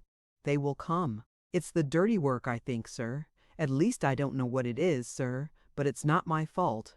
"Boulder," said Squeers, tucking up his wristbands and moistening the palm of his right hand to get a good grip of the cane, "you're an incorrigible young scoundrel, and as the last rashing did you no good, we must see what another will do towards beating it out of you." With this, and wholly disregarding a piteous cry for mercy, Mr. Squeers fell upon the boy and caned him soundly, not leaving off, indeed, until his arm was tired out. "There," said Squeers, when he had quite done, "rub away as hard as you like. You won't rub that off in a hurry.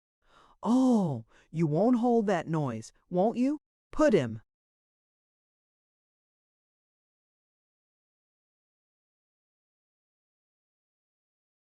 Out, Smike. The drudge knew better from long experience than to hesitate about obeying, so he bundled the victim out by a side door, and Mr. Squeers perched himself again on his own stool, supported by Mrs. Squeers, who occupied another at his side. "Now let us see," said Squeers. "A letter for Cobby. Stand up, Cobby." Another boy stood up and eyed the letter very hard while Squeers made a mental abstract of the same. "Oh," said Squeers, "Cobby's grandmother is dead, and his Uncle John has took to drinking, which is all the news his sister sends, except 18 pence, which will just pay for that broken square of glass. Mrs. Squeers, my dear, will you take the money?"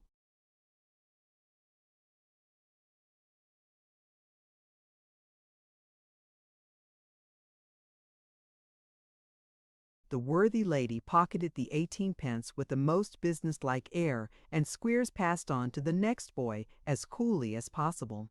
"Graymarsh," said Squeers, "he's the next." "Stand up, Graymarsh." Another boy stood up, and the schoolmaster looked over the letter as before. "Graymarsh's maternal aunt," said Squeers, when he had possessed himself of the contents, "is very glad to hear he's so well and happy, and sends her respectful compliments to Mrs. Squeers, and thinks she must be an angel. She likewise thinks Mr. Squeers is too good for this world, but hopes he may long be spared to carry on the business. Would have sent the 2 pair of stockings as desired, but is short of money, so forwards a tract instead, and hopes Graymarsh will put his trust in Providence. Hopes, above all, that he will study in everything to please Mr. and Mrs. Squeers, and look upon them as his only friends, and that he will love Master Squeers, and not object to sleeping 5 in a bed, which no Christian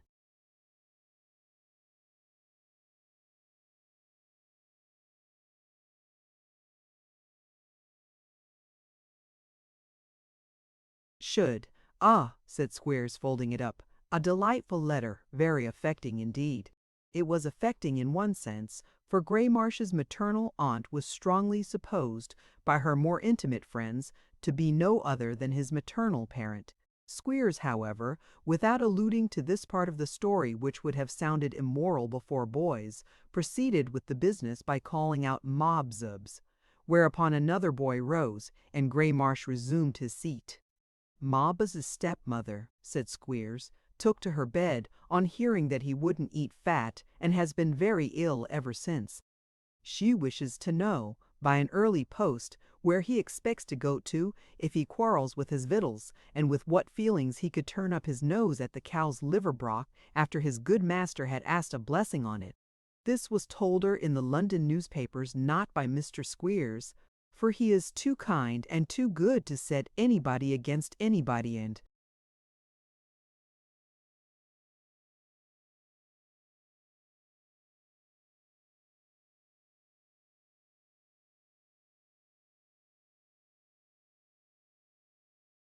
it has vexed her so much, Mobbs can't think. She is sorry to find he is discontented, which is sinful and horrid, and hopes Mr. Squeers will flog him into a happier state of mind.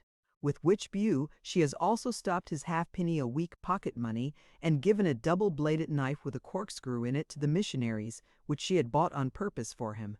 "A sulky state of feeling," said Squeers after a terrible pause, during which he had moistened the palm of his right hand again, "won't do. Cheerfulness and contentment must be kept up. Mobbs, come to me." Mobbs moved slowly towards the desk, rubbing his eyes in anticipation of good cause for doing so, and he soon afterwards retired by the side door with as good cause as a boy need have. Mr. Squeers then proceeded to open a miscellaneous collection of letters, some enclosing money, which Mrs. Squeers took care of, and others referring to Small.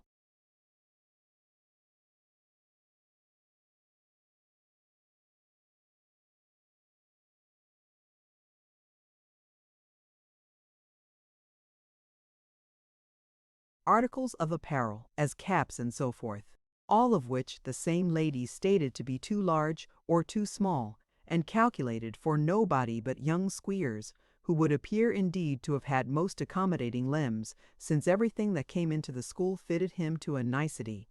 His head, in particular, must have been singularly elastic, for hats and caps of all dimensions were alike to him. This business dispatched, a few slovenly lessons were performed, and Squeers retired to his fireside, leaving Nicholas to take care of the boys in the schoolroom, which was very cold, and where a meal of bread and cheese was served out shortly after dark. There was a small stove at that corner of the room which was nearest to the master's desk, and by it Nicholas sat down, so depressed and self-degraded by the consciousness of his position, that if death could have come upon him at that time, he would have been almost happy to meet it. The cruelty of which he had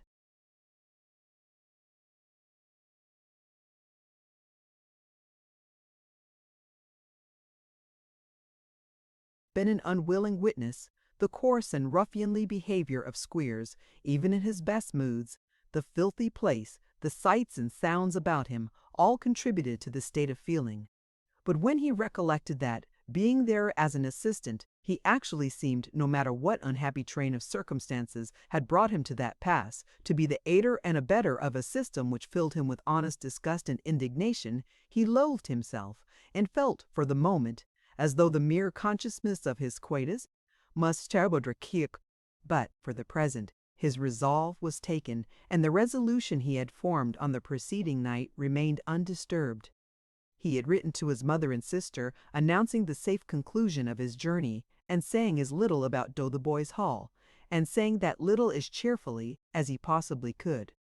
He hoped that by remaining where he was, he might do some good even there.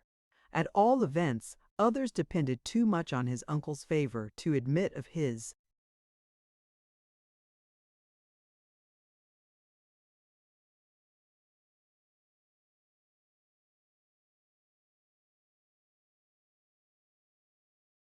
Awakening his wrath just then, one reflection disturbed him far more than any selfish considerations arising out of his own position. This was the probable destination of his sister Kate. His uncle had deceived him, and might he not consign her to some miserable place where her youth and beauty would prove a far greater curse than ugliness and decrepitude? To a caged man, bound hand and foot, this was a terrible idea. But no, he thought, his mother was by. There was the portrait painter, too simple enough, but still living in the world and of it. He was willing to believe that Ralph Nickleby had conceived a personal dislike to himself. Having pretty good reason by this time to reciprocate it, he had no great difficulty in arriving at this conclusion, and tried to persuade himself that the feeling extended no farther than between them. As he was absorbed in these meditations, he all at once encountered the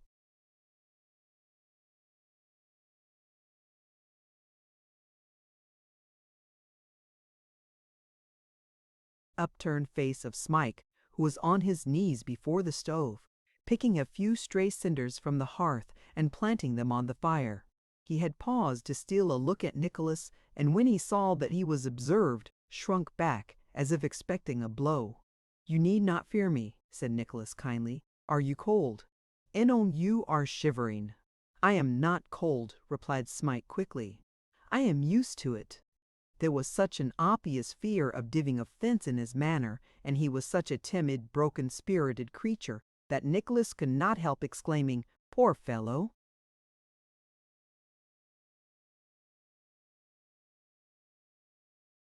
If he had struck the drudge, he would have slunk away without a word. But now he burst into tears. "Oh dear," he cried, covering his face with his cracked and horny hands. "My heart will break. It will, it will." "Hush," said Nicholas, laying his hand upon his shoulder. "Be a man. You are nearly won by years, God help you." "By years!" cried Smike. "Oh dear, dear, how many of them?" "How many of them since I was a little child, younger than any that are here now? Where are they all?" "Whom do you speak of?" inquired Nicholas, wishing to rouse the poor half-witted creature to reason. "Tell me." "My friends," he replied. "Myself, my what sufferings mine have been!"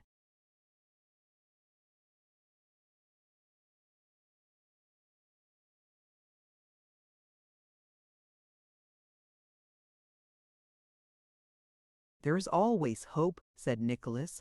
He knew not what to say. "No," rejoined the other, "no, none for me. Do you remember the boy that died here?" "I was not here, you know," said Nicholas gently. "But what of him?"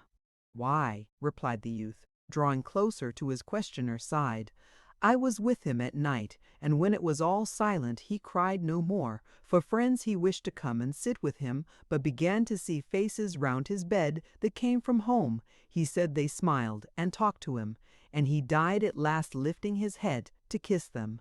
"Do you hear?" "Yes, yes," rejoined Nicholas. "What faces will smile on me when I die?" cried his companion, shivering. "Who will talk to me in those long nights?" "They cannot come from home. They would."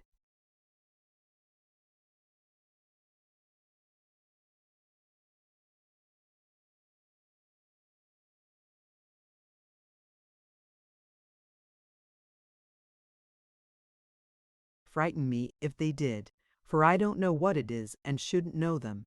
Pain and fear for me, alive or dead. No hope, no hope.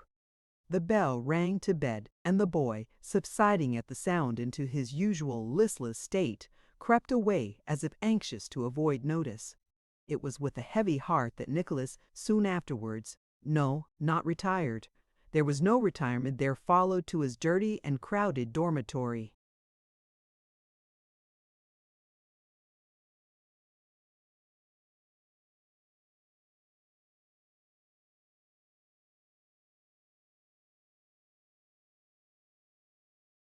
Chapter 9 of Miss Squeers, Mrs. Squeers, Master Squeers, and Mr. Squeers, and of various matters and persons connected no less with the Squeerses than Nicholas Nickleby.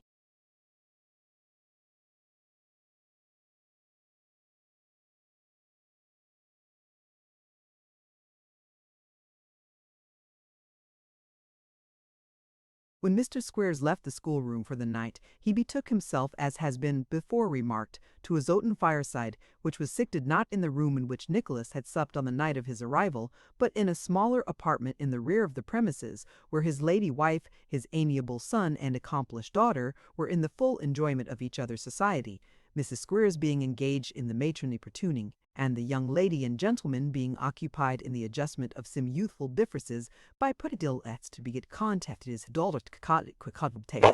And in this place it may be as well to apprise the reader that Miss Fanny Squeers was in her 23rd year. If there be any one grace or loveliness inseparable from that particular period of life, Miss Squeers may be presumed to have been possessed of it, as there is no reason to suppose that she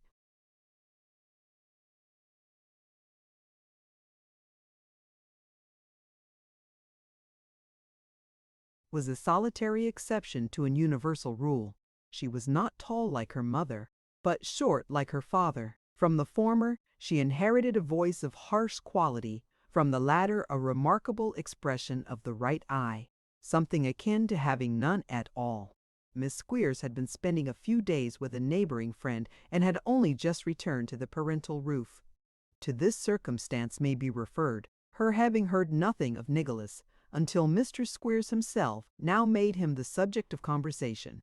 "Well, my dear," said Squeers, drawing up his chair, "what do you think of him by this time?" "Think of who?" inquired Mrs. Squeers, who, as she often remarked, was no grammarian, thank heaven.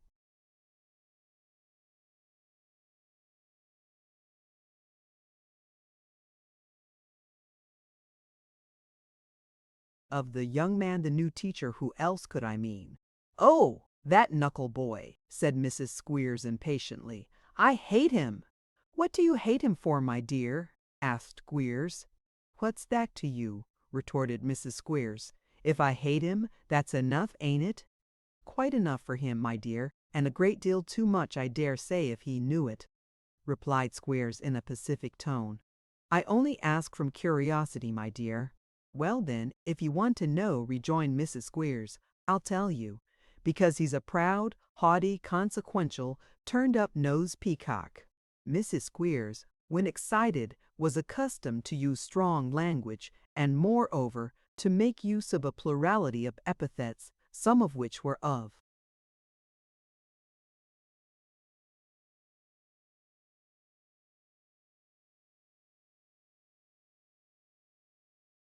figurative kind, as the word peacock, and furthermore the allusion to Nicholas's nose, which was not intended to be taken in its literal sense, but rather to bear a latitude of construction according to the fancy of the hearers. Neither were they meant to bear reference to each other, so much as to the object on whom they were bestowed, as will be seen in the present case, a peacock with a turned-up nose being a novelty in ornithology, and a thing not commonly seen. "Ham," said Squeers, as if in mild deprecation of this outbreak. "He is cheap, my dear. The young man is very cheap." "Not a bit of it," retorted Mrs. Squeers. £5 a year," said Squeers. "What of that? It's dear if you don't want him, isn't it?" replied his wife.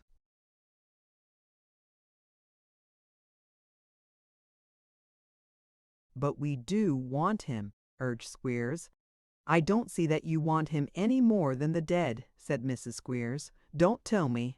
You can put on the cards and in the advertisements, education by Mr. Wackford Squeers and able assistance without having any assistance, can't you? Isn't it done every day by all the masters about? I've no patience with you, haven't you? Said Squeers sternly. Now I'll tell you what, Mrs. Squeers. In this matter of having a teacher, I'll take my own way, if you please. A slave driver in the West Indies is allowed a man under him to see that his blacks don't run away or get up a rebellion, and I'll have a man under me to do the same with our blacks till such time as little Wackford is able to take charge of the school. Am I to take care of the school when I grow up a man, father? Said Wackford Jr., suspending, in the excess of his delight, a vicious kick which he was.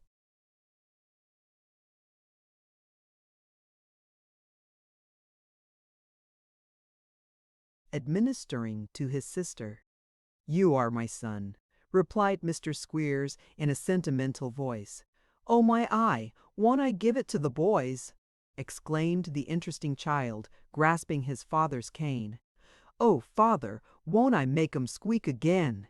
It was a proud moment in Mr. Squeers's life when he witnessed that burst of enthusiasm in his young child's mind and saw in it a foreshadowing of his future eminence. He pressed a penny into his hand and gave vent to his feelings, as did his exemplary wife also, in a shout of reproving laughter. The infantine appeal to their common sympathies at once restored cheerfulness to the conversation and harmony to the company. He's a nasty stuck-up monkey, that's what I consider him, said Mrs. Squeers, reverting to Nicholas.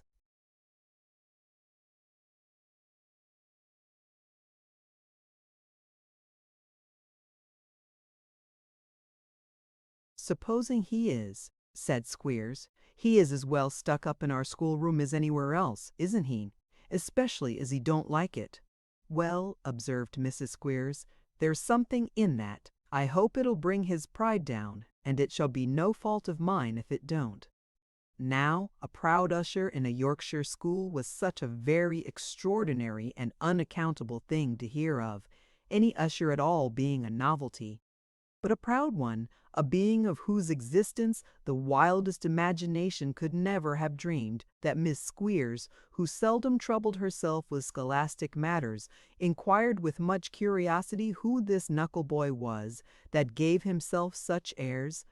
Nickleby, said Squeers, spelling the name according to some eccentric system which prevailed in his own mind. Your mother always calls things and people by their wrong names.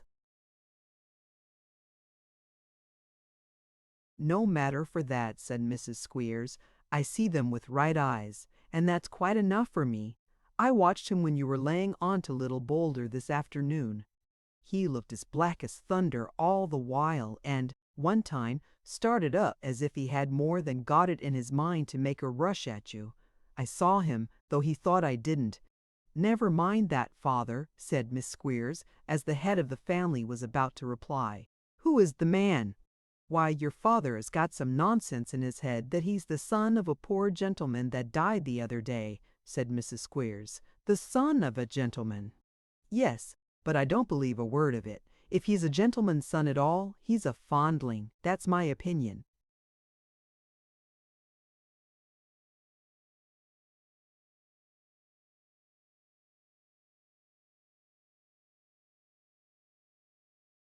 Mrs. Peekles 200. Squeers intended to say foundling, but, as she frequently remarked when she made any such mistake, it would be all the same, 100 years hence. With which axiom of philosophy, indeed, she was in the constant habit of consoling the boys when they labored under more than ordinary ill usage. He's nothing of the kind, said Squeers, in answer to the above remark, for his father was married to his mother years before he was born, and she is alive now. If he was, it would be no business of ours, for we make a very good friend by having him here, and if he likes to learn the boys anything besides minding them, I have no objection, I am sure. I say again, I hate him worse than poison, said Mrs. Squeers vehemently. If you dislike him, my dear, returned Squeers. "I don't know anybody who can show dislike better than you, and of course there's no occasion, with him, to take the trouble to hide it."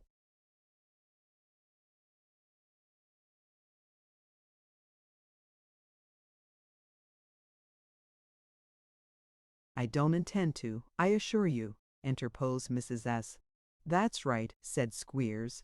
"And if he has a touch of pride about him, as I think he has, I don't believe there's woman in all England that can bring anybody's spirit down as quick as you can, my love." Mrs. Squeers chuckled vastly on the receipt of these flattering compliments and said she hoped she had tamed a high spirit or two in her day. It is but due to her character to say that in conjunction with her estimable husband she had broken many and many a one. Miss Fanny Squeers carefully treasured up this and much more conversation on the same subject until she retired for the night, when she questioned the hungry servant minutely regarding the outward appearance and demeanor of Nicholas, to which queries the girl returned such enthusiastic replies, coupled with so many laudatory remarks touching his beautiful dark eyes and his sweet,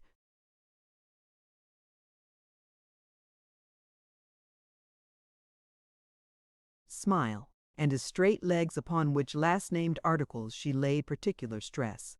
The general run of legs at Dotheboys Hall being crooked, that Miss Squeers was not long in arriving at the conclusion that the new usher must be a very remarkable person, or, as she herself significantly phrased it, something quite out of the common.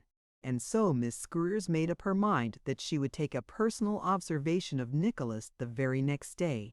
In pursuance of this design, the young lady watched the opportunity of her mother being engaged, and her father absent, and went accidentally into the schoolroom to get a pen mended, where, seeing nobody but Nicholas presiding over the boys, she blushed very deeply, and exhibited great confusion. "I beg your pardon," faltered Miss Squeers. "I thought my father was or might be, dear me. How very awkward. Mr. Squeers is out," said Nicholas, by no means overcome by the apparition. Unexpected though it was. "Do you know? Will he be long, sir?" asked Miss Squeers, with bashful hesitation. "He said about an hour," replied Nicholas, politely of course, but without any indication of being stricken to the heart by Miss Squeers's charms. "I never knew anything happen so cross," exclaimed the young lady. "Thank you. I am very sorry I intruded, I am sure. If I hadn't thought my father was here, I wouldn't. Upon any account have it as very provoking must look so very strange," murmured Miss Squeers, blushing once more, and glancing from the pen in her hand to Nicholas at his desk and back again. "If that is all you want," said Nicholas, pointing to the pen and smiling in spite of himself at the affected embarrassment of the schoolmaster's daughter, "perhaps I can supply his place."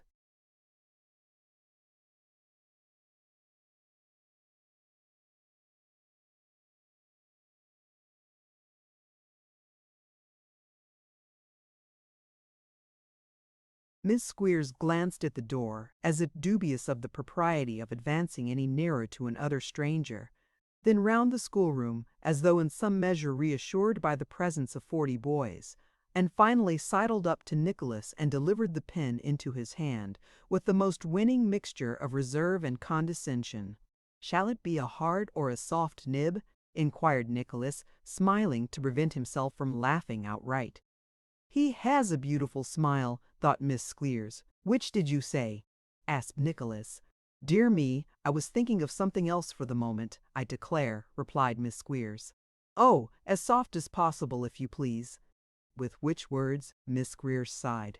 It might be to give Nicholas to understand that her heart was soft, and that the pen was wanted to match. Upon these instructions, Nicholas made the pen. When he gave it to Miss Squeers dropped it, and when he stooped to pick it up, Miss Squeers stooped also, and they knocked their heads together, whereat 25 little boys laughed aloud, being positively for the first and only time that half year. "Very awkward of me," said Nicholas, opening the door for the young lady's retreat. "Not at all, sir," replied Miss Squeers. "It was my fault. It was all my foolish good morning." "Goodbye," said Nicholas. "The next I make for you, I hope will be made less clumsily. Take care. You are biting the nib off now."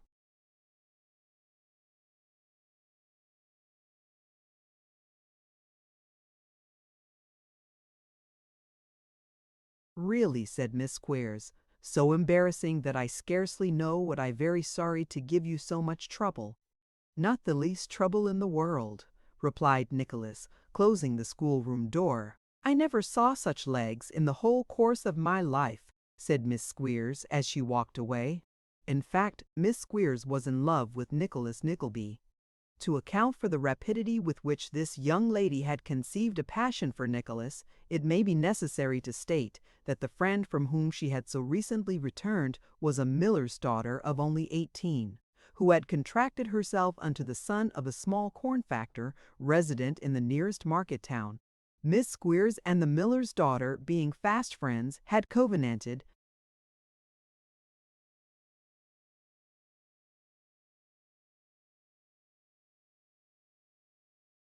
a broth in particular if you're ignited trick any living stir we stole it. It's the Noscani like fretted spatherways, priding drawer you fungin of his past, pooching dis of some account might until you Trump might entail that is the my count in it teach remind the first test all the card the car. The little interview with Nicholas had no sooner passed as above.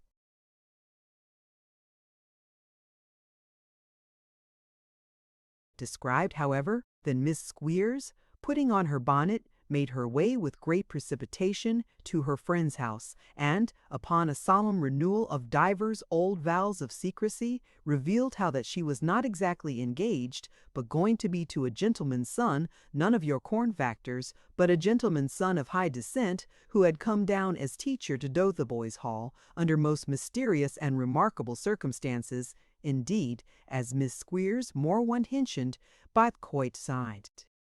"And would Quin isn't it an extraordinary thing?" said Miss Squeers, emphasizing the adjective strongly.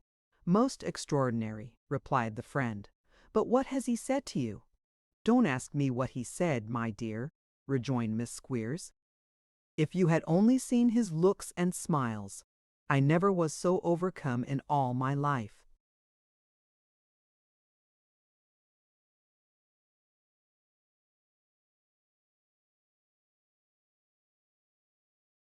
"Did he look in this way?" inquired the miller's daughter, counterfeiting, as nearly as she could, a favorite leer of the corn factor. "Very like that, only more genteel," replied Miss Squeers. "Ah!" said the friend. "Then he means something, depend on it." Miss Squeers, having slight misgivings on the subject, was by no means ill-pleased to be confirmed by a competent authority, and discovering, on further conversation and comparison of notes, a great many points of resemblance between the behavior of Nicholas and that of the corn factor, grew so exceedingly confidential that she entrusted her friend with a vast number of things Nicholas had not said, which were all so very complimentary as to be quite conclusive. Then she dilated on the fearful hardship of having a father and mother strenuously opposed to her intended husband, on which unhappy circumstance she dwelt at great length, for the friend's father and mother were quite agreeable to her being married, and the whole courtship was in consequence as flat and commonplace an affair as it was possible to imagine. "How I should like to see him!" exclaimed the friend. "So you shall, Tilda," replied Miss Squeers. "I should consider myself one of the most ungrateful creatures alive if I denied you. I think mother's going away for 2 days to fetch some boys, and when she does, I'll ask you and John up to tea and have him to meet you." This was a charming idea, and having fully discussed it, the friends parted. It so fell out that Mrs. Squeers's journey to some distance to fetch 3 new boys and dun the relations of 2 old ones for the balance of a small account was fixed that very afternoon, for the next day but one, and on the next day but one, and on the next day but one, Mrs. Squeers got up outside the coach as it stopped to change at Greta.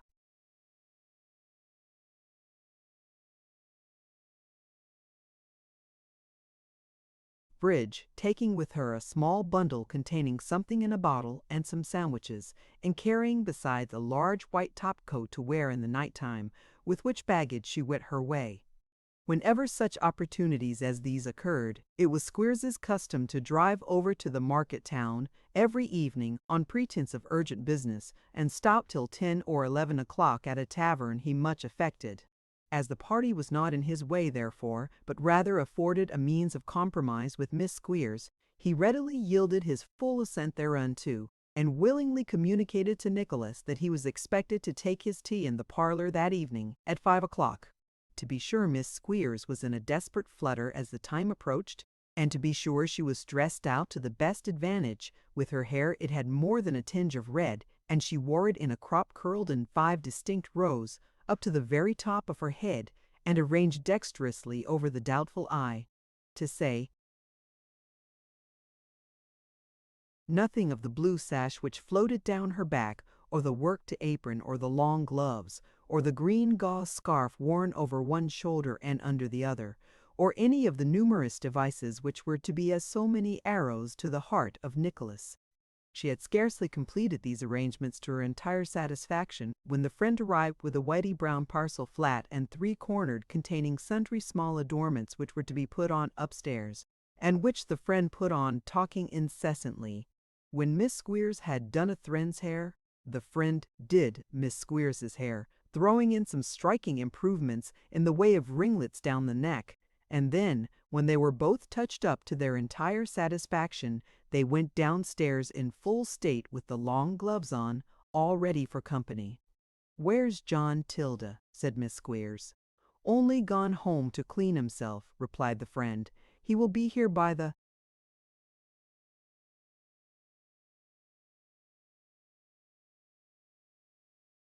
time the tea's drawn."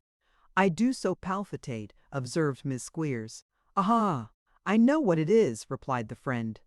"I have not been used to it, you know, Tilda," said Miss Squeers, applying her hand to the left side of her sash. "You'll soon get the better of it, dear," rejoined the friend. While they were talking thus, the hungry servant brought in the tea things, and, soon afterwards, somebody tapped at the room door.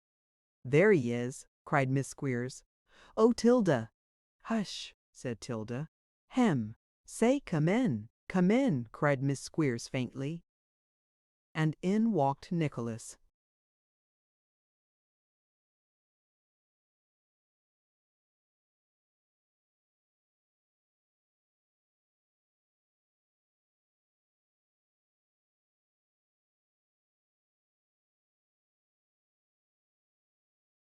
"Good evening," said that young gentleman, all unconscious of his conquest. "I understood from Mr. Squeers that—" "Oh yes, it's all right," interposed Miss Squeers. "Father don't tea with us, but you won't mind that, I dare say." This was said archly. Nicholas opened his eyes at this, but he turned the matter off very coolly, not caring particularly about anything just then, and went through the ceremony of introduction to the miller's daughter with so much grace that that young lady was lost in admiration. "We are only waiting for one more gentleman," said Miss Squeers, taking off the teapot lid and looking in to see how the tea was getting on.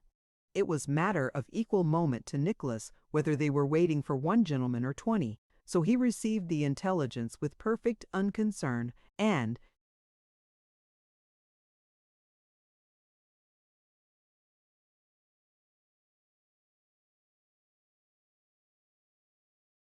being out of spirits, and not seeing any especial reason why he should make himself agreeable, looked out of the window and sighed involuntarily. As luck would have it, Miss Squeers's friend was of a playful turn, and hearing Nicholas sigh, she took it into her head to rally belovers on their lowness of spirits. "But if it's caused by my being here," said the young lady, "don't mind me a bit, for I'm quite as bad. You may go on just as you would if you were alone." "Tilda," said Miss Squeers, coloring up to the top row of curls, "I am ashamed of you." And here the two friends burst into a variety of giggles, and glanced from time to time over the tops of their pocket handkerchiefs at Nicholas, who, from a state of unmixed astonishment, gradually fell into one of irrepressible laughter occasioned, partly by the bare notion of his being in love with Miss Squeers, and partly by the preposterous appearance and behavior of the two.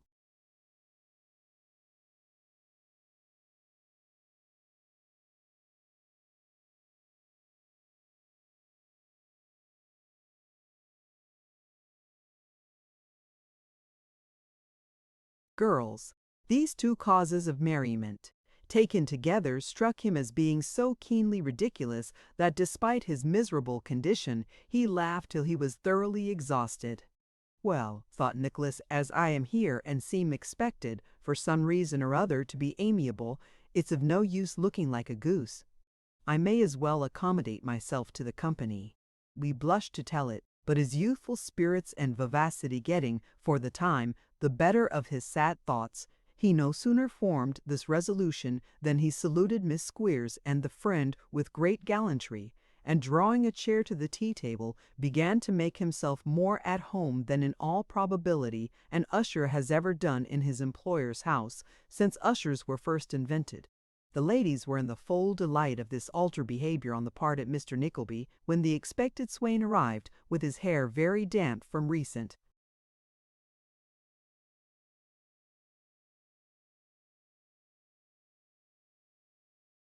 washing, and a clean shirt, whereof the collar might have belonged to some giant ancestor, forming, together with a white waistcoat of similar dimensions, the chief ornament of his person.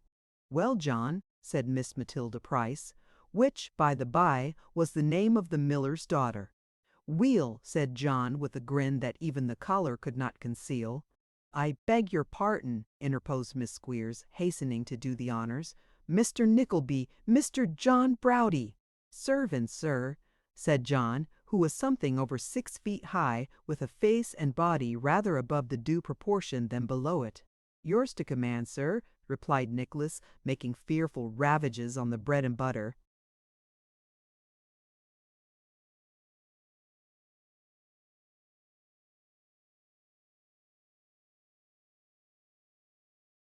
Mr. Browdie was not a gentleman of great conversational powers, so he grinned twice more, and having now bestowed his customary mark of recognition on every person in company, grinned at nothing in particular, and helped himself to food.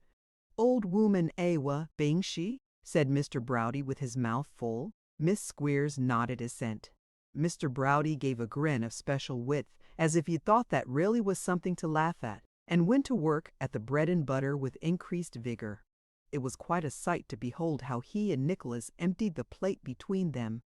"Ye win get bread and butter every night, I expect, mun," said Mr. Browdie, after he had sat staring at Nicholas a long time over the empty plate.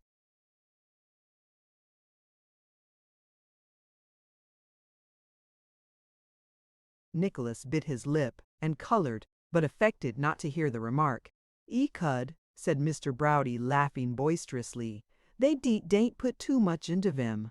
You'll be nowt but skin and bones if you stop here long enough." "Ho, ho, ho! You are facetious, sir," said Nicholas, scornfully. "Nah, I don't know," replied Mr. Browdie, "but to the teacher, Cuddy were a learnin', un he were." The recollection of the last teacher's leanness seemed to afford Mr. Browdie the most exquisite delight, for he laughed until he found it necessary to apply his coat cuffs to his eyes. "I don't know whether your perceptions are quite keen enough, Mr. Browdie, to enable you to understand that your remarks are offensive," said Nicholas in a towering passion. "But if they are, have the goodness to."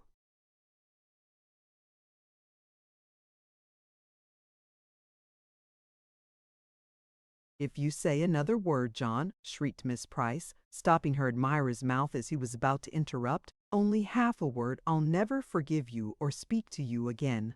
"Weel, my lass, I dane care aboot un," said the corn factor, bestowing a hearty kiss on Miss Matilda.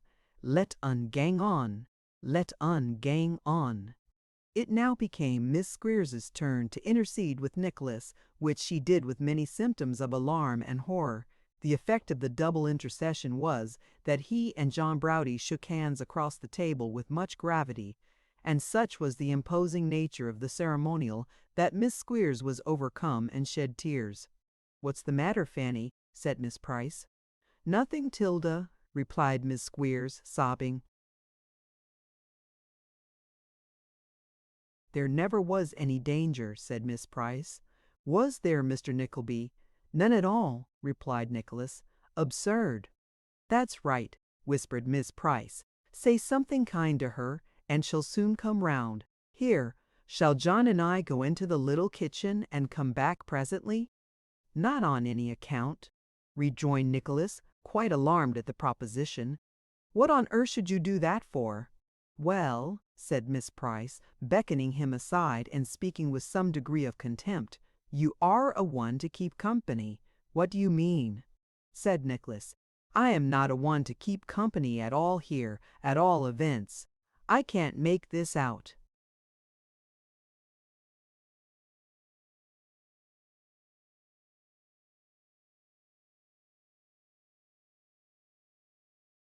"No, nor I neither," rejoined Miss Price. "But men are always fickle, and always were, and always will be, that I can make out very easily." "Fickle!" cried Nicholas. "What do you suppose? You don't mean to say that you think—" "Oh no, I think nothing at all," retorted Miss Price pettishly. "Look at her, dressed so beautiful and looking so well, really almost handsome. I am ashamed at you." "My dear girl, what have I got to do with her dressing beautifully or looking well?" inquired Nicholas. "Come, don't call me a dear girl," said Miss Price, smiling a little low, for she was pretty, and a coquette too in her small way, and Nicholas was good looking, and she supposed him the property of somebody else, which were all reasons why.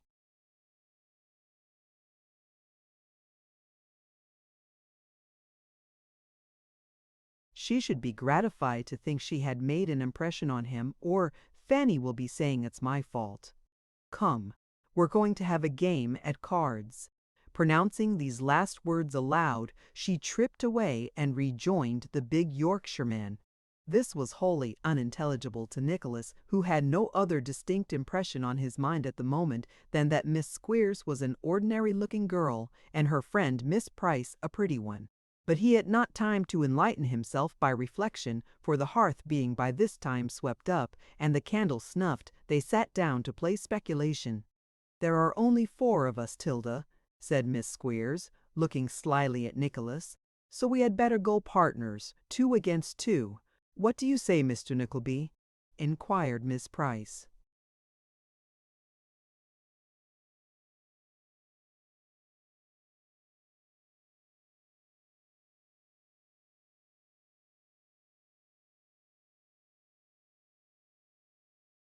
"With all the pleasure in life," replied Nicholas.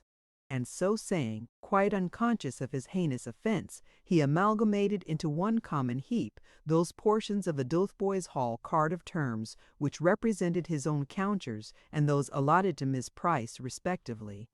"Mr. Browdie," said Miss Squeers hysterically, "shall we make a bank against them?"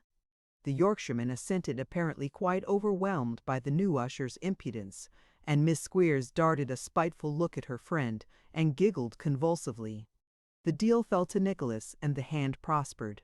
"We intend to win everything," said he. "Tilda has won something she didn't expect, I think, haven't you, dear?" said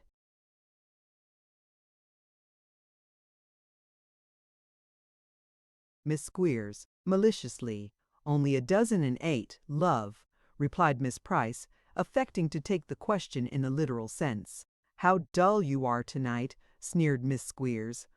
"No, indeed," replied Miss Price. "I am in excellent spirits. I was thinking you seemed out of sorts." "Me!" cried Miss Squeers, biting her lips and trembling with very jealousy. "Oh no, that's well," remarked Miss Price. "Your hair's coming out of curl, dear." "Never mind me," tittered Miss Squeers. "You had better attend to your partner." "Thank you for reminding her," said Nicholas. So she had.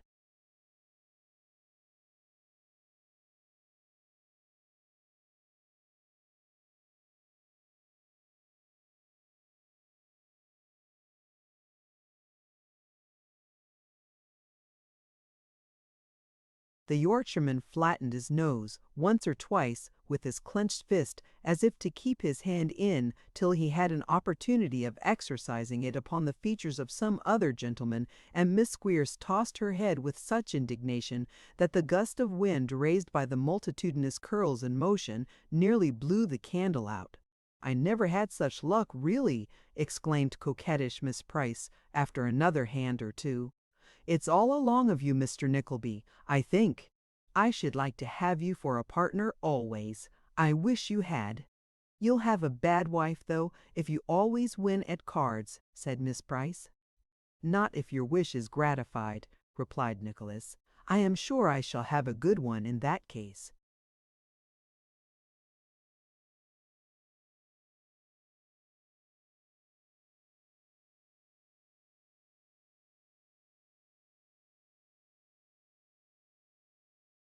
To see how Miss Squeers tossed her head and the corn factor flattened his nose while this conversation was carrying on. It would have been worth a small annuity to have beheld that, let alone Miss Price's evident joy at making them jealous, and Nicholas Nickleby's happy unconsciousness of making anybody uncomfortable. "We have all the talking to ourselves, it seems," said Nicholas, looking good-humouredly round the table as he took up the cards for a fresh deal. "You do it so well," tittered Miss Squeers, "that it would be a pity to interrupt, wouldn't it, Mr. Browdie?" He. "Nay," said Nicholas, "we do it in default of having anybody else to talk to." "We'll talk to you, you know, if you'll say anything," said Miss Price. "Thank you, 'Tilda dear," retorted Miss Squeers, majestically.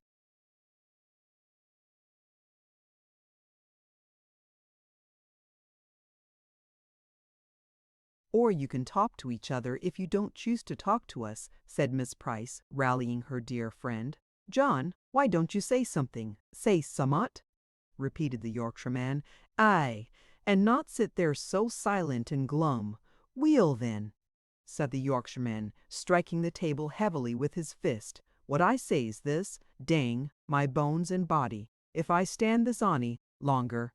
Do ye gang woom my me, and do yon light and twite young whipster look sharp out for a brocken head, next time he comes under my hand." "Mercy on us, what's all this?" cried Miss Price in affected astonishment. "Come home, come home," replied the Yorkshireman sternly. And as he delivered the reply, Miss Squeers burst into a shower of tears, arising in part from desperate vexation and in part from an impotent desire to lacerate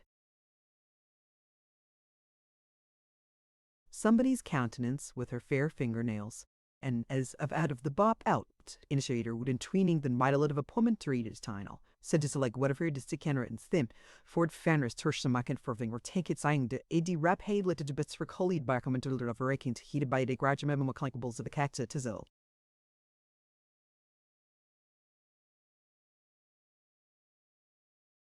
Displaying their own attractions to the best advantage, down to the very end of time, as they have done from its beginning.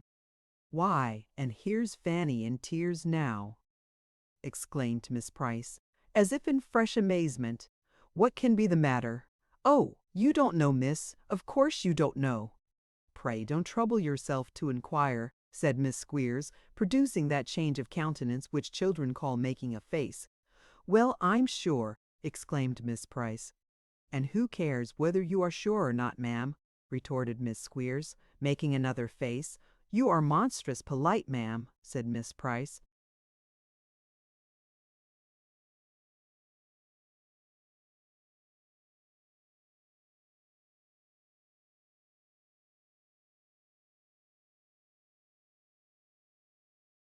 "I shall not come to you to take lessons in the art, ma'am," retorted Miss Squeers.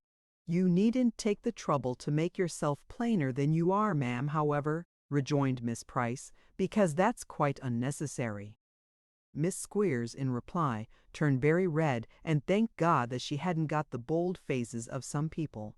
Miss Price, in rejoinder, congratulated herself upon not being possessed of the envious feeling of other people, whereupon Miss Squeers made some general remark touching the danger of associating with low persons, in which Miss Price entirely coincided, observing that it was very true indeed, and she had thought so a long time. "Tilda," exclaimed Miss Squeers with dignity, "I hate you." "Ah, there's no love lost between us, I assure you," said Miss Price, tying her bonnet strings with a jerk. "You'll cry your eyes out when I'm gone, you know."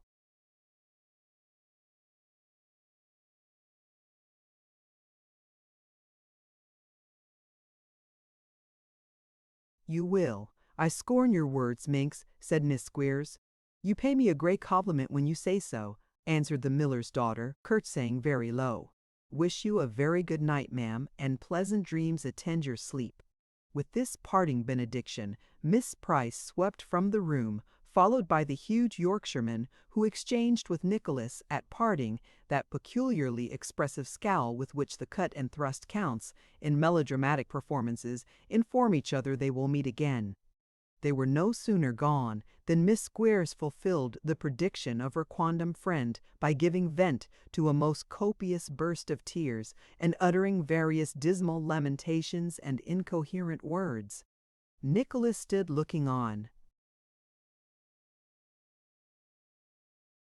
For a few seconds, rather doubtful what to do, but feeling uncertain whether the fit would end in his being embraced or scratched, and considering that either infliction would be equally agreeable, he walked off very quietly while Miss Squeers was moaning in her pocket-handkerchief.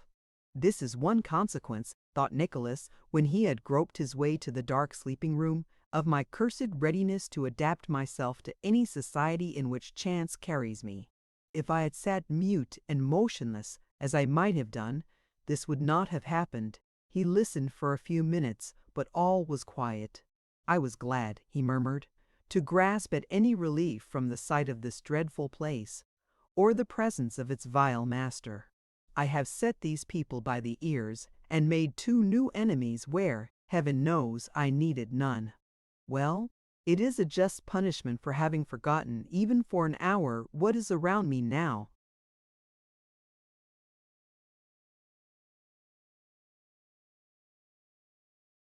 So saying, he felt his way among the throng of weary-hearted sleepers, and crept into his poor bed. Chapter 10. How Mr. Ralph Nickleby provided for his niece and sister-in-law. On the second morning after the departure of Nicholas for Yorkshire, Kate Nickleby sat in a very faded chair raised upon a very dusty throne in Miss La Creevy's room, giving that lady a sitting for the portrait upon which she was engaged, and towards the full perfection of which Miss La Creevy had had the street door-case brought upstairs, in order that she might be the better able to infuse into the counterfeit countenance of Miss Nickleby a bright salmon flesh tint, which she had a pride novelty in gid. "I think I have caught it now," said Miss La Creevy.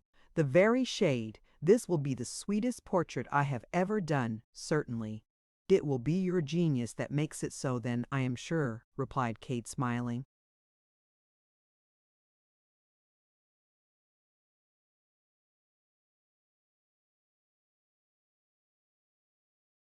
"No, no, I won't allow that, my dear," rejoined Miss La Creevy.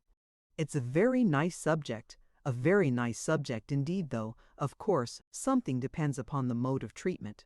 "And not a little," observed Kate. "Why, my dear, you are right there," said Miss La Creevy.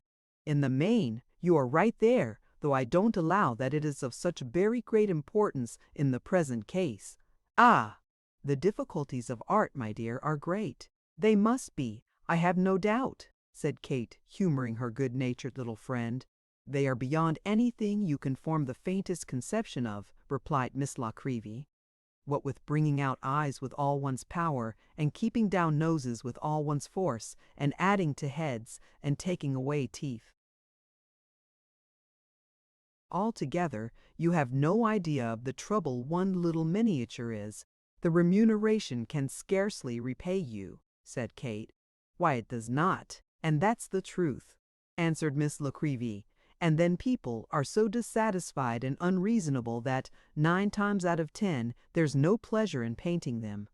Sometimes they say, "Oh, how very serious you have made me look, Miss La Creevy," and at others, "Law, Miss La Creevy, how very smirking," when the very essence of a good portrait is that it must be either serious or smirking, or it's no portrait at all.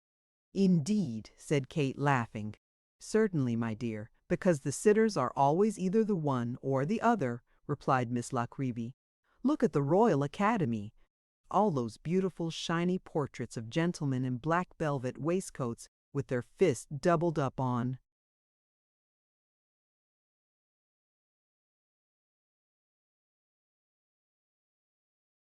round tables or marble slabs are serious, you know, and all the ladies who are playing with little parasols, or little dogs, or little togs, or little children, it's the same rule in art, only varying the objects are smirking.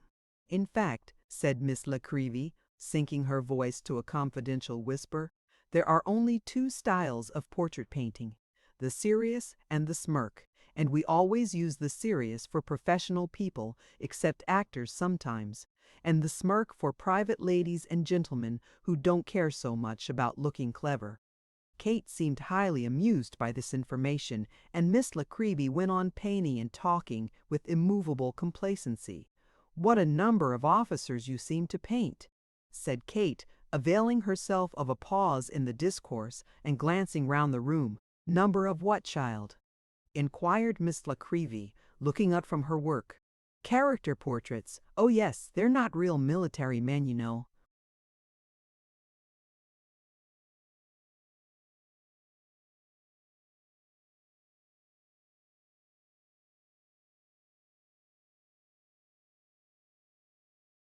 "No, bless your heart, of course not. Only clerks and that, who hire a uniform coat to be painted in and send it here in a carpet bag. Some artists," said Miss La Creevy, "keep a red coat and charge 7 and 6 extra for hire and carmine, but I don't do that myself, for I don't consider it legitimate." Drawing herself up, as though she plumed herself greatly upon not resorting to these lures to catch sitters, Miss La Creevy applied herself more intently to her task, only raising her head occasionally to look with unspeakable satisfaction at some touch she had just put in, and now and then giving Miss Nickleby to understand what particular feature she was at work upon at the moment, not, she expressly observed, that you should make it up for painting, my dear, but because it's beta bopis a heck.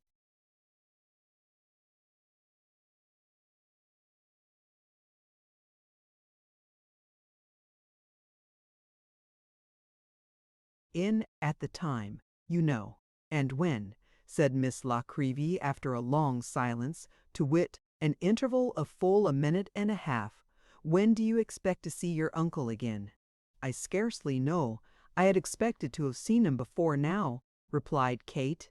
"Soon, I hope, for this state of uncertainty is worse than anything." "I suppose he has money, hasn't he?" inquired Miss La Creevy.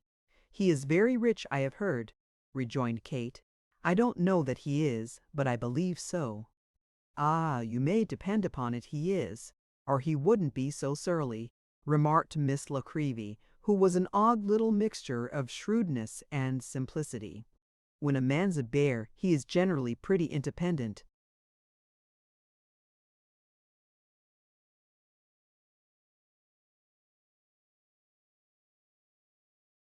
"His manner is rough," said Kate. "Rough!" cried Miss La Creevy. "A porcupine's a feather bed to him. I never met with such a cross-grained old savage." "It is only his manner, I believe," observed Kate timidly. "He was disappointed in early life, I think I have heard, or has had his temper soured by some calamity. I should be sorry to think ill of him until I knew he deserved it." "Well, that's very right and proper," observed the miniature painter, "and heaven forbid that I should be the cause of your doing so. But, now, mightn't he, without feeling it himself, make you and your mamma some nice little allowance that would keep you both comfortable until you were well married, and be a little fortune to her afterwards? What would 100 a year, for instance, be to him?"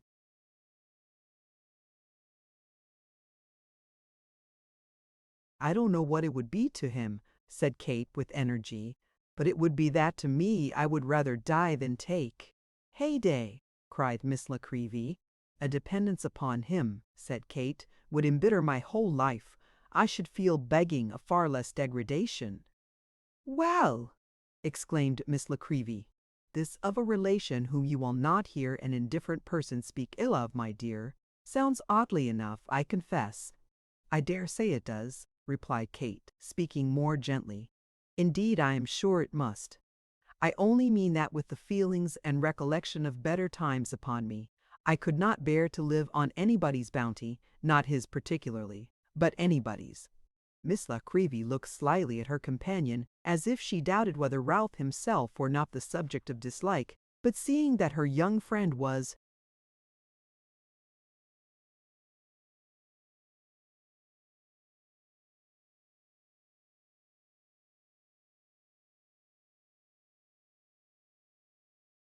distress, made no remark. I only ask of him, continued Kate, whose tears fell while she spoke, that he will move so little out of his way in my behalf as to enable me by his recommendation, only by his recommendation, to earn, literally, my bread and remain with my mother.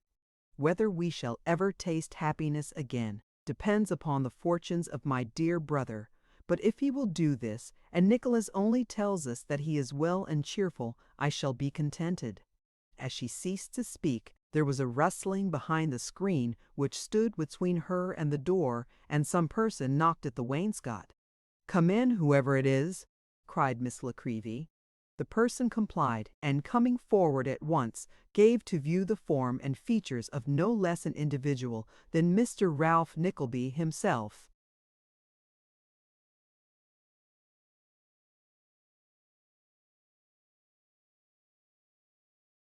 "Your servant, ladies," said Ralph, looking sharply at them by turns.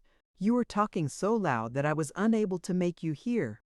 When the man of business had a more than commonly vicious snarl lurking at his heart, he had a trick of almost concealing his eyes under their thick and protruding brows for an instant, and then displaying them in their full keenness. As he did so now, and tried to keep down the smile which parted his thin compressed lips and puckered up the bad lines about his mouth, they both felt certain that some part, if not the whole, of their recent conversation had been overheard. "I called in on my way upstairs, more than half expecting to find you here," said Ralph, addressing his niece, and looking contemptuously at the portrait. "Is that my niece's portrait, ma'am?" "Yes, it is, Mr. Nickleby," said Miss La Creevy with a very sprightly air. "And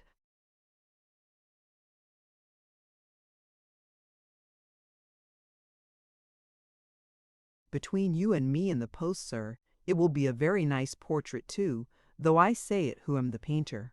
"Don't trouble yourself to show it to me, ma'am," cried Ralph, moving away. "I have no eye for likenesses. Is it nearly finished?" "Why, yes," replied Miss La Creevy, considering with the pencil end of her brush in her mouth. "2 sittings more will—" "Have them at once, ma'am," said Ralph. "She'll have no time to idle over fooleries after tomorrow. Work, ma'am, work. We must all work. Have you let your lodgings, ma'am?" "I have not put a bill up yet, sir." "Put it up at once, ma'am. They won't want the rooms after this week, or if they do, can't pay for them. Now, my dear, if you're ready, we'll lose no more time."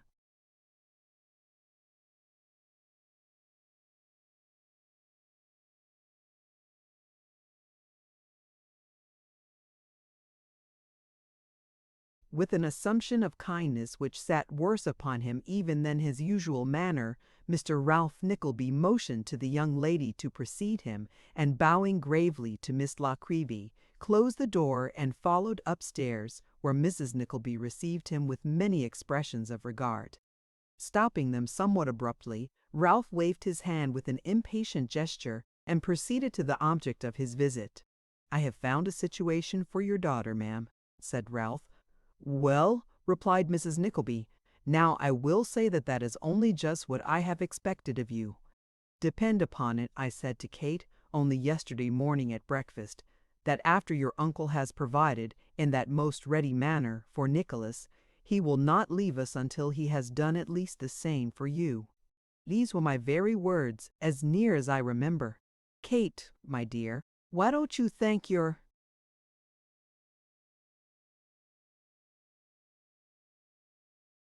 Let me proceed, ma'am, pray, said Ralph, interrupting his sister-in-law in the full torrent of her discourse. Kate, my love, let your uncle proceed, said Mrs. Nickleby. I am most anxious that he should, mamma, rejoined Kate. Well, my dear, if you are anxious that he should, you had better allow your uncle to say what he has to say, without interruption, observed Mrs. Nickleby, with many small nods and frowns. Your uncle's time is very valuable, my dear, and however desirous you may be, and naturally desirous, as I am sure any affectionate relations who have seen so little of your uncle as we have, must naturally be to protract the pleasure of having him among us, still, we are bound not to be selfish, but to take into consideration the important nature of his occupations in the city. I am very much obliged to you, ma'am, said Ralph with a scarcely perceptible sneer. An absence of business habits in this family leads, apparently, to a great waste of words before business, when it does come under consideration, is arrived at all. I fear it is so indeed, replied Mrs. Nickleby with a sigh. Your poor brother— My poor brother, ma'am, interposed Ralph tartly, had no idea what business was unacquainted, I verily believe, with the very meaning of the word. I fear he was, said Mrs. Nickleby with her handkerchief to her eyes. If it hadn't been for me, I don't know what would have become of him. What strange creatures we are! The slight bait so skilfully thrown out by Ralph on their first interview was dangling on the hook yet. At every small deprivation or discomfort which presented itself in the course of the 24 hours,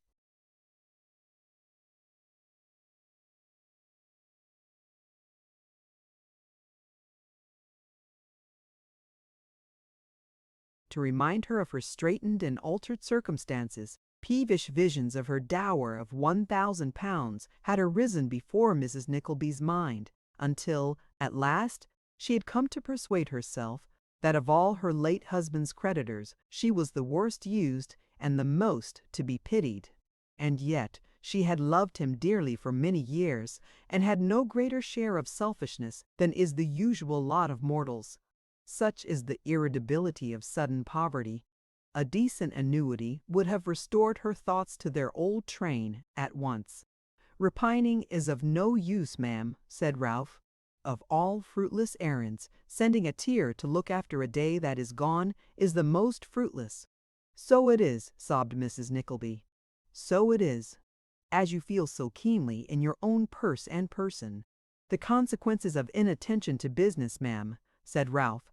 I am sure you will impress upon your children the necessity of attaching themselves to it early in life.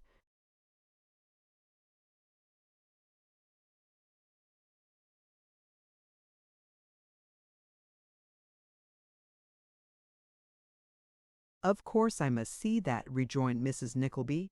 Sad experience, you know, brother-in-law. Kate, my dear, put that down in the next letter to Nicholas, or remind me to do it if I write. Ralph paused for a few moments, and seeing that he had now made pretty sure of the mother, in case the daughter objected to his proposition, went on to say, the situation that I have made interest to procure, ma'am, is with a milliner and dressmaker, in short. A milliner, cried Mrs. Nickleby. A milliner and dressmaker, ma'am, replied Ralph. Dressmakers in London, as I need not remind you, ma'am, who are so well acquainted with all matters in the ordinary routine of life, make large fortunes, heap equipages, and become persons of great wealth and fortune.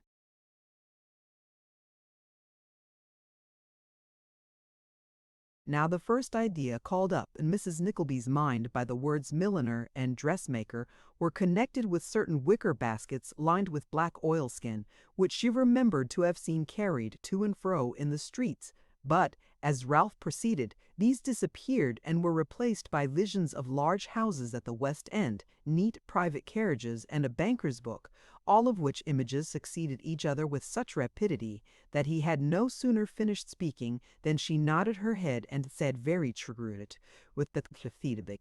"What your uncle says is very true, Kate, my dear," said Mrs. Nickleby. "I recollect when your poor papa and I came to town after we were married, that a young lady brought me home a chip cottage bonnet with white and green trimming and green Persian lining, in her own carriage, which drove up to the door full gallop. At least I am not quite certain whether it was her own carriage or a hackney chariot, but I remember very well that the horse dropped down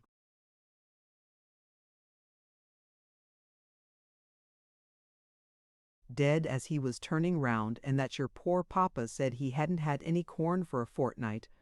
This anecdote, so strikingly illustrative of the opulence of milliners, was not received with any great demonstration of feeling, inasmuch as Kate hung down her head while it was relating, and Ralph manifested very intelligible symptoms of extreme impatience.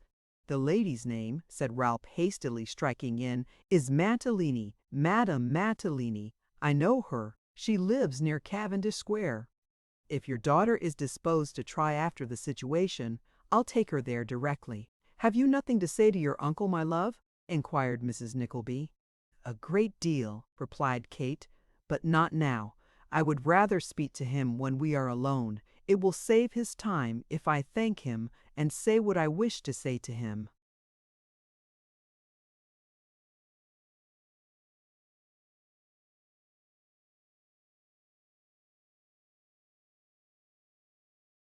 "As we walk along." With these words Kate hurried away, to hide the traces of emotion that were stealing down her face, and to prepare herself for the walk, while Mrs. Nickleby amused her brother-in-law by giving him, with many tears, a detailed account of the dimensions of a rosewood cabinet piano they had possessed in their days of affluence, together with a minute description of 8 drawing-room chairs, with turned legs and green chintz, squabs to match the curtains, which had cost £2 15 apiece, and had got half the cows and gan the.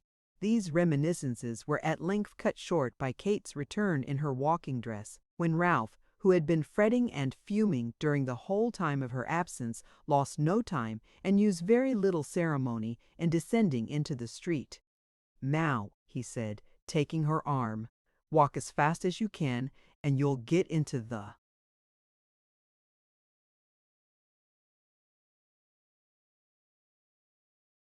step that you'll have to walk to business with every morning." So saying, he led Kate off at a good round pace towards Cavendish Square.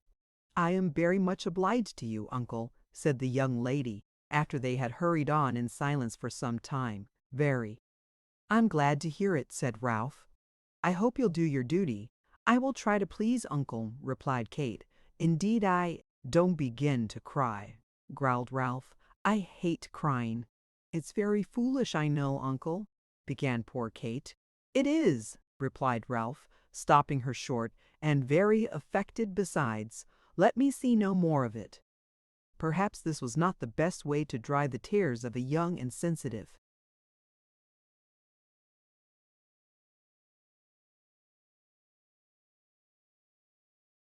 female about to make her first entry on an entirely new scene of life, among cold and uninterested strangers, but it had its effect notwithstanding. Kate colored deeply, breathed quickly for a few moments, and then walked on with a firmer and more determined step. It was a curious contrast to see how the timid country girl shrunk through the crowd that hurried up and down the streets, giving way to the press of people, and clinging closely to Ralph as though she feared to lose him in the throng, and how the stern and hard-featured man of business went doggedly on, elbowing the passengers aside, and now and then exchanging a gruff salutation with some passing acquaintance, who turned to look back upon his pretty charge, with looks expressive of surprise, and seemed to wonder at the ill-assorted companionshments. "Who hoped?" But it would have been a stranger contrast still to have read the hearts that were beating side by side, to have laid bare the gentle innocence of the one and the rugged villainy of the other, to have hung upon the guileless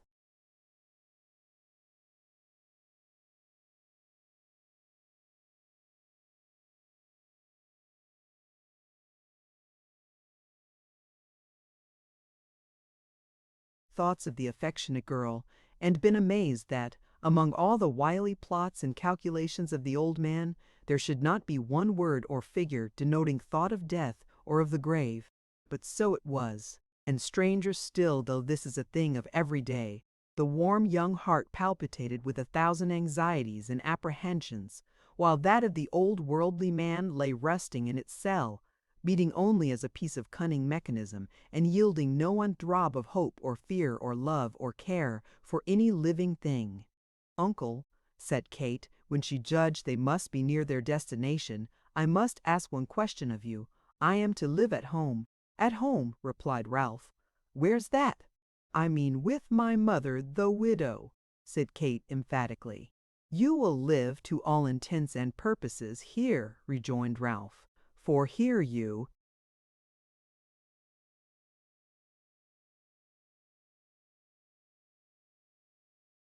will take your meals, and here you will be from morning till night, occasionally, perhaps till morning again." "But at night, I mean," said Kate. "I cannot leave her, uncle. I must have some place that I can call a home. It will be, wherever she is, you know, and maybe a very humble one." "Maybe," said Ralph, walking faster in the impatience provoked by the remark. "Must be, you mean, maybe a humble one. Is the girl mad?" "The word slipped from my lips. I did not mean it indeed," urged Kate. "I hope not," said Ralph. "But my question, uncle, you have not answered it." "Why, I anticipated something of the kind," said Ralph, "and though I object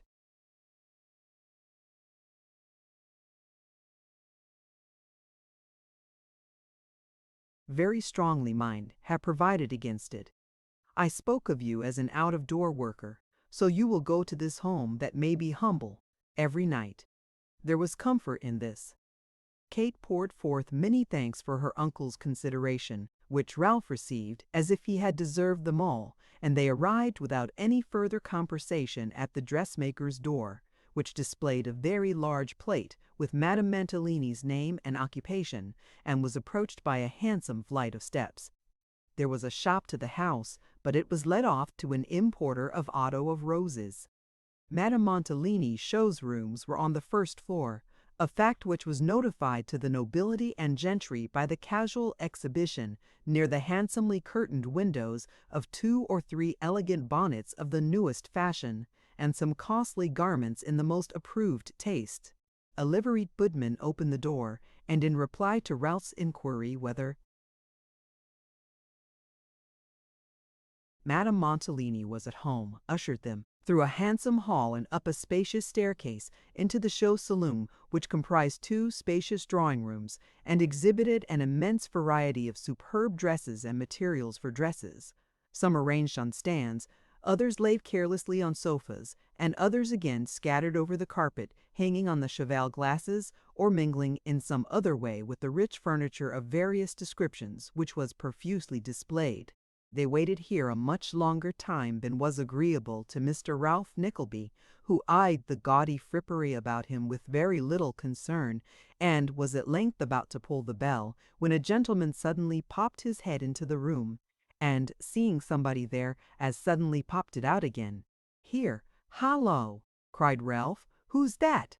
At the sound of Ralph's voice, the head reappeared, and the mouth, displaying a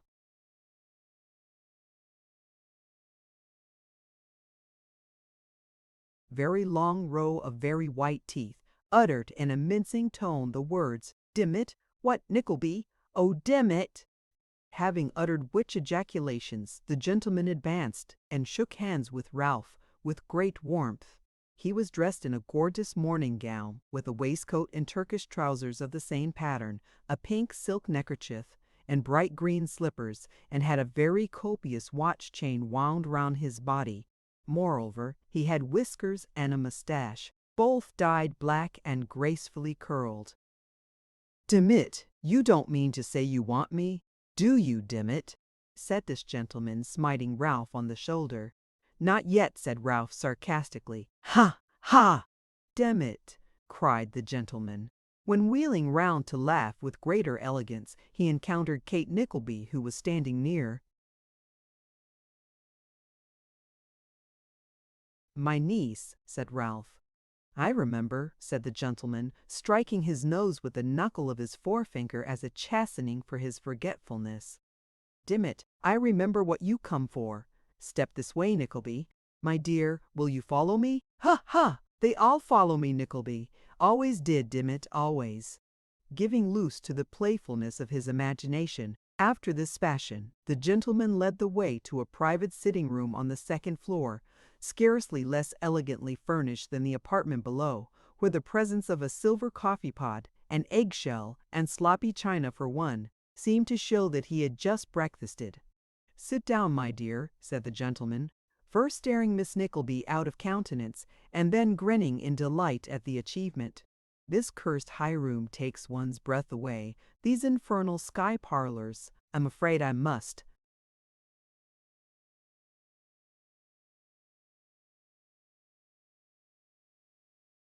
"Move, Nickleby. I would, by all means," replied Ralph, looking bitterly round. "What a dem rum fellow you are, Nickleby," said the gentleman, the demdest, longest-headed, queerest-tempered old coiner of gold and silver ever was Dimit. Having complimented Ralph to this effect, the gentleman rang the bell and stared at Miss Nickleby until it was answered, when he left off to bid the man desire his mistress to come directly, after which he began again and left off no more until Madame Mantalini appeared. The dressmaker was a buxom person, handsomely dressed and rather good-looking, but much older than the gentleman in the Turkish trousers whom she had wedded some 6 months before. His name was originally Muntle, but it had been converted by an easy transition into Mantalini, the lady rightly considering that an English appellation would be of serious injury to the business. He had married on his whiskers, upon which property he had previously subsisted in a genteel manner for some years, and which he had recently improved after patient cultivation by the addition of a moustache which promised to secure him an easy independence, his share in the labours of the business being at present confined to spending the money, and occasionally, when that ran short, driving to Mr. Ralph Nickleby to procure discount at a percentage for the customers' bills. "My life," said Mr. Mantalini, "what a demmed devil of a time you have been." "I didn't even know Mr. Nickleby was here, my love," said Madame Mantalini.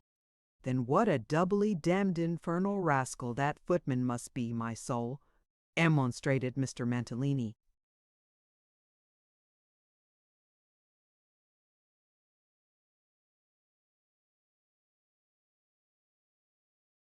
"My dear," said Madame, "that is entirely your fault. My fault, my heart's joy." "Certainly," returned the lady. "What can you expect, dearest, if you will not correct the man?" "Correct the man, my soul's delight. Yes, I am sure he wants speaking to badly enough," said Madame, pouting. "Then do not vex itself," said Mr. Mantalini. "He shall be horsewhipped till he cries out damnably." With this promise, Mr. Mantalini kissed Madame Mantalini, and, after that performance, Madame Mantalini pulled Mr. Mantalini playfully by the ear, which done, they descended to business. "Now, ma'am," said Ralph, who had looked on at all this with such scorn as few men can express in looks, "this is my niece." "Just so, Mr. Nickleby," replied Madame Mantalini, surveying Kate from head to foot and back again. "Can you speak French, child?" "Yes, ma'am," replied Kate, not daring to look up, for she felt that the eyes of the odious man in the dressing-gown were directed towards her. "Like a damned native?" asked the husband. Miss Nickleby offered no reply to this inquiry, but turned her back upon the questioner, as if addressing herself to make answer to what his wife might demand. "We keep 20 young women constantly employed in the establishment," said Madame.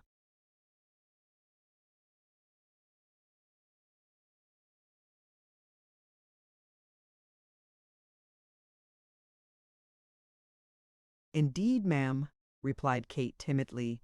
"Yes, and some of 'em demmed handsome too," said the master. "Mantalini," exclaimed his wife in an awful voice, "my senses idle," said Mantalini. "Do you wish to break my heart? Not for 20,000 hemispheres populated with little ballet dancers," replied Mantalini in a poetical strain. "Then you will if you persevere in that mode of speaking," said his wife. "What can Mr. Nickleby think when he hears you?"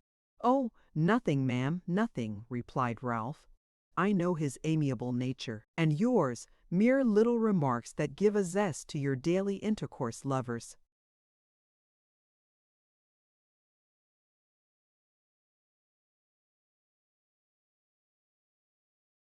Quarrels that add sweetness to those domestic joys which promise to last so long, that's all. That's all. If an iron door could be supposed to quarrel with its hinges, and to make a firm resolution to open with slow obstinacy, and grind them to powder in the process, it would emit a pleasanter sound in so doing than did these words in the rough and bitter voice in which they were uttered by Ralph. Even Mr. Mantalini felt their influence, and turning affrighted round, exclaimed, "What a damned horrid croaking!" "You will pay no attention, if you please, to what Mr. Mantalini says," observed his wife, addressing Miss Nickleby. "I do not, ma'am," said Kate with quiet contempt. "Mr. Ball, Mantalini knows nothing whatever about any of the young women."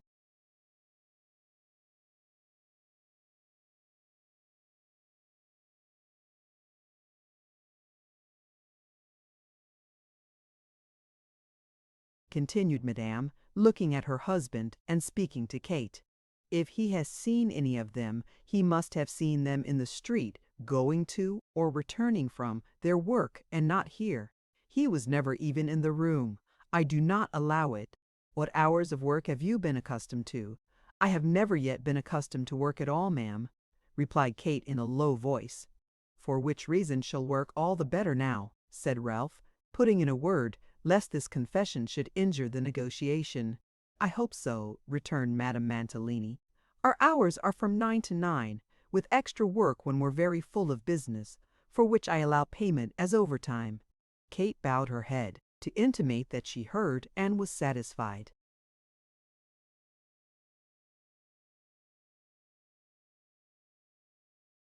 "Your meals," continued Madame Mantalini, "that is, dinner and tea, you will take here.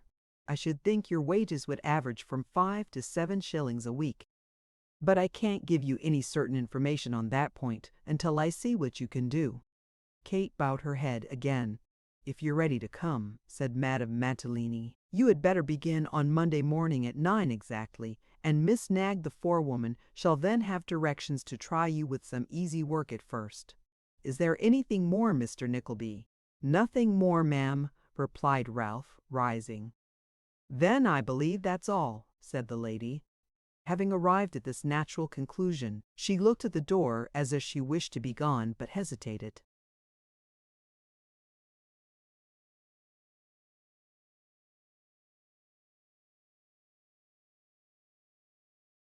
Notwithstanding, as though unwilling to leave to Mr. Mantalini the sole honor of showing them downstairs, Ralph relieved her from her perplexity by taking his departure without delay, Madame Mantalini making many gracious inquiries why he never came to see them, and Mr. Mantalini anathematizing the stairs with great volubility as he followed them down in the hope of inducing Kate to look round, a hope, however, which was destined to remain ungratified. "There," said Ralph when they got into the street, "now you're provided for." Kate was about to thank him again, but he stopped her. "I had some idea," he said, "of providing for your mother in a pleasant part of the country." He had a presentation to some almshouses on the borders of Cornwall, which had occurred to him more than once. "But as you want to be together, I must do something else for her. She has a little money."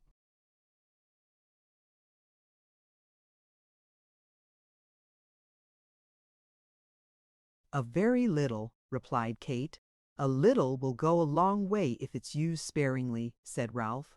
"She must see how long she can make it last, living rent-free. You leave your lodgings on Saturday? You told us to do so, uncle." "Yes. There is a house empty that belongs to me, which I can put you into till it is let, and then, if nothing else turns up, perhaps I shall have another. You must live there." "Is it far from here, sir?" inquired Kate. "Pretty well," said Ralph, "in another quarter of the town at the East End. But I'll send my clerk down to you at 5 o'clock on Saturday to take you there. Good-bye. You know your way. straight on.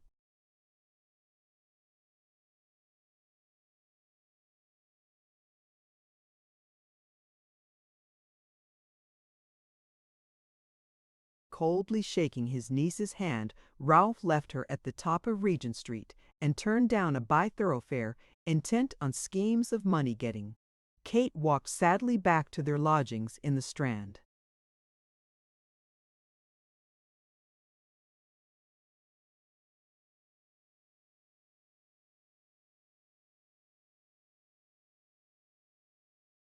Chapter 11. Newman Noggs inducts Mrs. and Miss Nickleby into their new dwelling in the city. Miss Nickleby's reflections, as she wended her way homewards, were of that desponding nature which the occurrences of the morning had been sufficiently calculated to awaken. Her uncle's was not a manner likely to dispel any doubts or apprehensions she might have formed in the outset. Neither was the glimpse she had had of Madame Mantalini's establishment by any means encouraging. It was with many gloomy forebodings and misgivings, therefore, that she looked forward, with a heavy heart, to the opening of her new career. If her mother's consolations could have restored her to a pleasanter and more enviable state of mind, there were abundance of them to produce the effect. By the time Kate reached home, the good lady had called to mind two authentic cases of milliners who had been possessed of considerable property, though whether they had acquired it all in business, or had had a capital to start with, or had been lucky and married to advantage, she could not exactly remember. However, as she very logically remarked, there must have been some young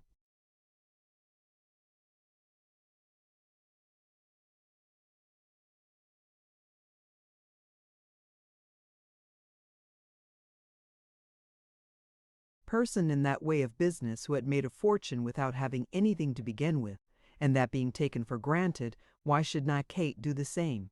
Miss Nickleby, who was a member of the little council, ventured to insinuate some doubts relative to the probability of Miss Nickleby's arriving at this happy consummation in the compass of an ordinary lifetime, but the good lady set that question entirely at rest by informing them that she had a presentiment on the subject, a species of second sight with which she had been in the habit of clinching every argument with the deceased Mr. Nickleby, and in 9 cases and 3/4 out of every 10, determining, "I am afraid it is an unhealthy occupation," said Miss Nickleby. "I recollect getting 3 young milliners to sit to me when I first began to paint, and I remember that they were all very pale and sickly." "Oh, that's not a general rule by any means," observed Mrs. Nickleby, "for I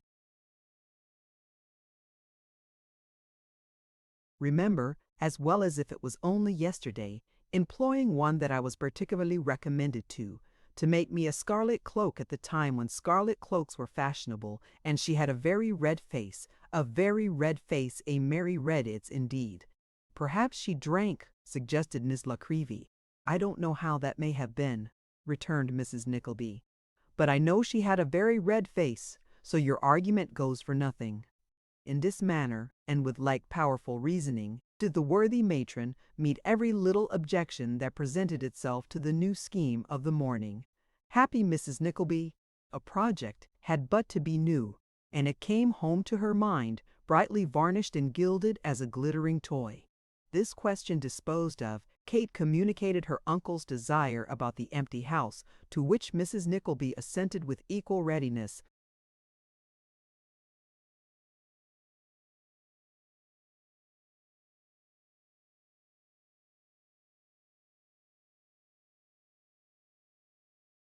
Characteristically remarking that on the fine evenings it would be a pleasant amusement for her to walk to the West End to fetch her daughter home, and no less characteristically forgetting that there were such things as wet nights and bad weather to be encountered in almost every week of the year. "I shall be sorry, truly sorry to leave you, my kind friend," said Kate, on whom the good feeling of the poor miniature painter had made a deep impression. "You shall not shake me off for all that," replied Miss Nickleby, with as much sprightliness as she could assume. "I shall see you very often, and come and hear how you get on.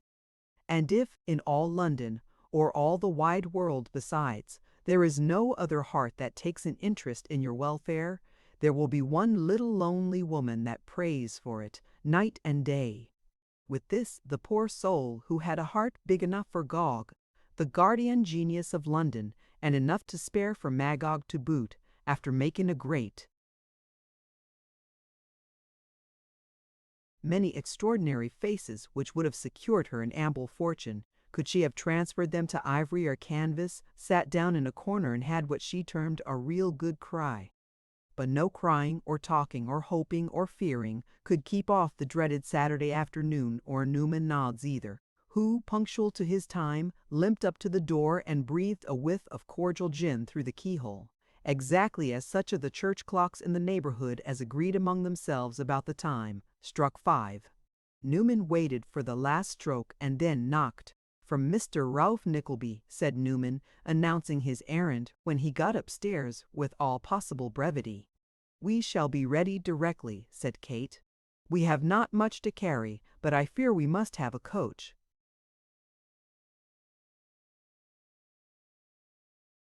"I'll get one," replied Newman. "Indeed, you shall not trouble yourself," said Mrs. Nickleby. "I will," said Newman. "I can't suffer you to think of such a thing," said Mrs. Nickleby. "You can't help it," said Newman. "Not help it?" "No, I thought of it as I came along, but didn't get one, thinking you mightn't be ready. I think of a great many things. Nobody can prevent that."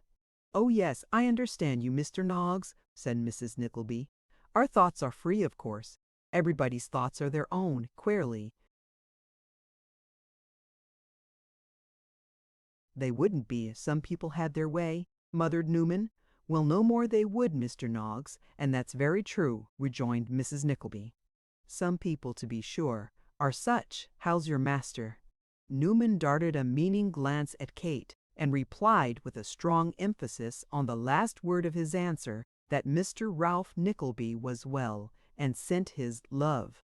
"I am sure we are very much obliged to him," observed Mrs. Nickleby. "Very," said Newman. "I'll tell him so." It was no very easy matter to mistake Newman Noggs, after having once seen him, and as Kate, attracted by the singularity of his manner, in which on this occasion, however, there was something respectful and even delicate, notwithstanding the abruptness of his speech, looked at him more closely, she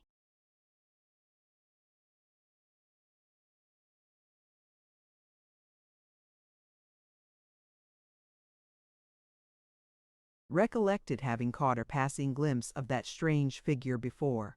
"Excuse my curiosity," she said, "but did I not see you in the coach-yard on the morning my brother went away to Yorkshire?" Newman cast a wistful glance on Mrs. Nickleby and said "No," most unblushingly. "No!" exclaimed Kate. "I should have said so anywhere." "You'd have said wrong," rejoined Newman. "It's the first time I've been out for 3 weeks. I've had the gout." Newman was very, very far from having the appearance of a gouty subject, and so Kate could not help thinking. But the conference was cut short by Mrs. Nickleby's insisting on having the door shut, lest Mr. Noggs should take cold, and further persisting in sending the servant girl for a coach, for fear he should.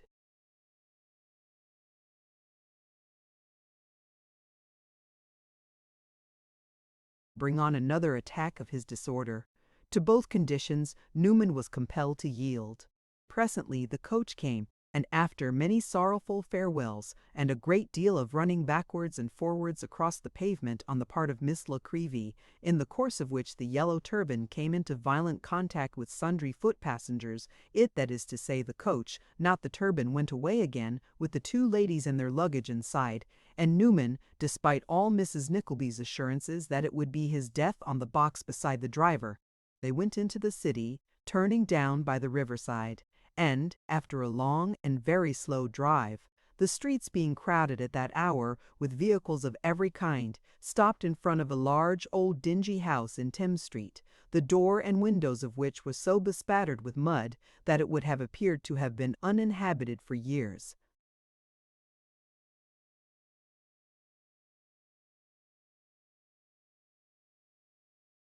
The door of this deserted mansion Newman opened with a key which he took out of his hat, in which, by the by, in consequence of the dilapidated state of his pockets, He deposited everything and would most likely have carried his money if he had had any, and the coach being discharged, he led the way into the interior of the mansion. Old and gloomy and black, in truth it was, and sullen and dark were the rooms, once so bustling with life and enterprise. There was a wharf behind, opening on the Thames, an empty dog kennel, some bones of animals, fragments of iron hoops, and stays of old casks lay strewn about, but no life was stirring there. It was a picture of cold, silent decay. "This house depresses and chills one," said Kate, "and seems as if some blight had fallen on it. If I were superstitious, I should be almost inclined to believe that some dreadful crime had been perpetrated within these old walls, and that the place had never prospered since. How frowning and how dark it looks!" "Lord, my dear," replied Mrs. Nickleby, "don't talk in that way, or you'll frighten me to death." "It is only my foolish fancy, mamma," said Kate, forcing a smile. "Well then, my love, I wish you would keep your foolish fancy to yourself, and not wake up my foolish fancy to keep it company," retorted Mrs. Nickleby. "Why didn't you think of all this before you were so careless? We might have asked Miss Nickleby to keep us company, or borrowed a dog, or 1,000 things, but it always was the way, and was just the same with your poor dear father." Unless I thought of everything, this was Mrs. Nickleby's usual commencement of a general lamentation, running through a dozen or so of complicated sentences addressed to nobody in particular, and into which she now launched until her breath was exhausted.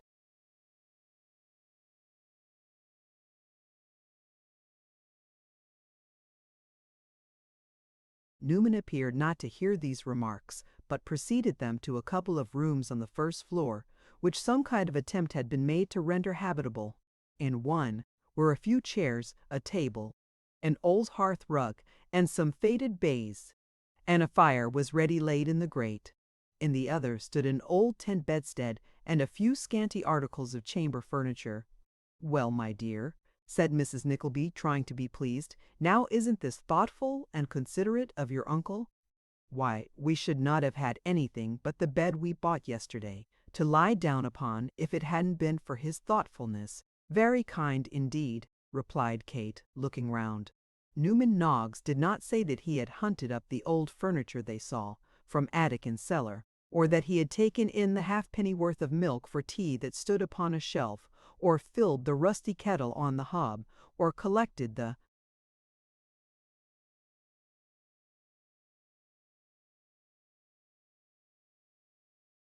wood chips from the wharf, or begged the coals. But the notion of Ralph Nickleby having directed it to be done tickled his fancy so much that he could not refrain from cracking all his 10 fingers in succession, at which performance Mrs. Nickleby was rather startled at first, but supposing it to be in some remote manner connected with the gout, did not remark upon. "We need detain you no longer, I think," said Kate. "Is there nothing I can do?" asked Newman. "Nothing, thank you," rejoined Miss Nickleby. "Perhaps, my dear, Mr. Noggs would like to drink our healths," said Mrs. Nickleby, fumbling in her reticule for some small coin. "I think, mamma," said Kate, hesitating and remarking Newman's averted face, "you would hurt his feelings if you offered it."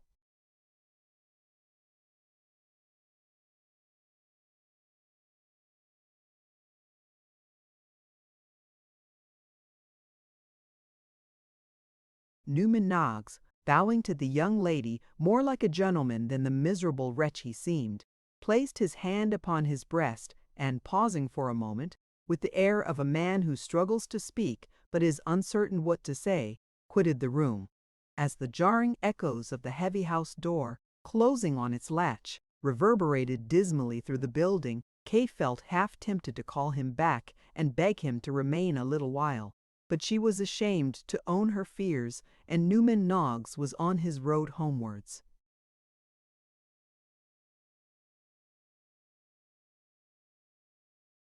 Chapter 12, whereby the reader will be enabled to trace the further course of Miss Fanny Square's love, and to ascertain whether it ran smooth or otherwise.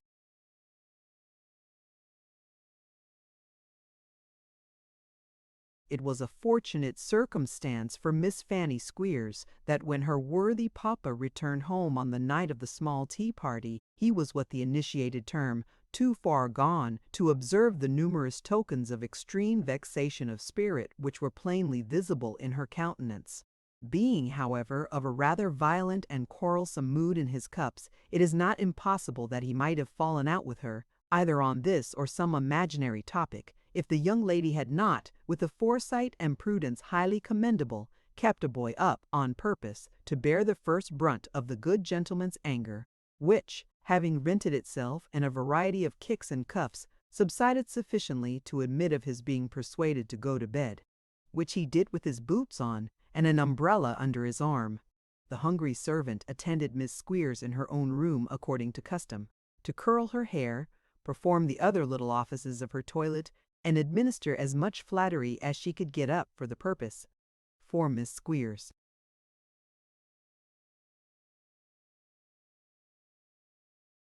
was quite lazy enough, and sufficiently vain and frivolous withal to have been a fine lady, and it was only the arbitrary distinctions of rank and station which prevented her from being one. "How lovely your hair do curl tonight, miss," said the handmaiden. "I declare if it isn't a pity and a shame to brush it out." "Hold your tongue," replied Miss Squeers wrathfully. Some considerable experience prevented the girl from being at all surprised at any outbreak of ill temper on the part of Miss Squeers. Having a half perception of what had occurred in the course of the evening, she changed her mode of making herself agreeable, and proceeded on the indirect tack. "Well, I couldn't help saying, miss, if you was to kill me for it," said the attendant, "that I never see nobody look so vulgar as Miss Price this night."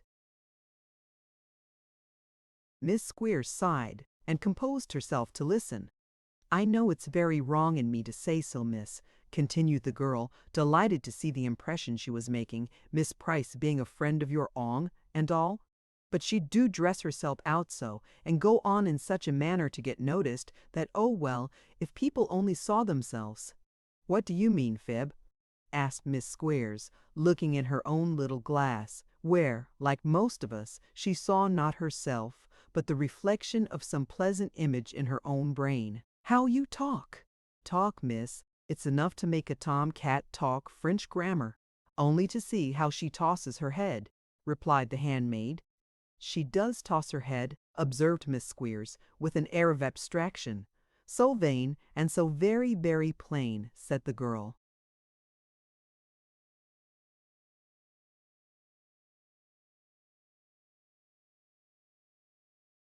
"Poor Tilda," sighed Miss Squeers, compassionately. "And always laying herself out so to get to be admired," pursued the servant. "Oh dear, it's positive and delicate." "I can't allow you to talk in that way, Fib," said Miss Squeers. "Tilda's friends are low people, and if she don't know any better, it's their fault and not hers." "Well, but you know, miss," said Phoebe, for which name Fib was used as a patronizing abbreviation.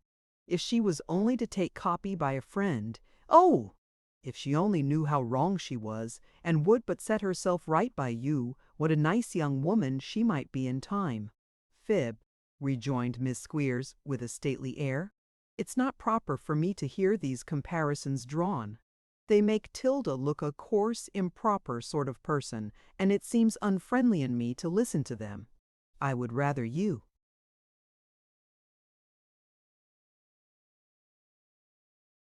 "Drop the subject, Fib. At the same time, I must say that if Tilda Price would take pattern by somebody not me particularly—" "Oh yes, you, miss," interposed Fib. "Well, me, Fib, if you will have it so," said Miss Squeers. "I must say that if she would be all the better for it." "So somebody else thinks, or I am much mistaken," said the girl mysteriously. "What do you mean?" demanded Miss Squeers.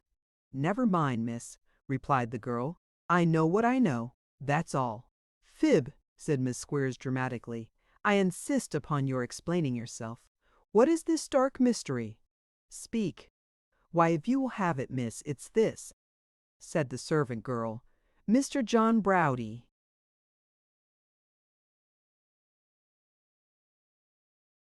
thinks as you think." And if he wasn't too far gone to do it creditable, he'd be very glad to be off with Miss Price and on with Miss Squeers. Gracious heavens! Exclaimed Miss Squeers, clasping her hands with great dignity. What is this? Truth, ma'am, and nothing but truth, replied the artful Fib. What a situation, cried Miss Squeers. On the brink of unconsciously destroying the peace and happiness of my own Tilda. What is the reason that men fall in love with me, whether I like it or not, and desert their chosen intendeds for my sake? Because they can't help it, miss, replied the girl. The reason's plain. If Miss Squeers were the reason, it was very plain. Never let me hear of it again, retorted Miss Squeers. Never, do you hear?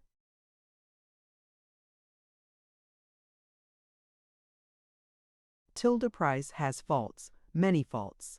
But I wish her well, and above all I wish her married, for I think it highly desirable, most desirable, from the very nature of her failings, that she should be married as soon as possible.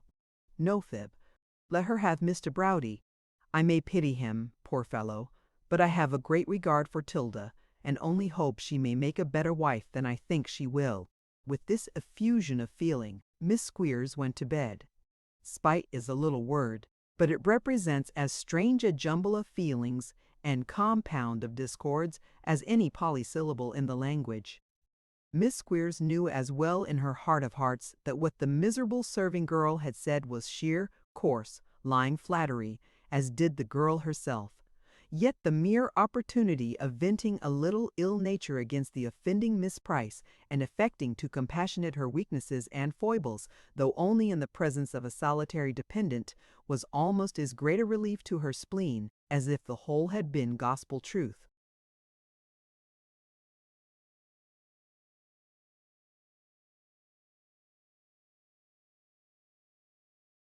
Nay, more. We have such extraordinary powers of persuasion when they are exerted over ourselves, that Miss Squeers felt quite high-minded and great after her noble renunciation of John Browdie's hand, and looked down upon her rival with a kind of holy calmness and tranquillity that had a mighty effect in soothing her ruffled feelings. This happy state of mind had some influence in bringing about a reconciliation. For when a knock came at the front door next day, and the miller's daughter was announced, Miss Squeers betook herself to the parlor in a Christian frame of spirit, perfectly beautiful to behold. "Well, Fanny," said the miller's daughter, "you see I have come to see you, although we had some words last night." "I pity your bad passions, Tilda," replied Miss Squeers, "but I bear no malice. I am above it."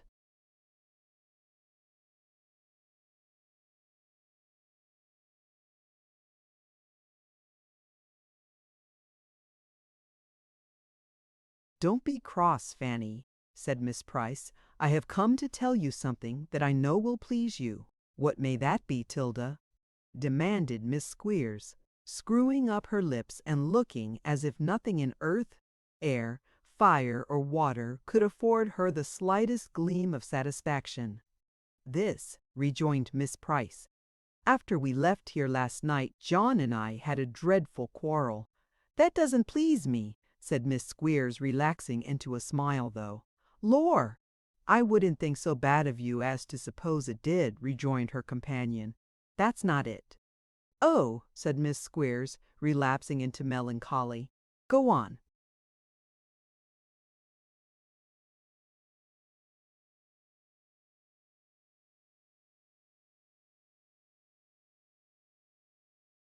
"After a great deal of wrangling, and saying we would never see each other any more," continued Miss Price, "we made it up, and this morning John went and wrote our names down to be put up, for the first time, next Sunday, so we shall be married in 3 weeks, and I give you notice to get your frock made."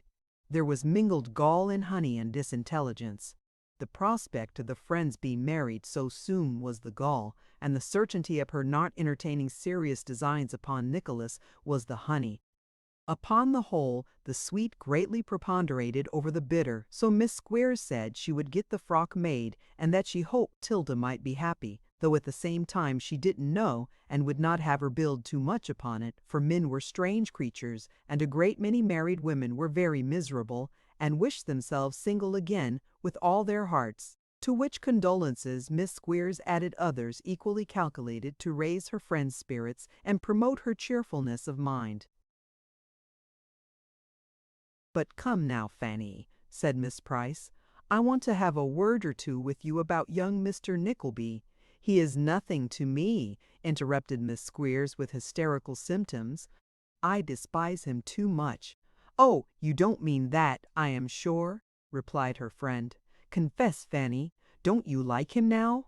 Without returning any direct reply, Miss Squeers, all at once, fell into a paroxysm of spiteful tears, and exclaimed that she was a wretched, neglected, miserable castaway. "I hate everybody," said Miss Squeers, "and I wish that everybody was dead that I do." "Dear, dear," said Miss Price, quite moved by this avowal of misanthropical.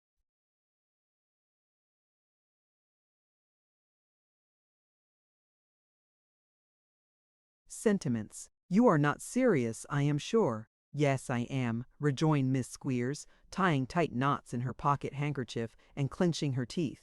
"And I wish I was dead too." "There! Oh, you'll think very differently in another 5 minutes," said Matilda. "How much better to take him into favour again than to hurt yourself by going on in that way. Wouldn't it be much nicer now to have him all to yourself on good terms, in a company-keeping, love-making, pleasant sort of manner?" "I don't know but what it would," sobbed Miss Squeers. "Oh, Tilda, how could you have acted so mean and dishonourable? I wouldn't have believed it of you if anybody had told me." "Heyday!" exclaimed Miss Price, giggling. "One would suppose I had been murdering somebody at least."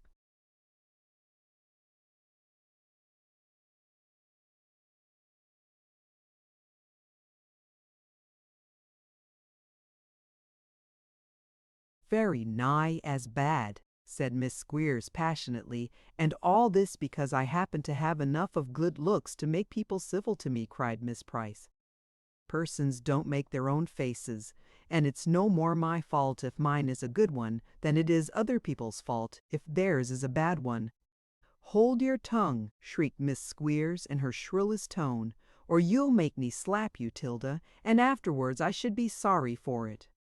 It is needless to say that, by this time, the temper of each young lady was in some slight degree affected by the tone of her conversation, and that a dash of personality was infused into the altercation in consequence. Indeed, the quarrel, from slight beginnings, rose to a considerable height, and was assuming a very violent complexion, when both parties, falling into a great passion of tears, exclaimed simultaneously that they had never thought of being spoken to in that way, which exclamation, leading to a remonstrance, gradually brought on an explanation, and the upshot was that they fell into each other's arms and vowed eternal friendship, the occasion in question making the 52nd time of repeating the same impressive ceremony within a 12-month. Perfect amicability being thus restored, a dialogue naturally ensued upon the number and nature of the garments which would be indispensable for Miss Price's entrance into the holy state of matrimony, when Miss Squeers clearly showed that a great many more than the miller could or would afford were absolutely necessary, and could not decently be dispensed with. The young lady then, by an easy digression, led the discourse to her own wardrobe, and after recounting its principal beauties at some length, took her friend upstairs to make inspection thereof. The treasures of 2 drawers and a closet having been displayed, and all the smaller articles tried on, it was time for Miss Price to return home, and as she had been in raptures with all the frocks, and had been stricken quite dumb with admiration of a new pink scarf, Miss Squeers said in high good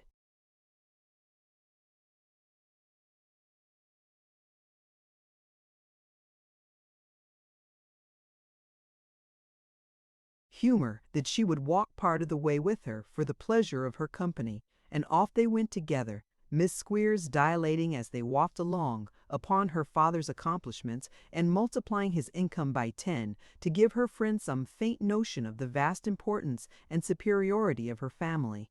It happened that that particular time, comprising the short daily interval which was suffered to elapse between what was pleasantly called the dinner of Mr. Squeers's pupils and their return to the pursuit of useful knowledge, was precisely the hour when Nicholas was accustomed to issue forth for a melancholy walk, and to brood, as he sauntered listlessly through the village, upon his miserable lot.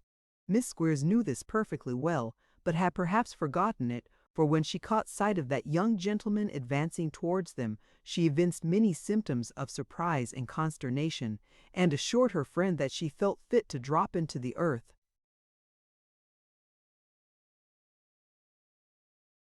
"Shall we turn back, or run into a cottage?" asked Miss Price. "He don't see us yet." "No, Tilda," replied Miss Squeers. "It is my duty to go through with it, and I will." As Miss Squeers said this, in the tone of one who has made a high moral resolution, and was besides taken with one or two chokes and catchings of breath, indicative of feelings at a high pressure, her friend made no further remark, and they bore straight down upon Nicholas, who, walking with his eyes bent upon the ground, was not aware of their approach until they were close upon him. Otherwise he might, perhaps, have taken shelter himself. "Good morning," said Nicholas, bowing and passing by. "He's going," murmured Miss Squeers. "I shall choke, Tilda."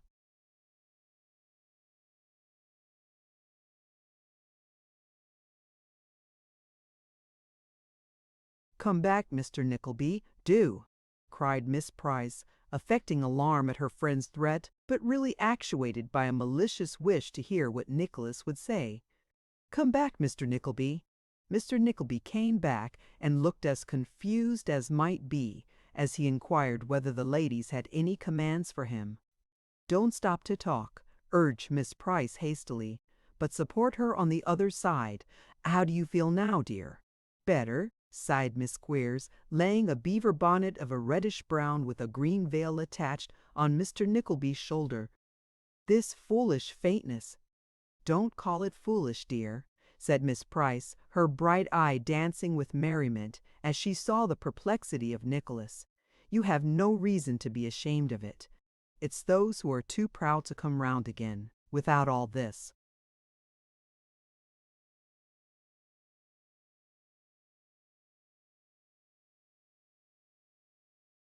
"To do, that ought to be ashamed. You are resolved to fix it upon me, I see," said Nicholas, smiling, "although I told you last night it was not my fault." "There, he says it was not his fault, my dear," remarked the wicked Miss Price. "Perhaps you were too jealous or too hasty with him." "He says it was not his fault." "You hear, I think that's apology enough." "You will not understand me," said Nicholas. "Pray dispense with this jesting, for I have no time, and really no inclination, to be the subject or promoter of mirth just now." "What do you mean?" asked Miss Price, affecting amazement. "Don't ask him, Tilda," cried Miss Squeers. "I forgive him."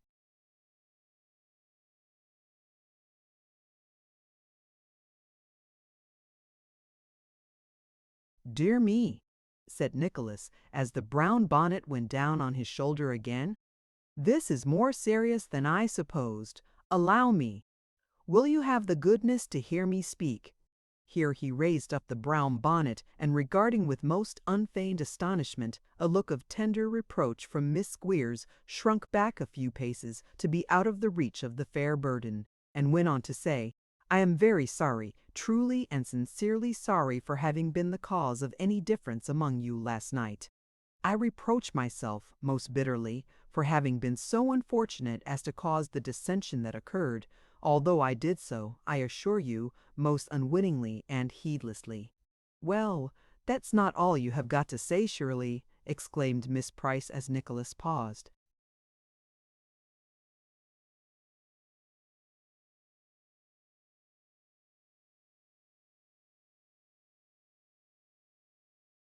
"I fear there is something more," stammered Nicholas with a half smile, and looking towards Miss Squeers. "It is a most awkward thing to say, but the very mention of such a supposition makes one look like a puppy. Still, may I ask if that lady supposes that I entertain any? In short, does she think that I am in love with her?" Delightful embarrassment, thought Miss Squeers. I have brought him to it at last. "Answer for me, dear. she whispered to her friend. "Does she think so?" rejoined Miss Price. "Of course she does, she does!" exclaimed Nicholas with such energy of utterance as might have been, for the moment, mistaken for rapture. "Certainly," replied Miss Price. "If Mr. Nickleby has doubted that, Tilda," said the blushing Miss Squeers in soft accents, "he may set his mind at rest. His sentiments are reciprocal." "Stop," cried Nicholas hurriedly. "Pray hear me. This is the grossest and wildest delusion, the completest and most signal mistake that ever human being labored under or committed. I have scarcely seen the young lady half a dozen times, but if I had seen her 60 times, or am destined to see her 60,000, it would be, and will be, precisely the same. I have not one thought, wish, or hope connected with her, unless it be, and I say this, not to hurt her feelings, but to impress her with the real state of my own, unless it be the one object, dear to my heart as life itself, of being one day able to turn my back upon this accursed place, never to set foot in it again, or think of it, even think of it, but with loathing and disgust." With this particularly plain and straightforward declaration, which he made with all the vehemence that his indignant and excited feelings could bring to bear,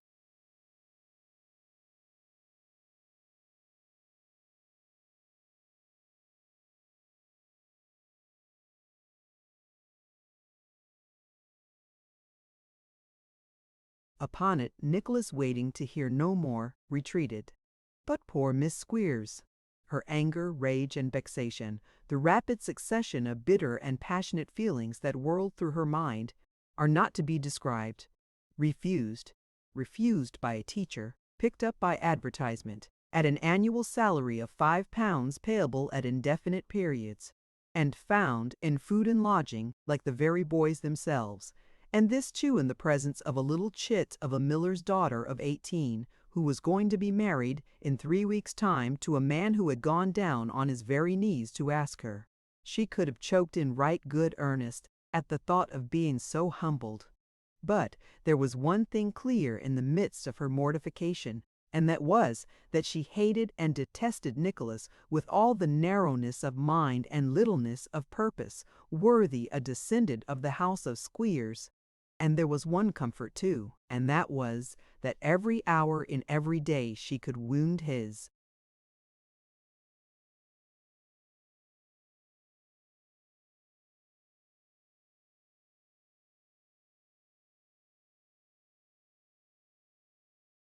Pride, and goad him with the infliction of some slight or insult or deprivation, which could not but have some effect on the most insensible person, and must be acutely felt by one so sensitive as Nicholas.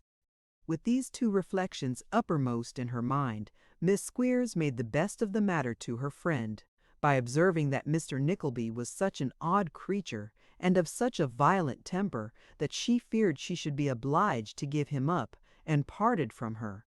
And here it may be remarked that Miss Squeers, having bestowed her affections, or whatever it might be that, in the absence of anything better, represented them on Nicholas Nickleby, had never once seriously contemplated the possibility of his being of a different opinion from herself in the business.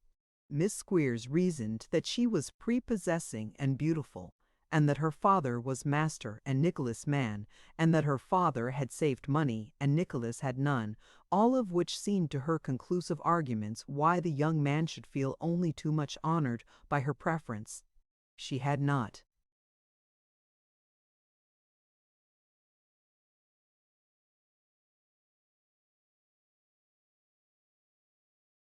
failed to recollect either how much more agreeable she could render his situation if she were his friend, and how much more disagreeable if she were his enemy, and, doubtless, many less scrupulous young gentlemen than Nicholas would have encouraged her extravagance had it been only for this very obvious and intelligible reason. However, he had thought proper to do otherwise, and Miss Squeers was outrageous. "Let him see," said the irritated young lady, when she had regained her own room and eased her mind by committing an assault on Fib, "if I don't set mother against him a little more when she comes back." It was scarcely necessary to do this, but Miss Squeers was as good as her word, and poor Nicholas, in addition to bad food, dirty lodging, and the being compelled to witness one dull, unvarying round of squalid misery, was treated with every special indignity that malice could suggest, or the most grasping.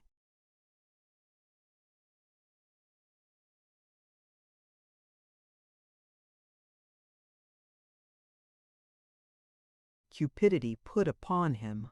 Nor was this all.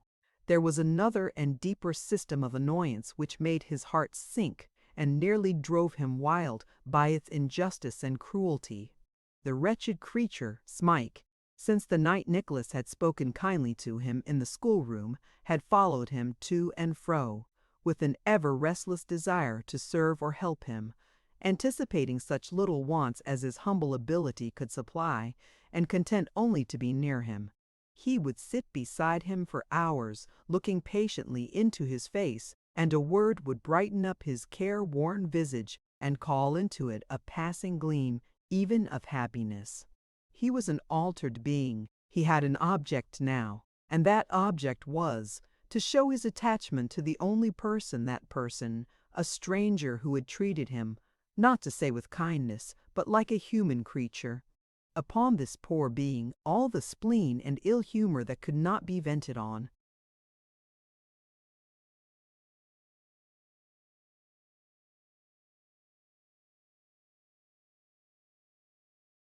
Nicholas were unceasingly bestowed. Drudgery would have been nothing. Smike was well used to that. Buffetings inflicted without cause would have been equally a matter of course, for to them also he had served a long and weary apprenticeship. But it was no sooner observed that he had become attached to Nicholas than stripes and blows, morning, noon, and night were his only portion. Squeers was jealous of the influence which his man had so soon acquired, and his family hated him, and Smike paid for both. Nicholas saw it, and ground his teeth at every repetition of the savage and cowardly attack. He had arranged a few regular lessons for the boys, and one night, as he paced up and down the dismal schoolroom, his swollen heart almost bursting to think that his protection and countenance should have increased the misery of the wretched being whose peculiar destitution had awakened his pity, he paused mechanically in a dark corner where sat the object of his thoughts.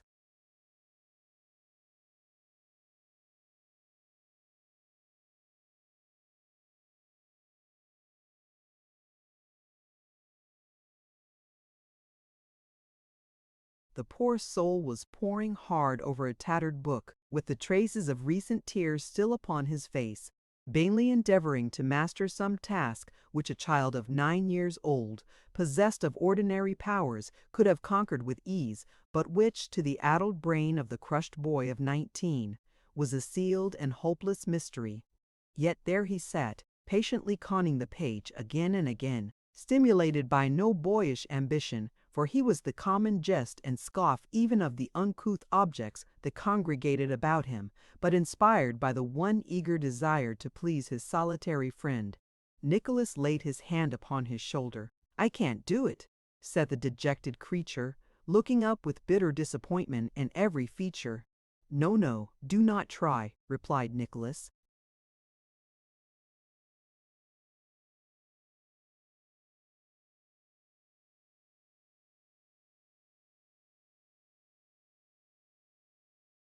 The boy shook his head, and closing the book with a sigh, looked vacantly round, and laid his head upon his arm. He was weeping. "Do not, for God's sake," said Nicholas in an agitated voice. "I cannot bear to see you." "They are more hard with me than ever," sobbed the boy. "I know it," rejoined Nicholas. "They are." "But for you," said the outcast, "I should die. They would kill me. They would. I know they would." "You will do better, poor fellow," replied Nicholas, shaking his head mournfully, "when I am gone." "Gone!" cried the other, looking intently in his face.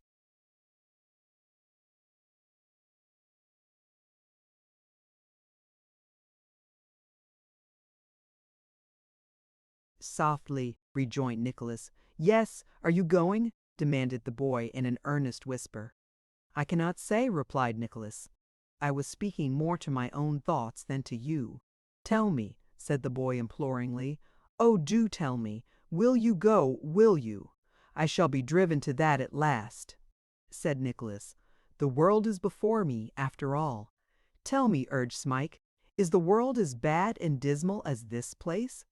Heaven forbid, replied Nicholas, pursuing the train of his own thoughts. Its hardest, coarsest toil were happiness to this. Should I ever meet you there? Demanded the boy, speaking with unusual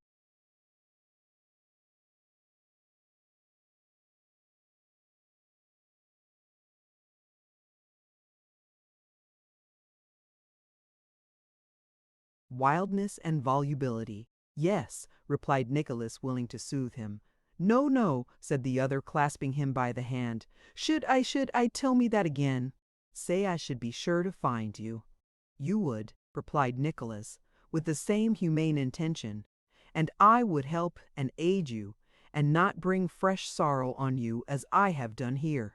The boy caught both the young man's hands passionately in his, and, hugging them to his breast, uttered a few broken sounds which were unintelligible. Squeers entered at the moment, and he shrunk back into his old corner.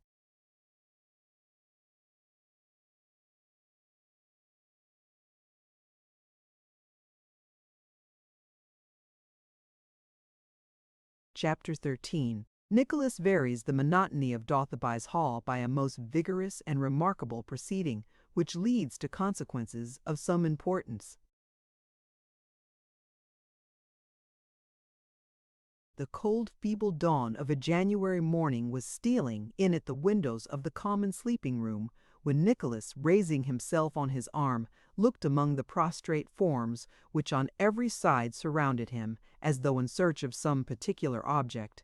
It needed a quick eye to detect, from among the huddled mass of sleepers, the form of any given individual.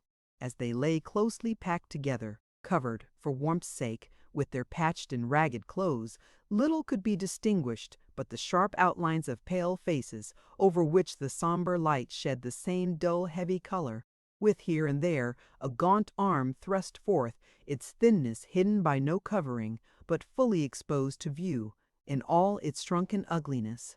There were some who, lying on their backs with upturned faces and clenched hands, just visible in the leaden light, bore more the aspect of dead bodies than of living creatures, and there were others coiled up into strange and fantastic postures, such as might have been taken for the uneasy efforts of pain to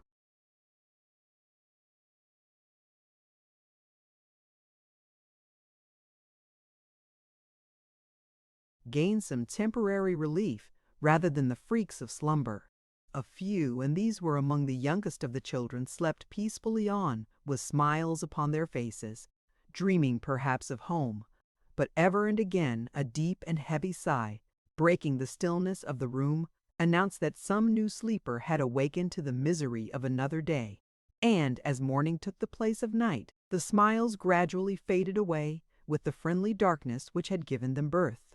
Dreams are the bright creatures of poem and legend, who sport on earth in the night season and melt away in the first beam of the sun, which lights grim care and stern reality on their daily pilgrimage through the world. Nicholas looked upon the sleepers, at first with the air of one who gazes upon a scene which, though familiar to him, has lost none of its sorrowful effect in consequence, and afterwards with a more intense and searching scrutiny, as a man would who missed something his eye was accustomed to meet and had expected to rest upon. He was still occupied in this search, and had half risen from his bed in the eagerness of his quest, when the voice of Squeers was heard, calling from the bottom of the stairs. "Now then," cried that gentleman, "are you going to sleep all day up there, you lazy hounds?" added Mrs. Squeers, finishing the sentence and producing at the same time a sharp sound like that which is occasioned by the lacing of stays. "We shall be down directly, sir," replied Nicholas. "Down directly," said Squeers. "Ah, you had better be down directly, or I'll be down upon some of you unless— Where's that Smike?" Nicholas looked hurriedly round again, but made no answer.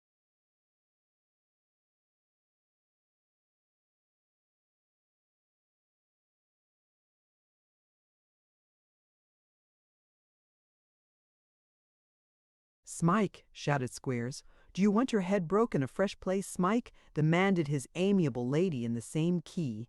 Still there was no reply, and still Nicholas stared about him, as did the greater part of the boys, who were by this time roused.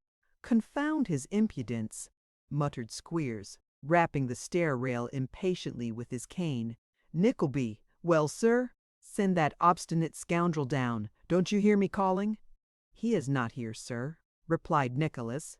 "Don't tell me a lie," retorted the schoolmaster. "He is." "He is not," retorted Nicholas angrily. "Don't tell me one."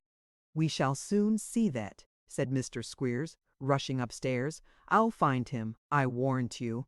With which assurance Mr. Squeers bounced into the dormitory, and swinging his cane in the air ready for a blow, darted into the corner where the lean body of the drudge was usually stretched at night. The cane descended harmlessly upon the ground. There was nobody there. "What does this mean?" said Squeers, turning round with a very pale face. "Where have you hid him?"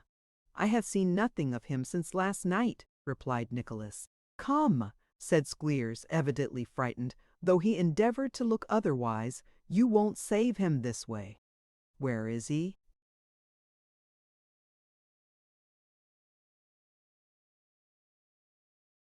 "At the bottom of the nearest pond, for aught I know," rejoined Nicholas in a low voice, and fixing his eyes full on the master's face. "Damn you, what do you mean by that?" retorted Squeers, in great perturbation. Without waiting for a reply, he inquired of the boys whether anyone among them knew anything of their missing schoolmate. There was a general hum of anxious denial, in the midst of which one shrill voice was heard to say, as, indeed, everybody thought, "Please, sir, I think Smike's run away, sir." "Ha!" cried Squeers, turning sharp round. "Who said that?" "Tomkins, please, sir," rejoined a chorus of voices. Mr. Squeers made a plunge into the crowd, and at one dive caught a very little boy, habited still in his night gear, and the perplexed expression of whose countenance, as he was brought,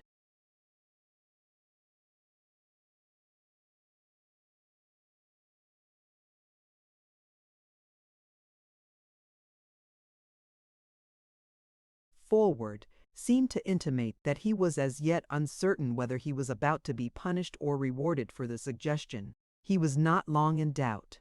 "You think he has run away, do you, sir?" demanded Squeers. "Yes, please, sir," replied the little boy. "And what, sir?" said Squeers, catching the little boy suddenly by the arms and whisking up his drapery in a most dexterous manner. "What reason have you to suppose that any boy would want to run away from this establishment?" Sir."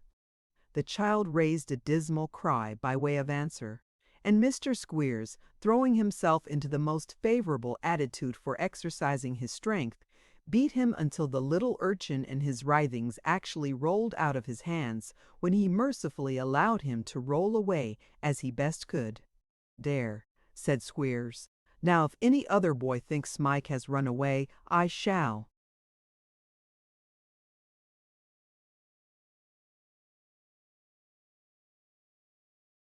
Be glad to have a talk with him. There was, of course, a profound silence, during which Nicholas showed his disgust as plainly as looks could show it. "Well, Nickleby," said Squeers, eyeing him maliciously, "you think he has run away, I suppose?" "I think it extremely likely," replied Nicholas in a quiet manner. "Oh, you do you?" sneered Squeers. "Maybe you know he has?" "I know nothing of the kind." "He didn't tell you he was going, I suppose, did he?" sneered Squeers. "He did not," replied Nicholas. "I am very glad he did not, for it would then have been my duty to have warned you in time."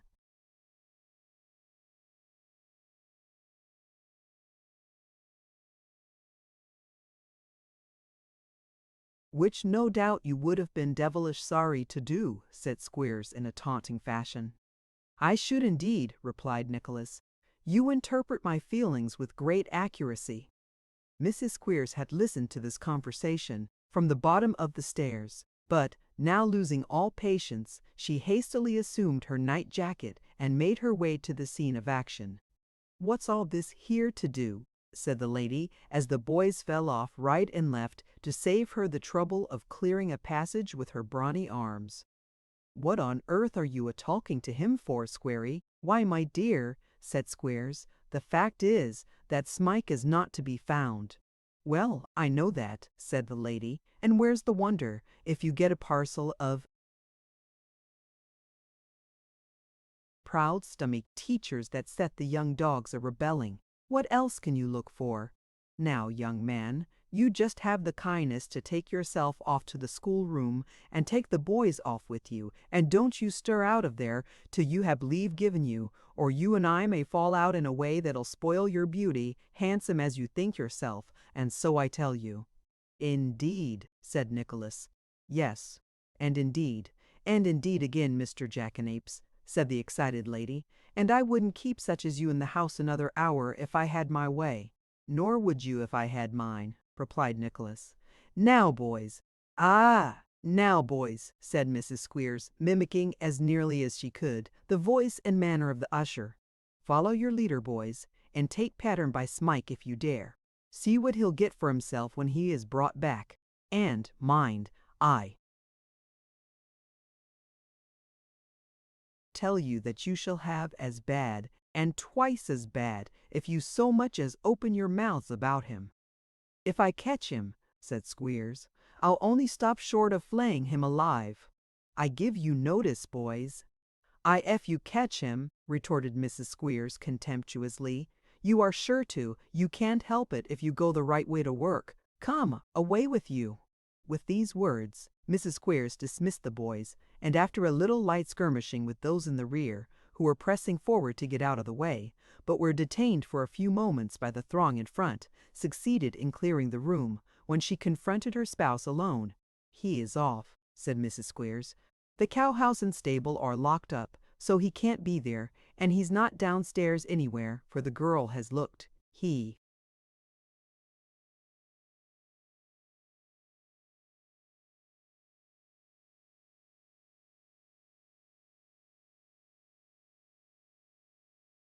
must have gone York way, and by a public road too." "Why must he?" inquired Squeers. "Stupid," said Mrs. Squeers angrily. "He hadn't any money, had he?" "Never had a penny of his own in his whole life that I know of," replied Squeers. "To be sure," rejoined Mrs. Squeers, "and he didn't take anything to eat with him, that I'll answer for." "Ha, ha, ha, ha, ha!" laughed Squeers. "Then, of course," said Mrs. S., "he must beg his way, and he could do that nowhere but on the public road." "That's true," exclaimed Squeers, clapping his hands.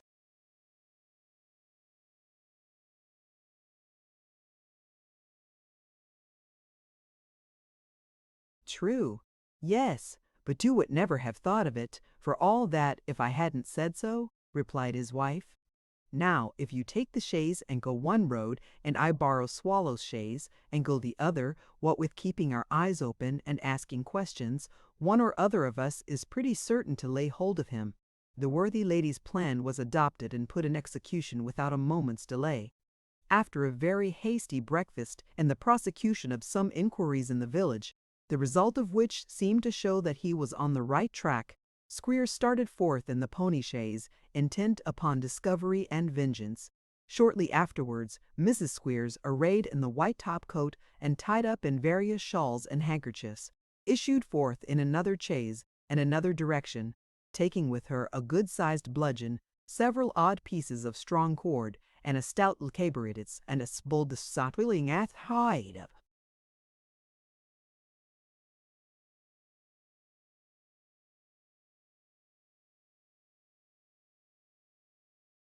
Nicholas remained behind in a tumult of feeling, sensible that whatever might be the upshot of the boy's flight, nothing but painful and deplorable consequences were likely to ensue from it.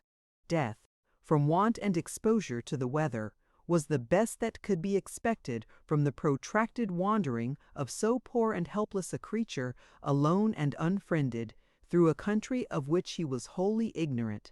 There was little, perhaps, to choose between this fate and a return to the tender mercies of the Yorkshire school, but the unhappy being had established a hold upon his sympathy and compassion, which made his heart ache at the prospect of the suffering he was destined to undergo. He lingered on in restless anxiety, picturing 1,000 possibilities until the evening of next day, when Squeers returned alone and unsuccessful. "No news of the scamp," said the schoolmaster, who had evidently been stretching his legs, on the old principle, not a few times during the journey. "I'll have consolation for this out of somebody, Nickleby, if Mrs. Squeers don't hunt."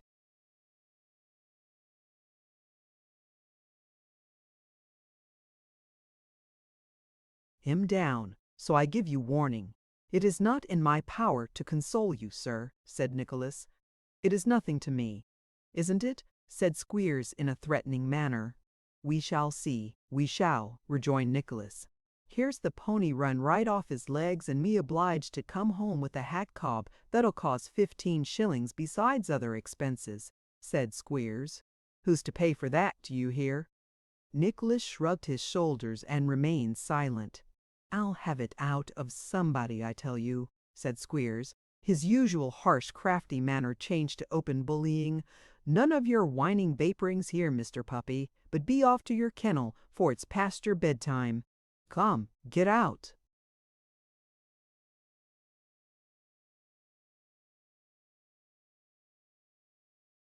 As the cherry contemptuous look at the darting the cocostiritus look at the tyrant, and walked at as majestically as he could upstairs, not the little nettle told, however, to observe that Miss Squeers and Master Sucks, or cares of Master Skin a stybril libel star mistembly warmans able pores demiskeef, versus at as if the far that's all you that.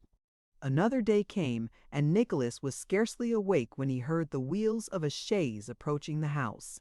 It stopped. The voice of Mrs. Squeers was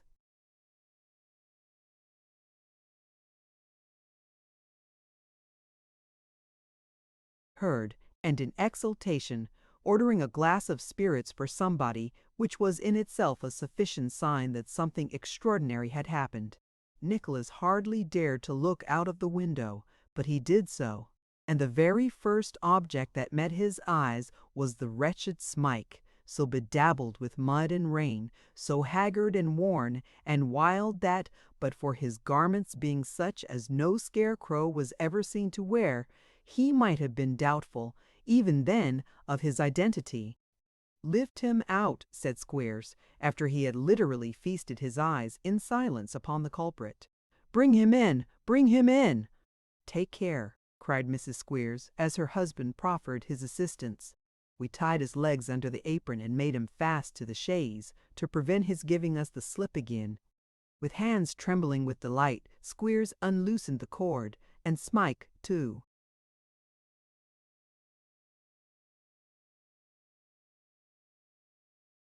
All appearance more dead than alive, was brought into the house and securely locked up in a cellar until such time as Mr. Squeers should deem it expedient to operate upon him in presence of the assembled school. A par fike he that spade of war that there. With the maidens bees not mourns, of which it was their wont to complain so loudly, but their surprise will cease when they are informed that the manifold services of the drudge, if performed by anybody else, would have cost the establishment some 10 or 12 shillings per week in the shape of wages, and furthermore, that all runaways were as a matter of policy made severe examples of de dood Engelsmen per faculty il bills.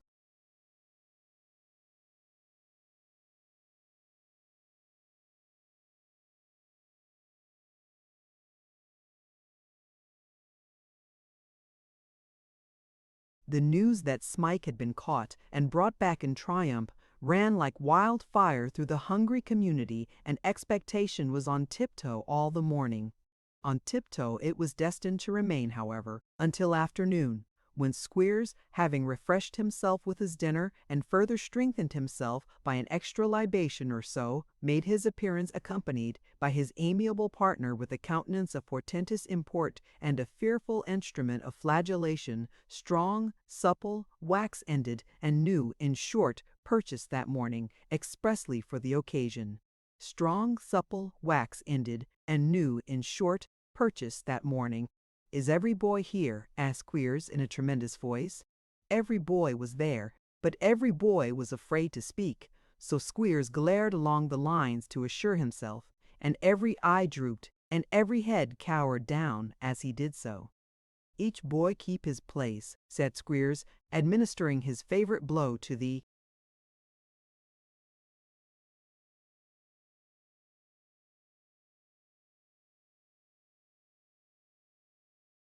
desk, and regarding with gloomy satisfaction the universal start which it never failed to occasion. "Nickleby, to your desk, sir." It was remarked by more than one small observer that there was a very curious and unusual expression in the usher's face, but he took his seat without opening his lips in reply. Squeers, casting a triumphant glance at his assistant and a look of most comprehensive despotism on the boys, left the room, and shortly afterwards returned, dragging Smike by the collar, or rather by that fragment of his jacket which was nearest the place where his collar would have been had he boasted such a decoration. In any other place, the appearance of the wretched, jaded, spiritless object would have occasioned a murmur of compassion and remonstrance. It had some effect, even there, for the lookers-on moved uneasily in their seats, and a few of the boldest ventured to steal looks at each other, expressive of indignation and pity. They were lost on Squeers, however, whose gaze was fastened on the luckless Smike, as he inquired, according to custom in such cases, whether he had anything to say for himself. "Nothing, I suppose?" said Squeers, with a diabolical grin. Smike glanced round, and his eye rested for an instant on Nicholas, as if he had expected him to intercede, but his look was riveted on his desk. "Have you anything to say?" demanded Squeers again, giving his right arm 2 or 3 flourishes to try its power and suppleness. "Stand a little out of the way, Mrs. Squeers, my dear. I've hardly got room enough." "Spare me, sir," cried Smike.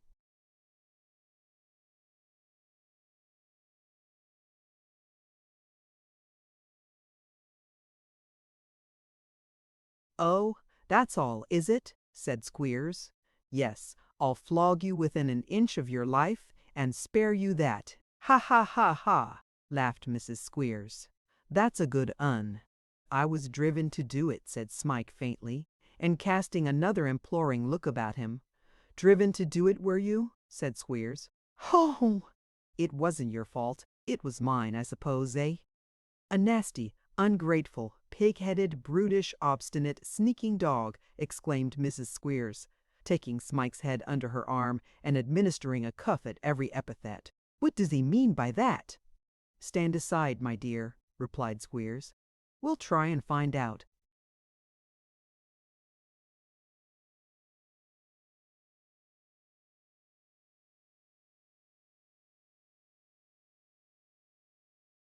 Mrs. Squeers, being out of breath with her exertions, complied.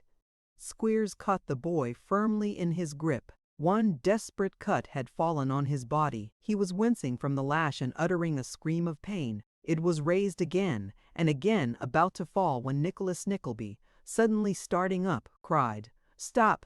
in a voice that made the rafters ring. "Who cried stop?" said Squeers, turning savagely round. "I," said Nicholas, stepping forward. "This must not go on." "Must not go on!" cried Squeers, almost in a shriek. "No!" thundered Nicholas. Aghast and stupefied by the boldness of the interference, Squeers released his hold of Smike, and, falling back a pace or two, gazed upon Nicholas with looks that were positively frightful.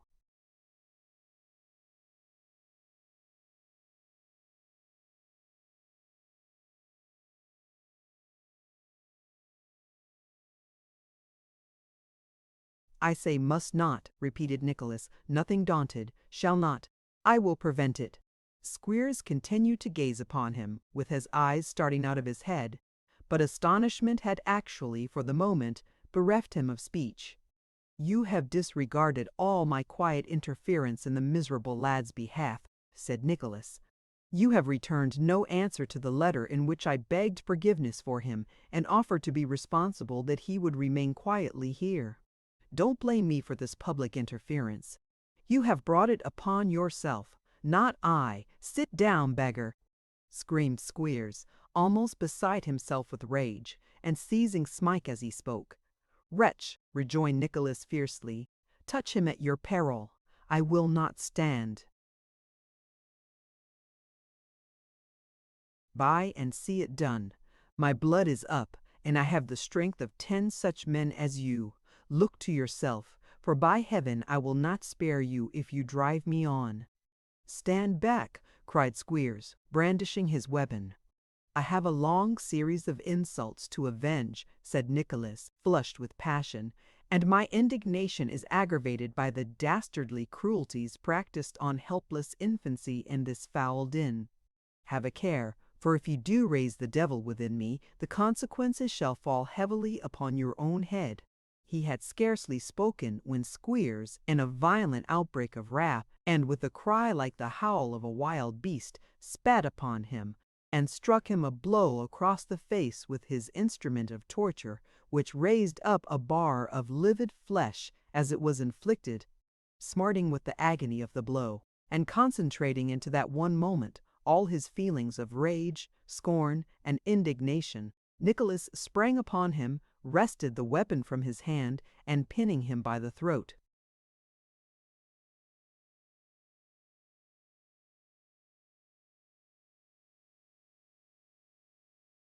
beat the ruffian till he roared for mercy, with the exception of Master Squeers, who, is diddy and tell, and these twills, is Squeers with many shrieks for aid, hung on to the tail of her partner's coat and endeavored to drag him from his infuriated adversary, while Miss Squeers, who had been peeping through the keyhole in expectation of a very different scene, darted in at the very beginning of the tack, and after launching a shower of inkstands at the chow, beat Nicholas, in the full torrent of his violence, felt the blows no more than if they had been dealt with feathers, but, becoming tired of the noise and uproar, and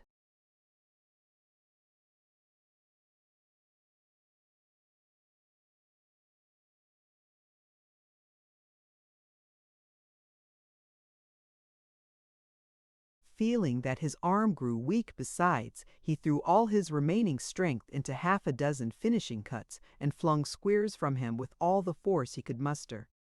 The violence of his fall precipitated Mrs. Squeers completely over an adjacent form, and Squeers, striking his head against it in his descent, lay at his full length on the ground, stunned and motionless. Having brought affairs to this happy termination, and ascertained, to his thorough satisfaction, that Squeers was only stunned, and not dead, upon which point he had had some unpleasant doubts at first, Nicholas left his family to restore him, and retired to consider what course he had better adopt. He looked anxiously round for Smike as he left the room, but he was nowhere to be seen. After a brief consideration, he packed up a few clothes in a small leathern valise and, finding that nobody offered to oppose his progress, marched boldly out by the front door, and shortly afterwards struck into the road which led to Greta Bridge.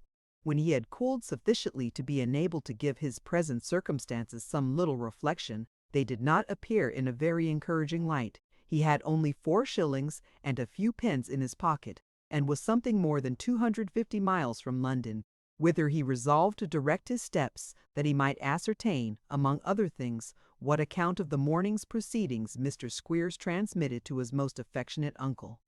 Lifting up his eyes, as he arrived at the conclusion that there was no remedy for this unfortunate state of things, he beheld a horseman coming towards him, whom, on nearer approach, he discovered, to his infinite chagrin, to be no other than Mr. John Browdie, who, clad in cords and leather leggings, was urging his animal forward by means of a thick ash stick, which seemed to have been recently cut from some stout sapling.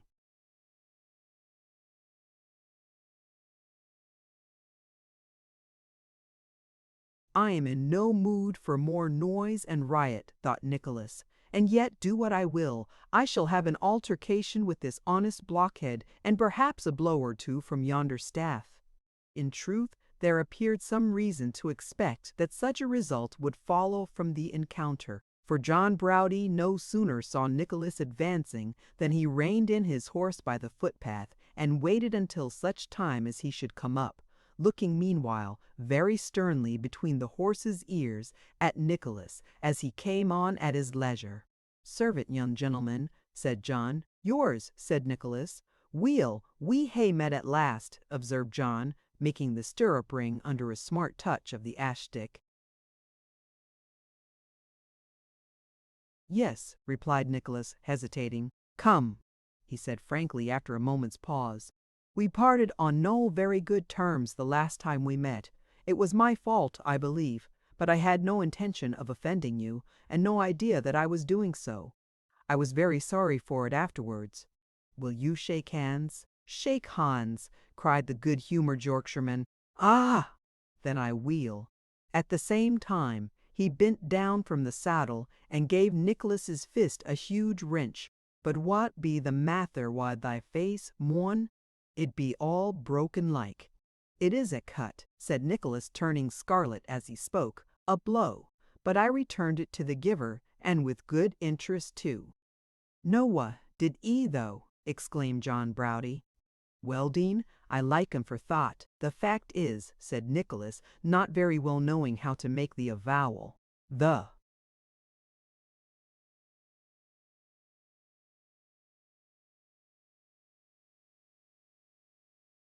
fact is that I have been ill-treated, Noa," interposed John Browdie in a tone of compassion, for he was a giant in strength and stature, and Nicholas, very likely in his eyes, seemed a mere dwarf. "Dean't say thought." "Yes, I have," replied Nicholas, "by that man Squeers, and I have beaten him soundly, and am leaving this place in consequence." "What?" cried John Browdie with such an ecstatic shout that the horse quite shied at it. "Beaten the schoolmeaster, ho, ho, ho, ho! Beaten the schoolmeaster? Who ever heard o' the like of that noo? Give us thee hand agin, youngster. Beaten the schoolmeaster, dang it, I luve thee for Pernan." With these expressions of delight, John Browdie laughed and laughed again so loud that the echoes, far and wide, sent back nothing but jovial peals of jovial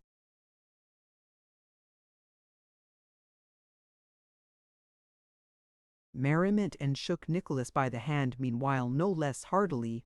When his mirth had subsided, he inquired what Nicholas meant to do. On his informing him to go straight to London, he shook his head doubtfully, and inquired if he knew how much the coaches charged to carry passengers so far. "No, I do not," said Nicholas, "but it is of no great consequence to me, for I intend walking." "Gang awa to Lunnon afoot?" cried John in amazement. "Every step of the way," replied Nicholas. "I should be many steps further on by this time, and so goodbye." "Nay, noo," replied the honest countryman, reining in his impatient horse. "Stand still, Telly. Hoo much cash haste thee gotten?" "Not much," said Nicholas, colouring, "but I can make it enough. Where there's a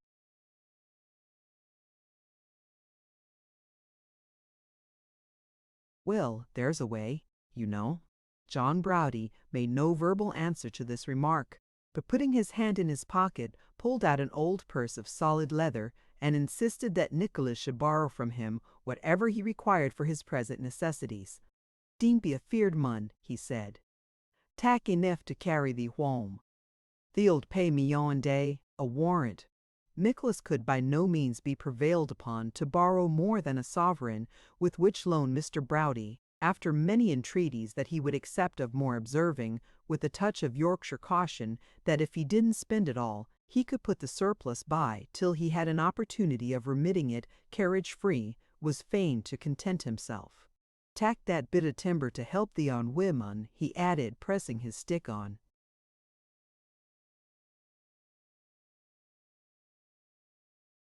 Nicholas, and giving his hand another squeeze. "Keep a good heart, and bless thee. Beaten the schoolmeaster. Cod, it's the best thing I've heerd this 20 year." So saying, and indulging with more delicacy than might have been expected from him, in another series of loud laughs, for the purpose of avoiding the thanks which Nicholas poured forth, John Browdie set spurs to his horse, and went off at a smart canter, looking back from time to time, as Nicholas stood gazing after him, and waving his hand cheerily. As if to encourage him on his way, Nicholas watched the horse and rider until they disappeared over the brow of a distant hill, and then set forward on his journey. He did not travel far that afternoon, for by this time it was nearly dark, and there had been a heavy fall of snow, which not only rendered the way toilsome, but the track uncertain and difficult to find after daylight, save by experienced wayfarers. He lay that night at a cottage where beds were let at a cheap rate to.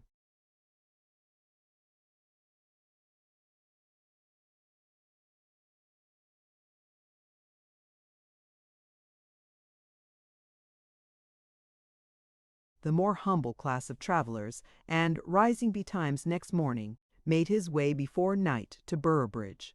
Passing through that town in search of some cheap resting place, he stumbled upon an empty barn within a couple of 100 yards of the roadside, in a warm corner of which he stretched his weary limbs and soon fell asleep. When he awoke next morning and tried to recollect his dreams, which had been all connected with his recent sojourn at Dotheboys Hall, he sat up, rubbed his eyes, and stared not with the most composed countenance possible at some motionless object which seemed to be stationed within a few yards in front of him. "Strange," cried Nicholas. "Can this be some lingering creation of the visions that have scarcely left me? It cannot be real, and yet I am awake. Smike." The form moved, rose, advanced, and dropped upon its knees at his feet. It was.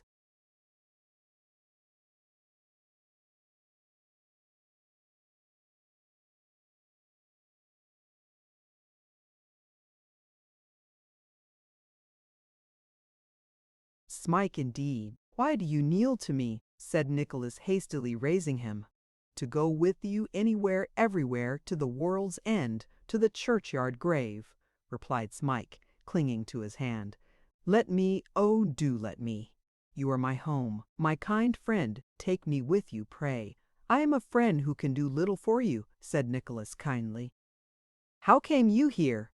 He had followed him, it seemed, had never lost sight of him all the way, had watched while he slept and when he halted for refreshment, and had feared to appear before, lest he should be sent back. He had not intended to appear now, but Nicholas had awakened more suddenly than he looked for, and he had had no time to conceal himself.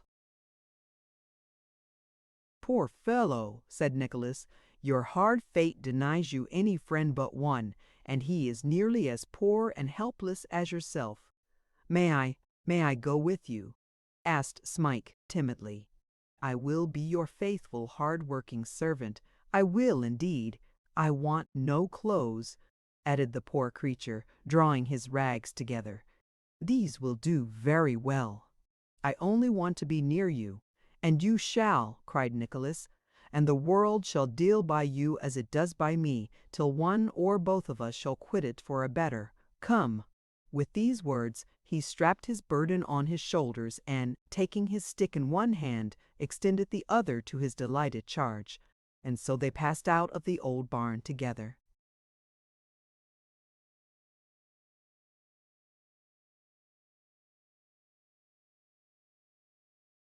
The end. Thank you for listening to this story. I hope you enjoyed the journey, the characters, and the world they carried with them. If you enjoyed this audiobook, please subscribe to the channel and leave a comment below. Your support helps keep these stories alive and allows more timeless books to be shared with listeners around the world. Until next time, thank you for listening.